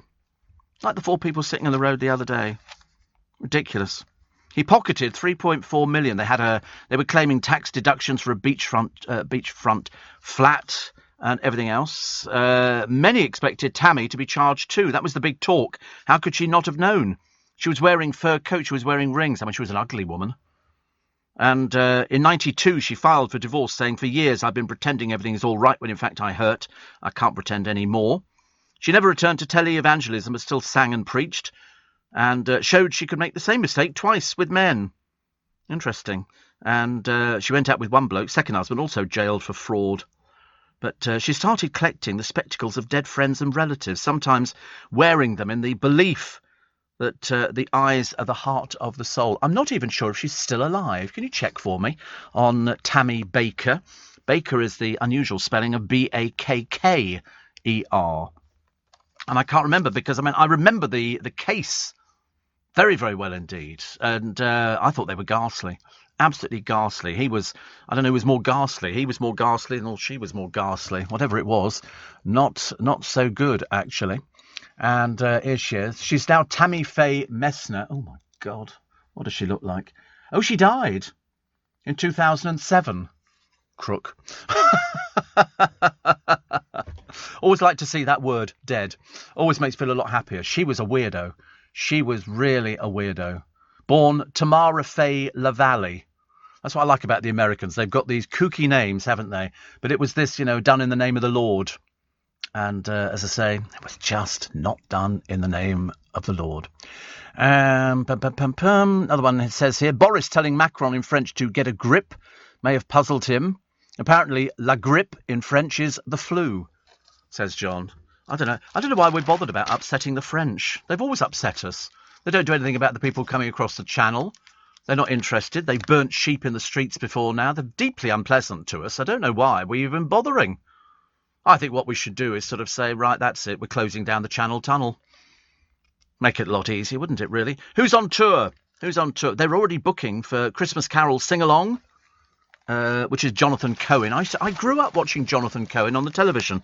He was very good. And Carols by Candlelight, where the orchestra's all beautifully costumed. It looks like something out of Vienna. Now, that's what I call Christmas Live. All your favourite hits. Very popular, actually. This is Christmas at the Royal Festival Hall. Christmas at the Movies and the Messiah. 350 voices. Bet that sounds brilliant. I love stuff like that. But loads of people are touring. I think Jason Donovan is touring. He is. Even more good reasons. Daniel O'Donnell and Engelbert Humperdinck. So I like Daniel O'Donnell. He's still going. He's got very loyal fans. I mean... Yeah, they go. He has an open house every year at his house, and people go, and he serves them afternoon tea and everything. I mean, he's very good. Jason Donovan, a UK and Ireland tour. He's touring Ireland. Too many broken hearts in the world. There's too many dreams can be broken into. I didn't sort of materialise in front of your eyes, did I, for that one? I could tell. Yeah, it's got completely over his head, and yet, yeah. You weren't born. Yeah, all right. Yeah, I don't think we need to be clever about it. The fact you weren't born has got nothing to do with it. I wasn't born when, Vera Lynn was singing White Cliffs of Dover, but I still know who she is. I love it. Have you noticed the young? They always throw that at you, don't you? And then, I can't know that. Do you know who Diana Ross is? Yeah. Well, you weren't born when she was aroused. How come you know that? We don't know Jason Donovan. What's going on? Honestly, were you starved of good music in your house? In Ballykiss Angel, were you sort of over there and sort of going, now, what are we going to play on the old radiogram? Oh, look, music. There you go. That's nice, isn't it? Anything to get out of it. So Jason Donovan, actually, it's quite an extensive tour. Daniel O'Donnell's a good one as well. He will sell out. His fans follow him everywhere. Have you heard of Daniel O'Donnell? See, you've heard of him. I mean, I can't believe who you've not heard of. It's obviously an Australian thing, isn't it? Oh, I've never heard of Jason Donovan because he's Australian. He comes from a land down under. Right, we'll take a short break for the news at 6 o'clock. And then back with, competition. Competition, that's good, which we've done for the past few days. I like reminding you of it because it's all in a very good cause, the details of which I shall give you after the news. AJ, you know AJ? He says the 3 Strictly Pros should lose their celebrity pairings, which is what we've been saying for ages and ages. Police are holding the M25 protest leaders. And Prince Andrew goes off for a drive in his car by himself.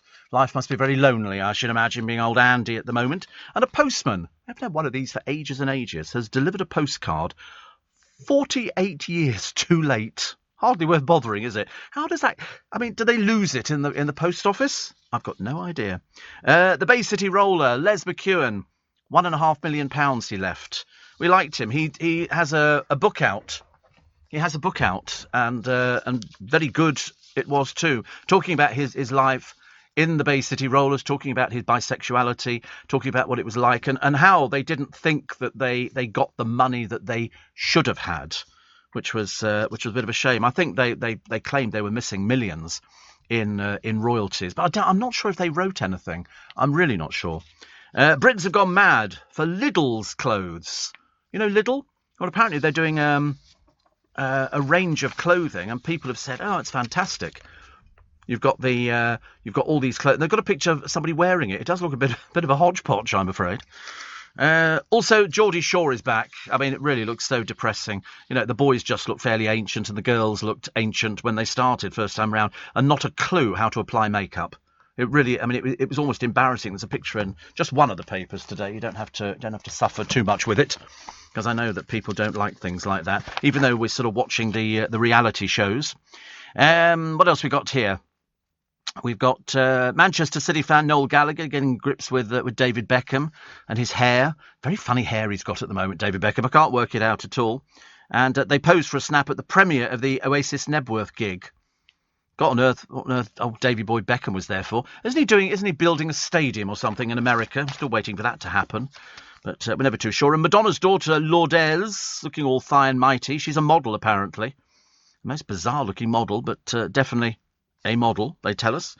And a couple who wrote online their pub meal was disappointing was sent a sarcastic comment about their sex life. I love it. And a woman called Lizzie and her partner reviewed their dining experience at the Clay Cutters Arms in Chudley, Knighton, in Devon, and complained about the service. But the landlord, Ivan, said, "We'll probably never get it perfect, probably like your sex life." God, I love it when people have these sort of rows online. It's you'll never get rid of it at all. It just goes forever. Ringo Starr has revisited childhood rock and roll memories for new music. How old is Ringo Starr now? He must be 80-something, I would have thought. But I don't think he looks too bad at all, really. I think it's called Change the World. And COVID could be like a common cold by next spring. Well, not at the moment, is it? Not at the moment, I'm afraid. As I say, they're looking at nearly 200 people a day are dying of COVID. So for all those people going, oh, it's okay, you don't need to wear your mask on the bus, sitting with all these other people, breathing their toxic fumes into you. Holly Willoughby squeezing into a Spanx bodysuit to look skinnier and apparently stop her knickers from showing. Doesn't matter what she wears, does it? Whatever she wears, she looks perfect in. It's something as plain as this Spanx outfit. And you think it'll probably sell out. She only has to... she said she uses body tape to get rid of lumps and bumps, especially on her boobs when she goes braless. Probably shouldn't have told you that, actually. Can't wait to see Jason Donovan, says Helen. Yes, I like Jason Donovan. I always thought he got a bit of a bad deal in the press in the early years. Did you? I thought he got loads of good coverage, actually. Helen's in Englefield Green, which is out Staines' neck of the wood. He was definitely the talented singer. He was huge. He was mega huge. Him, Kylie, when he came over here first of all, he was just enormous. It was, the British public couldn't get enough. He was pretty, he was blonde, he was Australian, he was fit, he sang, everything. He ticked every single one of the boxes. And is still doing it now. I think he's had a hair transplant, but he looks fine. He really does. Here we go, an illegal puppy farm. 200 dogs have been rescued. Sad, isn't it, really? As rogue breeders were preparing to cash in on Christmas demand. Cockapoos, Labradors and Cocker Spaniels were among the breeds found, many with infected bite wounds and matted fur infested with maggots. Clive Jones of the Trading Standards Wales said of the raid in Carmarthenshire, in recent years the industry has been infiltrated by unscrupulous individuals. Well, obviously it's still going on. The pandemic has increased demand, subsequently the profits and sharp practices. Hope Rescue Animal Charity is now caring for 47 dogs found in appalling conditions. But they don't care if these dogs die. They couldn't kill it. They just throw them out. Awful. One Cocker Spaniel named Smarties needed immediate treatment for severely infected bite wounds and a serious ear infection. Vanessa Wadden, Hope Rescue founder, said, the sad reality is that this puppy farmer was no doubt gearing up for the Christmas market. Why are these people not thrown in prison? Really, it's disgusting. 200 dogs rescued from one outlet, and there's hundreds of these places. Pet owners are being urged to find legitimate breeders or adopt from a refuge. Yeah, don't go to these puppy farms. These animals, that, as I say, they couldn't care less. These people are not animal lovers at all. They're haters. They hate. Dreadful. John Waite in the papers again. I'm so bored with John Waite, actually. I couldn't care less what happens when he eventually gets on to dancing. Sad smartphone users could have their depression diagnosed on how hard they jab the screen. I get annoyed, actually. I've obviously got the wrong-sized fingers, and I can't tap things out. When I'm trying to do a text message or something like that, sometimes it puts up... I have to look at it. I can do it fairly quickly, but sometimes I miss the letters and it doesn't seem to work out what I'm doing at all. Toss Daly is backing Tony Beak ahead of his debut as a judge on Strictly. Presenter Toss said Anton's a brilliant addition to the judging panel. Oh, he's not. He's an irritating little so-and-so, as we all know. Also, the Great British Bake Off, the double entendres of flying. And as I say, you've got the nice people and then you've got the boring one. Danny Minogue has confessed to taking her teddy bear to bed with her everywhere she travels. And apparently she revealed she just buys a lookalike whenever she loses it. How can you lose a teddy bear? I thought people who are into teddy bears hung on to them with a grim death. Which is nice. Jelly shoes are making a comeback. You ever heard of jelly shoes? I've never heard of jelly shoes. They're making a comeback with various styles sold out. The footwear boomed across the UK in the 1990s with the original Juju made in Northampton. I've never heard of jelly shoes. I've heard of those rubber shoes, which are called Crocs. But jelly shoes, model Alexa Chung helped kick off the revival, saying they're so wrong yet so right. Are they very similar? It's a similar sort of thing. Oh, I never liked Crocs. I thought Crocs looked like they were sort of for people who'd never bought shoes before. Rubber shoes. Oh no, they've got jellies. Oh, how much are they? They're probably very expensive. Probably made very cheaply somewhere. But yes, well, they're made in Northampton actually, which is a bit unusual. Perhaps it's a rip-off. These jellies are made in Northampton. Is it not unusual? Oh right. Yeah, but the Crocs are made China, aren't they? Yeah, because they're similar to Crocs, but they're not made over there. I mean, generally the Chinese are very good at copying things very quickly, and so but they obviously had Crocs before we had jellies. Are they? Under 50. He's so rich. So he's so rich, honestly. I can't believe it. They're under £50. I feel like a peasant. Seriously, I can't afford anything. I'll just have to go out, maybe a pair of flip-flops on or something like that. Super glue my feet into them so I don't have to buy another pair of shoes for the rest of my life. Honestly, where would we be? Anger at Perks for the Yorkshire Ripper. It's going to make you angry. Apparently he lived the life of Riley during his final years in jail. Peter Sutcliffe enjoyed an incentive scheme that gave him perks at HMP Franklin in County Durham. It included more visitors, catalogue shopping and wearing his own clothes. Neil Jackson, the son of Sutcliffe murder victim Emily Jackson, said he robbed the government of thousands, if not millions, had all kinds of medical treatment. He should have paid for it, not us. Details were uncovered in a Freedom of Information request. The Ministry of Justice said the policy applies to all prisoners who died from COVID last November. Good. Shame it didn't happen earlier. But there you go. It's, a friend of mine went there to do a documentary on Broadmoor, and the upper class of the criminal world sort of all hang around together. Not very nice people at all. Were you a fan of Andy Kaufman? Is that the bloke from Taxi? If it is, then yes. Andy Kaufman, Andy Kaufman? I don't know if that's the same one from Taxi. And that's the trouble. You get so many people with different names now, and you think to yourself, Andy Kaufman. Here we go. Let's have a look. He was in Taxi. I thought he was actually. He died. He was only 35 when he died. Blimey, that's very, very young, isn't it? His resting place is in the Beth David Cemetery in New York. Wow, I didn't know. He died of lung cancer at the age of 35. God, it shows how times must have changed, because it's quite rare nowadays to get somebody as young as that dying of cancer. People do die of cancer, obviously, but in those days that must have been, quite something. I'd forgotten about that. I used to watch him in Taxi. He was very good, very clever actor. But then I used to watch, who was the little bloke who I interviewed? Danny DeVito. I interviewed him. He came in, and I thought he was great, actually. But he's gone a bit. Is he still alive? He is. Oh, thank God for that. I did that one time. I said to someone, it'd be nice to go and see them, and somebody wrote in and went, I think you'll find they died, Steve. I've had that before, actually, but it doesn't matter. Yeah. I see Langan's in Stratton Street is reopening in October after its refurbishment, says Mark in Shoreham. Shoreham's nice. Shoreham's very nice. I've been to Shoreham, actually. And Shane says, couldn't that faith healer crook bring his wife back from the dead? I don't know who went first, actually, in it. But all they were designed to part people from their money, people who had obviously got to that stage in life where they needed something to cling on to, and they sort of just were there at the right time. There was a few of them. One of them got caught with prostitutes.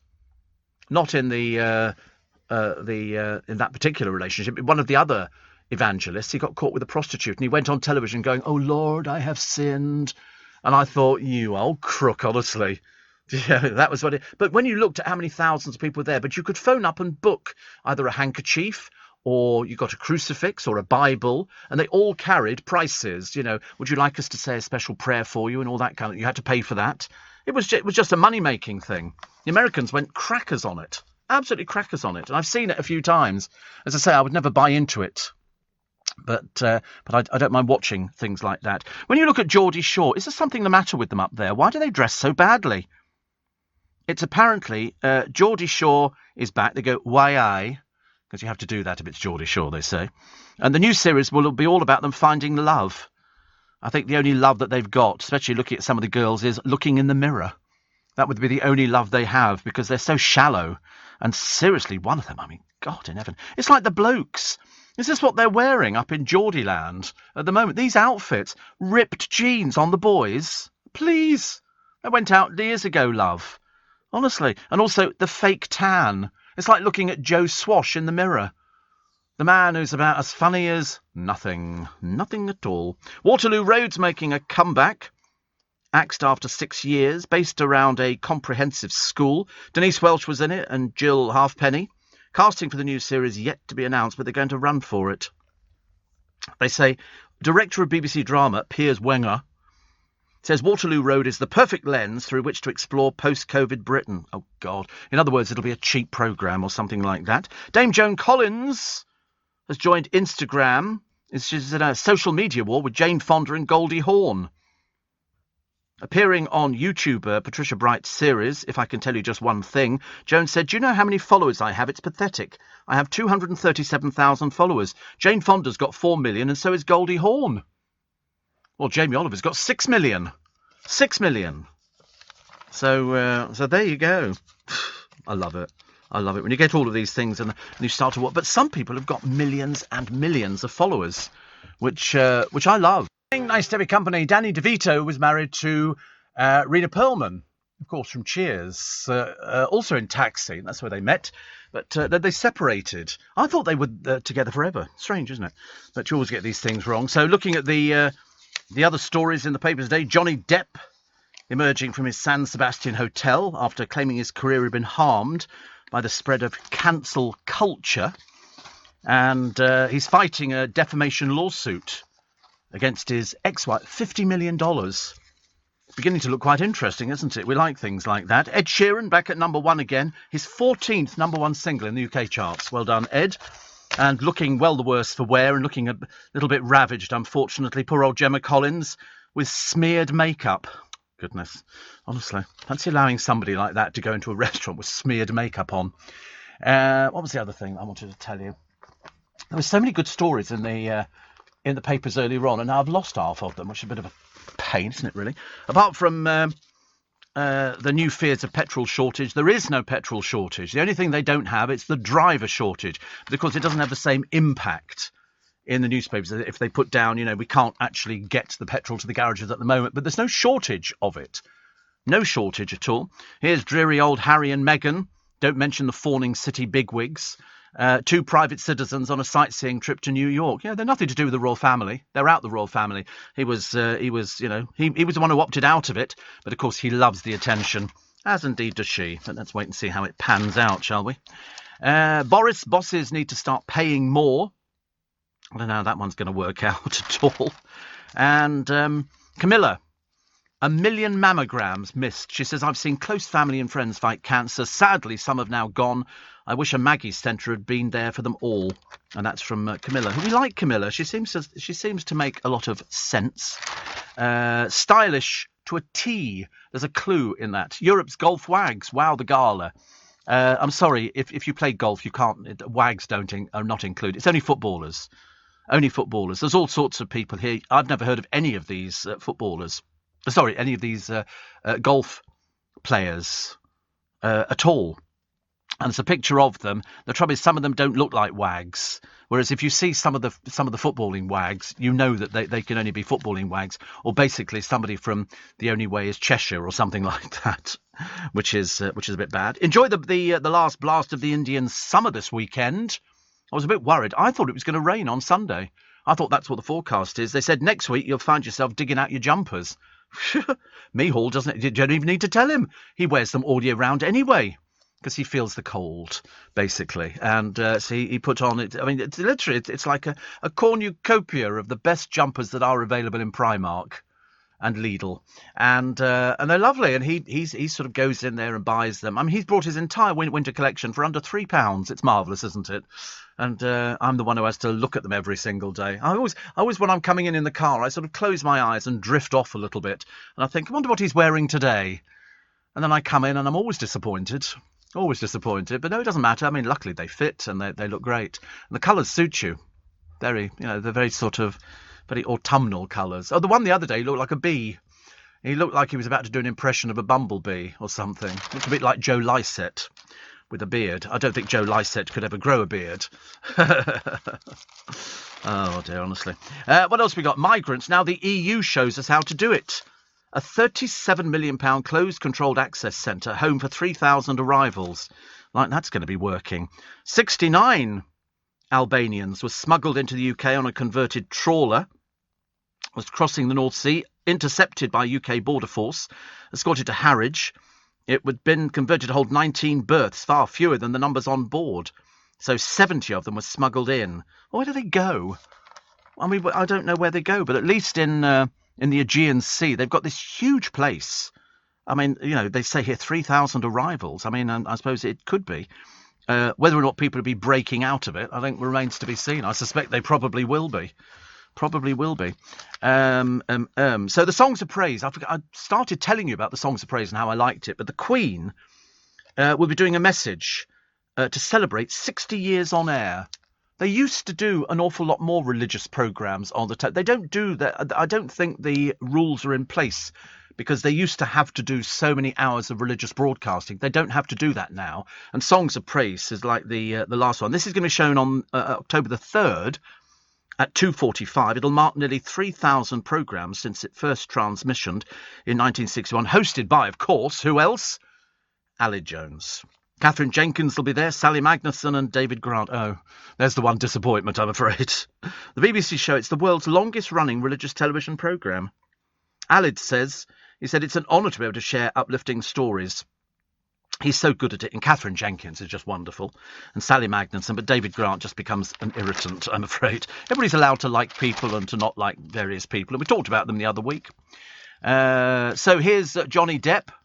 He collects a Lifetime Achievement Award, and he's claimed he's a victor of cancel culture and warned nobody is safe, because I can't quite work out Johnny Depp, actually. I quite like him. I remember seeing there's a bit on YouTube of him surprising people at Disney. They're doing a Pirates of the Caribbean ride, and he's sort of posing as Captain Jack.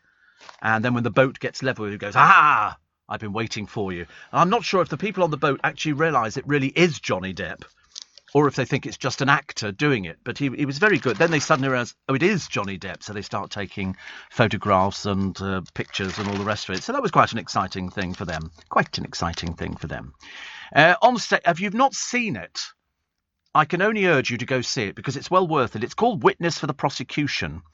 This is Agatha Christie's murder trial back in London's County Hall. Actually in London's County Hall, in the debating chamber. You sit in the normal seats. It's very cleverly done, actually. It opens Thursday, and that'll be next Thursday, I think. Witness for the Prosecution. I've recommended loads of people go to see it. The audience become we the jury. And because it's actually a proper debating chamber, you're inside County Hall. It's brilliant. I don't know why nobody had ever thought of it in the past, but I loved it. Absolutely loved it. I thought it was absolutely brilliant. I'm debating whether I buy a ticket for either Jason Donovan, Daniel O'Donnell or Engelbert Humperdinck. I cannot work out which one to go and see because they're all good. Engelbert I love, and he must be in his... How old's Engelbert Humperdinck now? He must... Let's have a guess. 82? Could he be 82? I had dinner once with him. Admittedly, there were a few other people there, but I was sitting next to him. And he was playing in Vienna. Here he is. Let's have a look. How old is he? He's... He's... Wait a minute. 85. 85 is unbelievable. And when he tours on the continent, he's known as Engelbert.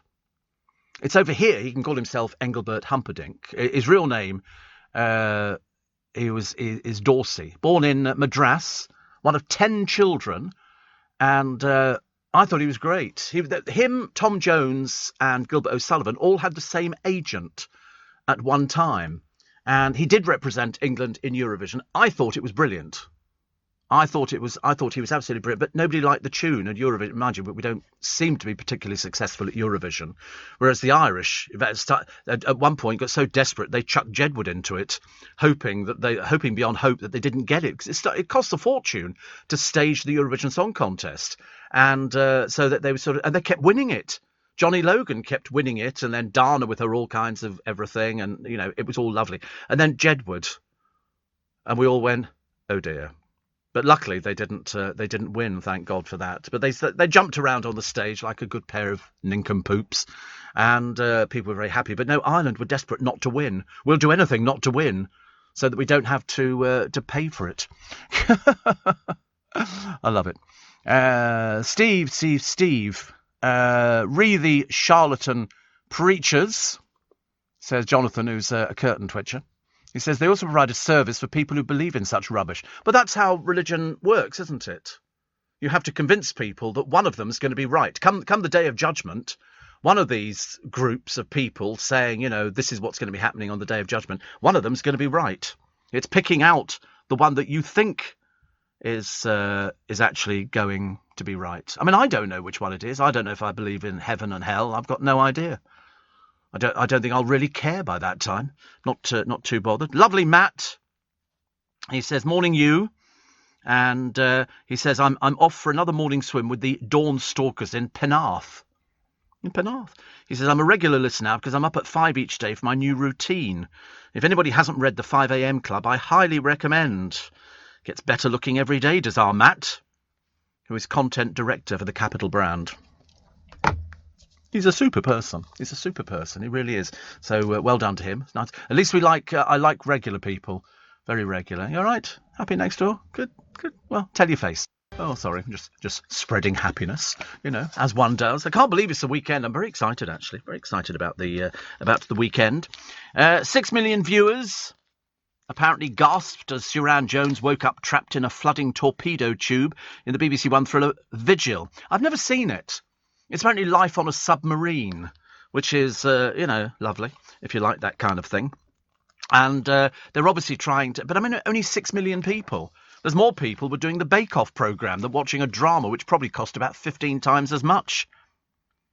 Debut for England at 79. Very proud moment for a father who first watched his son play in the 1950s. John Shannon had his dream come true when he made his debut for England's first over-70s side in a 3-0 win against Wales, cheered on by his 104-year-old father. In fact, they both look... It's John with Dad John Sr. I don't know who looks better. Considering the difference in age group, they both look exactly the same. Amazing. And Boris Johnson was branded a Muppet after bizarrely quoting Kermit the Frog in a crucial United Nations speech. The Prime Minister joked Jim Henson's creation was wrong when he famously claimed it wasn't easy being green in the 1970s song. If you're old enough to remember the song, you'll know the song. The PM, trying to drum up support for November's climate change summit in Glasgow, said, "We've got nothing to fear and everything to gain from this green industrial revolution." And when Kermit the Frog sang, "It's not easy being green," I want you to know he was wrong and rude to Miss Piggy. Oh, Kermit. And so it went on. I can't remember anything about those programmes. I just remember the Muppet Show was very... When you saw the people operating the puppets, they were doing them above their head. I mean, it was phenomenally clever. It set a new precedent. Every star in the world wanted to be on the Muppet Show, to be interviewed by basically a rod puppet that was being held above somebody's head. And yet, if you watch the Muppets Christmas Carol, it's a fabulous piece of cinematography. It really is. It's absolutely amazing. We found a very rude and notorious property landlord. His name is Fergus Wilson. He's just rude and very stupid. He's 72. He's been now slapped with a permanent High Court injunction after a 10-year campaign of abuse against his local council. Ashford Borough Council lawyers submitted 254 copies of correspondence he sent to officials. He's obviously a bit of an idiot. One letter sent to council leader Jerry Clarkson's home called him a bag of... and told him to commit suicide. Making the order, the judge Darrell Allen, QC, said his behaviour was deliberately offensive. I mean, he's just a sad old man, isn't he? Really, with nothing going on at all. Pathetic little waste of space. But there is a story about... I don't know how many of you have bus shelters where you are. They don't have as many bus shelters. And those little things you sit on, that little bit of plastic, is basically enough to get your bottom on it, and then your feet on the ground holding you onto the wall, which is quite... I mean, I do like a seat. I do like a seat to sit down on. But there's one here. This is a new bus shelter. It's a new ultra-high seat. In fact, it's so high, it's 6 feet tall, Paul Thorogood struggles to perch on it. It's meant to be 20 inches high, but it's up to 30 inches off the ground. He said for a 5'2" pensioner, he said with a dodgy knee or hip, it's totally unusable. The housing developer Bloor Homes paid for the shelter in Essex in a deal to build 165 homes there. Essex Highways said it will lower the seat as soon as possible. Imagine, so in a deal to build 165 homes, they give you a naff bus shelter. God, I tell you, it's all changed. All changed. And as a man here, I can't pronounce his name, which is a bit embarrassing, really, because he could be Welsh or he could be anything else at all. No, it could be Pavel. It could be Pavel Symbolista. He's feeling very up and down. He tries to climb the UK's highest mountain 8 times in 24 hours. He's what they call one of these fit people. And the adventure runner hopes to smash the record of 6 when he takes on Ben Nevis. He's raising money for a pal of his called Davy Duncan, a deep-sea diver suffering from a bad case of COVID. Mr. Symbolista from Mallaig in the Highlands said at the start of this year Davy got COVID. He was put into a coma. So far, they've got £1,100 raised, and he's going to run up and down and be a super fit man 8 times in 24 hours. I feel ill even thinking about it. And Dawn Neeson has retweeted so excited we have a new AP on the show. Hope it's going to be all right. We don't want any mistakes. And Dawn has said they did a cracking job. Look at you, honestly. I was saying earlier on in the programme, Dawn, how, I mean, there can't be many programmes you've not appeared on. And you did get that bloke from the Extinction Rebellion. Are they called Extinction Rebellion? What are the people called who sit in the road and superglue themselves there? What are they called? Insulate Britain. And she was lucky enough. She got the bloke next to her, and he got up and walked out. I mean, what a pathetic waste of space these people are. As I say, my idea is, you just leave them superglued to the road. I couldn't care less what happens to them. Or what we do is we basically put a wall around them, leave them there, and we just divert the traffic, and they can stay there all day, all night, and they just have to suffer with it because they don't wear nappies. They wear nappies. What? So, oh right. So in case they need to go to toilet. Oh dear, that's a shame, isn't it? Well, there you go. There you go. Well, I still want to leave them there. I don't want them to come back in again, because every time I've seen them on the television, their cause is sort of, they're losing it big time, and they're such aggressive, nasty little pieces of work, like Extinction Rebellion. They want to come and disrupt life in London, but they're all so middle class. They're like, okay, yeah. Except the one who walked out when Dawn was on the programme, he lives in a council house which doesn't have much insulation. Ooh, obviously not as clever as he thought he was he? Steve, whatever you're doing on your weekend, enjoy. I shall try, actually. I'm going down to my brother's over the weekend because he's going to do a car boot sale. And it's an opportunity to clear some stuff. I might get rid of some winter coats. I've got some winter coats that he can have and sell. Because it's one of those sort of things. And people, I suppose, will be looking for winter coats. And I've got, I don't know, I seem to have a plethora of, I must have about 15 or 20 of these blooming things. I don't know what for. I really don't know what for. I think I see something and I go, oh, that'd be nice. I'll wear that. And I try it on and it's good. So I think I'm going to have a bit of a clear out. He'll be very pleased. This hat worn by Napoleon, famous for his two-cornered bicorn hat as opposed to tricorn, he used around 120 of them. One of them sold for 1.5 million, almost double what Sotheby's expected. It's thought to have been with him during his military campaign of 1807. As he disliked new hats, his valet tried them out first. And there's a company who manufactured them in Paris, Poupart and C. They charged 60 francs each for these when they were first done. Purchased in 1814 by the politician Sir Michael Shaw Stewart, the bicorn was brought back to Scotland and passed down. The headwear has become emblematic of the emperor. He died in exile on St Helena, aged 51, only 51. But his hat went for 1.5 million pounds. That is unbelievable, isn't it? And he had about 120 of these things. But I like the idea that he was so posh that his valet had them on and sort of wore them in. Because you can't just buy a hat and put it on. Justin says, why don't the police spray them with water? They'll soon leave the road. I know. I mean, let's face it. The more water you spray them with, the quicker they'll fill their nappies. I didn't believe that, but our new AP this morning, young Alex, who's destined for big things.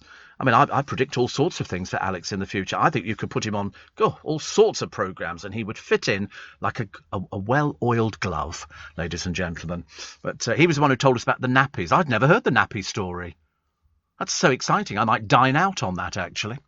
And you can't tell me anything, can you? Just go. The trouble is, we do a programme, and somebody says, I hate it when somebody says to me, I'm going to tell you something. And they come in and tell me something, and I go, I wish you'd not told me that, because at some point it rears its ugly head. And everybody be wearing nappies. Actually, there's nothing the matter with it. And you can buy nappies. They're not just for babies. Men with incontinence problems or prostate problems wear nappies. They kind of recommend them. And to be honest with you, I always think it's quite nice. If you're wearing a nappy, you can sit on the bus with a big grin on your face and nobody knows you're weeing away for the world. Nobody knows. You just have to sort of sit there hoping it's going to stop shortly, because otherwise you slosh a little bit when you walk to the door and people are going, what's that noise? Sounds like somebody's sort of, using a plunger in the toilet or something like that. But it is good. But you can buy them in Costco, boxes of nappies. You believe it? For adults. XL, X size and things like that. Even my local chemist, Goods, sell nappies. For adults. That's took my fancy, because I quite like the idea of sitting on the train. Because I did sit on the train. I had a slight problem a few years back. And I needed to go to the toilet, and it was a case of, I need a wee. Oh, God, do I need a wee. And so I started ferreting around in the bins to find an old coffee cup that somebody had had. Luckily, I found one. And but then I suddenly realised that on all the trains nowadays, because at one time it was separate carriages. Now, on most of the trains that we've got going out of Waterloo, it's one long carriage. You can walk one end to the other, but it's got cameras everywhere. You could see them in the ceiling. Must have had a field day that day with me, I tell you. Jackie says the government already have a home insulation scheme. Yes. And Simon says, I watched Dale's programme on Florida, very short of breath and didn't look well. He wasn't well. He had problems. You could see it in his neck. That's what the problem was. I told you, Barbara phoned me when the programme went out and said he doesn't look good. And he wasn't good. He was very ill. Oh, sorry, just spreading happiness, as one does. I can't believe it's the weekend. I'm very excited, actually. Very excited about the weekend. 6 million viewers apparently gasped as Suran Jones woke up trapped in a flooding torpedo tube in the BBC One thriller Vigil. I've never seen it. It's apparently life on a submarine, which is, lovely, if you like that kind of thing. And they're obviously trying to... But I mean, only 6 million people. There's more people were doing the Bake Off programme than watching a drama which probably cost about 15 times as much. Debut for England at 79. Very proud moment for a father who first watched his son play in the 1950s. John Shannon had his dream come true when he made his debut for England's first over-70s side in a 3-0 win against Wales, cheered on by his 104-year-old father. In fact, they both look... It's John with Dad John Sr. I don't know who looks better. Considering the difference in age group, they both look exactly the same. Amazing. And Boris Johnson was branded a Muppet after bizarrely quoting Kermit the Frog in a crucial United Nations speech. The Prime Minister joked Jim Henson's creation was wrong when he famously claimed it wasn't easy being green in the 1970s song. If you're old enough to remember the song, you'll know the song. The PM, trying to drum up support for November's climate change summit in Glasgow, said, "We've got nothing to fear and everything to gain from this green industrial revolution." And when Kermit the Frog sang, "It's not easy being green," I want you to know he was wrong and rude to Miss Piggy. Oh, Kermit. And so it went on. I can't remember anything about those programmes. I just remember the Muppet Show was very... When you saw the people operating the puppets, they were doing them above their head. I mean, it was phenomenally clever. It set a new precedent. Every star in the world wanted to be on the Muppet Show, to be interviewed by basically a rod puppet that was being held above somebody's head. And yet, if you watch the Muppets Christmas Carol, it's a fabulous piece of cinematography. It really is. It's absolutely amazing. We found a very rude and notorious property landlord. His name is Fergus Wilson. He's just rude and very stupid. He's 72. He's been now slapped with a permanent High Court injunction after a 10-year campaign of abuse against his local council. Ashford Borough Council lawyers submitted 254 copies of correspondence he sent to officials. He's obviously a bit of an idiot. One letter sent to council leader Jerry Clarkson's home called him a bag of... and told him to commit suicide. Making the order, the judge Darrell Allen, QC, said his behaviour was deliberately offensive. I mean, he's just a sad old man, isn't he? Really, with nothing going on at all. Pathetic little waste of space. But there is a story about... I don't know how many of you have bus shelters where you are. They don't have as many bus shelters. And those little things you sit on, that little bit of plastic, is basically enough to get your bottom on it and then your feet on the ground holding you onto the wall, which is quite... I mean, I do like a seat. I do like a seat to sit down on. But there's one here. This is a new bus shelter. It's a new ultra-high seat. In fact, it's so high, it's 6 feet tall. Paul Thorogood struggles to perch on it. It's meant to be 20 inches high, but it's up to 30 inches off the ground. He said for a 5'2" pensioner, he said with a dodgy knee or hip, it's totally unusable. The housing developer Bloor Homes paid for the shelter in Essex in a deal to build 165 homes there. Essex Highways said it will lower the seat as soon as possible. Imagine, so in a deal to build 165 homes, they give you a naff bus shelter. God, I tell you, it's all changed. All changed. And as a man here, I can't pronounce his name, which is a bit embarrassing, really, because he could be Welsh or he could be anything else at all. No, it could be Pavel. It could be Pavel Cymbalista. He's feeling very up and down. He tries to climb the UK's highest mountain 8 times in 24 hours. He's what they call one of these fit people. And the adventure runner hopes to smash the record of 6 when he takes on Ben Nevis. He's raising money for a pal of his called Davy Duncan, a deep-sea diver suffering from a bad case of COVID. Mr. Cymbalista from Mallaig in the Highlands said at the start of this year Davy got COVID. He was put into a coma. So far, they've got £1,100 raised, and he's going to run up and down and be a super fit man 8 times in 24 hours. I feel ill even thinking about it. And Dawn Neeson has retweeted so excited we have a new AP on the show. Hope it's going to be all right. We don't want any mistakes. And Dawn has said they did a cracking job. Look at you, honestly. I was saying earlier on in the programme, Dawn, how, I mean, there can't be many programmes you've not appeared on. And you did get that bloke from the Extinction Rebellion. Are they called Extinction Rebellion? What are the people called who sit in the road and superglue themselves there? What are they called? Insulate Britain. And she was lucky enough. She got the bloke next to her, and he got up and walked out. I mean, what a pathetic waste of space these people are. As I say, my idea is, you just leave them superglued to the road. I couldn't care less what happens to them. What we do is we basically put a wall around them, leave them there, and we just divert the traffic, and they can stay there all day, all night, and they just have to suffer with it because they don't wear nappies. They wear nappies. What? So, oh, right. So in case they need to go to toilet. Oh, dear. That's a shame, isn't it? Well, there you go. There you go. Well, I still want to leave them there. I don't want them to come back in again. Because every time I've seen them on the television, their cause is they're losing it big time. And they're such aggressive, nasty little pieces of work. Like Extinction Rebellion. They want to come and disrupt life in London. But they're all so middle class. They're like, okay, yeah. Except the one who walked out when Dawn was on the programme, he lives in a council house which doesn't have much insulation. Ooh, obviously not as clever as he thought he was he? Steve, whatever you're doing on your weekend, enjoy. I shall try, actually. I'm going down to my brother's over the weekend because he's going to do a car boot sale. And it's an opportunity to clear some stuff. I might get rid of some winter coats. I've got some winter coats that he can have and sell. Because it's it's one of those sort of things. And people, I suppose, will be looking for winter coats. And I've got, I don't know, I seem to have a plethora of, I must have about 15 or 20 of these blooming things. I don't know what for. I really don't know what for. I think I see something and I go, oh, that'd be nice. I'll wear that. And I try it on and it's good. So I think I'm going to have a bit of a clear out. He'll be very pleased. This hat worn by Napoleon, famous for his two-cornered bicorn hats as opposed to tricorn. He used around 120 of them. One of them sold for 1.5 million, almost double what Sotheby's expected. It's thought to have been with him during his military campaign of 1807. As he disliked new hats, his valet tried them out first.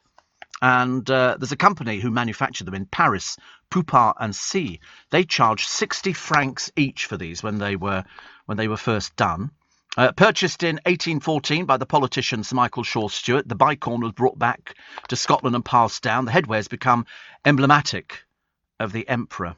He died in exile on St. Helena, aged 51, only 51. But his hat went for £1.5 million. That is unbelievable, isn't it? And he had about 120 of these things. But I like the idea that he was so posh that his valet did them on and sort of wore them in. Because you can't just buy a hat and put it on. Justin says, why don't the police spray them with water? They'll soon leave the road. I know. I mean, let's face it. The more water you spray them with, the quicker they'll fill their nappies. I didn't believe that, but our new AP this morning, young Alex, who's destined for big things. I mean, I predict all sorts of things for Alex in the future. I think you could put him on all sorts of programmes and he would fit in like a well-oiled glove, ladies and gentlemen. But he was the one who told us about the nappies. I'd never heard the nappy story. That's so exciting. I might dine out on that, actually. And you can't tell me anything, can you? Just go. The trouble is, we do a programme, and somebody said, I hate it when somebody says to me, I'm going to tell you something. And they come in and tell me something, and I go, I wish you'd not told me that. Because at some point, it rears its ugly head. And everybody be wearing nappies. Actually, there's nothing the matter with it. And you can buy nappies. They're not just for babies. Men with incontinence problems or prostate problems wear nappies. They kind of recommend them. And to be honest with you, I always think it's quite nice. If you're wearing a nappy, you can sit on the bus with a big grin on your face and nobody knows you're weeing away for the world. Nobody knows. You just have to sort of sit there hoping it's going to stop shortly because otherwise you slosh a little bit when you walk to the door and people are going, what's that noise? Sounds like somebody's sort of, using a plunger in the toilet or something like that. But it is good. But you can buy them in Costco, boxes of nappies. You believe it? For adults. XL, X size and things like that. Even my local chemist, Goods, sell nappies. For adult. That's tickled my fancy because I quite like the idea of sitting on the train. Because I did sit on the train. I had a slight problem a few years back. And I needed to go to the toilet. And it was a case of, I need a wee. Oh, God, do I need a wee. And so I started ferreting around in the bins to find an old coffee cup that somebody had had. Luckily I found one. But then I suddenly realised that on all the trains nowadays, because at one time it was separate carriages. Now, on most of the trains that we've got going out of Waterloo, it's one long carriage. You can walk one end to the other, but it's got cameras everywhere. You can see them in the ceiling. Must have had a field day that day with me, I tell you. Jackie says the government already have a home insulation scheme. Yes. And Simon says, I watched Dale's programme on Florida, very short of breath and didn't look well. He wasn't well. He had problems. You could see it in his neck. That's what the problem was. I told you, Barbara phoned me when the programme went out and said he doesn't look good. And he wasn't good. He was very ill. Morning, everybody. 9 minutes to 7. The good news is that America will soon be opening up again to fully vaccinated UK travellers. And I've got, if you heard the programme yesterday, a fantastic prize up for grabs to win an amazing 3-night trip for 2 to New York City. You'll stay in a boutique hotel, enjoy a private helicopter flight, a fine dining experience, and £1,000 to spend. You'll win flights to and from New York, conveniently travel from your closest international airport that operates direct flights to New York. You'll have 3 nights to relax in your Bronze King room at the Dream Downtown Hotel. Enjoy the 4-star hotel's heated outdoor pool, which has a glass bottom, which makes up the ceiling to the lobby below. All very nice. The hotel's fantastically located, close to the High Line, Chelsea Market and Greenwich Village. You'll even get private transfers to and from the airport in New York, taking you straight to your accommodation. You'll fly over Manhattan in a private helicopter for up to 15 minutes, taking in the sights of the city from above. That's going to be some photographs. That really is. You're also in for a treat one evening when you'll dine at Cosme, devoted to Mexican-inspired dishes. 3-course dinner for 2 from the a la carte menu, including a bottle of house wine to share. And finally, New York City is one of the best shopping destinations in the world. So as an extra treat, I'll give you an extra £1,000 spending money so you can well and truly treat yourself. How do you go in for this super prize? For your chance to win, thanks to the NDL group, text NYC and send it to 84850. NYC to 84850. A voluntary donation of just £3 from every text supports Global's Make Some Noise. You've got until 5 p.m. on the 8th of October to enter. Keep the phone handy because it could be you that gets that fantastic phone call going. Guess what? Standard network rate supply. You need to be 21 or over and you're playing across participating radio stations and regions. Rules are at makesomenoise.com. So text NYC and send it to 84850. Okay, simple as that. NYC. Send it to 84850 and good luck. You could be in for a chance to win that 3-night trip for 2 to New York City with the boutique hotel, the private helicopter flight, the fine dining experience and £1,000 to take away the worry of what you're going to buy people for Christmas. So good luck indeed. Good luck indeed for that one. It's what have we got? We got 6.5 minutes to 7. So don't forget, actually, you've also got 111 million on the lottery tonight. Oh, God, I mean, that'd change your life, wouldn't it? That'd make Christmas interesting. That'd make Christmas very interesting. What are we going to do with the money? Who knows? Who cares? You could just go into the bank and go, I'd like £1,000 in £50 notes, please. That'd be good, wouldn't it? Won't happen, but I mean, we can all dream. We can all dream. Steve, don't you have toilets on your trains? We do on the Northern Line. Pretty disgusting, but much needed. No, we don't have... well, I mean, we do have some toilets on the trains. But to be honest with you, most people seem to miss the toilet completely and just seem to wee on the floor. Steve, says Monica, check the pockets on your coats. When my husband died in 91, I found a £5 note in each of his top pockets, enough for a taxi home from work. Oh, no chance of me finding anything like that. Matthew at Heathrow says, have you checked the weather for Sunday? Not looking good for boot sales. I don't think he's doing the car boot on Sunday. It's coming up, but it's not Sunday. Definitely can't because he's working on Sunday, so I'm just taking stuff down there. Jackie says blue doors on trains mean they've got toilets. I did see a sign, actually, on one of the trains the other day, and I remember thinking, oh, it has got a toilet on board. But to be honest with you, it's such a long way to walk, isn't it? You have to trundle down a train, and then you get there, they go out of order, and you think, oh, I'll trundle all the way back to the seats again. So I think my idea is an awful lot better. Much, much better. Also, I know that Nick Ferrari this morning is going to be talking about BP closing some sites. Nothing to do with shortage of petrol. We've got loads of petrol. It's the lorry drivers. We've got to have special lorry drivers if they're delivering petrol because they've got all those pipes and tubes and everything. It's not like just delivering a lorry and sort of offloading the food. A bit more complicated. Than that. Steve, I've got my waterproofs on, says Kim. Just about to leave for the supermarket. Love you and talk to you Monday. I should be here. I wasn't going anywhere, actually. A few weeks ago, you mentioned the Crime Museum. I've lost it. Wait a minute. It disappeared, actually. A few weeks ago, you mentioned the Crime Museum on the programme. Where the blooming heck is it? And, wait a minute, which only the police can visit. Have you heard of Little Dean Jail in Cinderford? It's a crime museum which is open to the public. Oh, this one, Dave, is...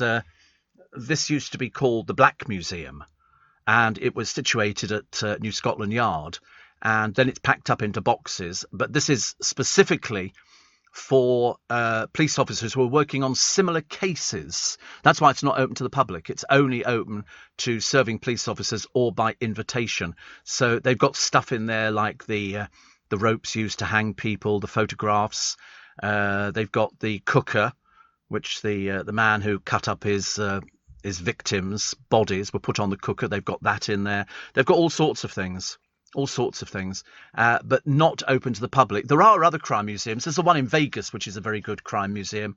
But the one at New Scotland Yard, as I say, in boxes, I got a special invite. So I went down with my boss at the time and we were shown around. It's only small, but it's got all the information on there. They had lots of walking sticks with guns built into them and all sorts of, poisoning things and things that were done to sort of do away with people and nooses. I mean, the amount of waxwork heads they had in there, sort of people taken after they'd been executed, was phenomenal. All the way around the walls.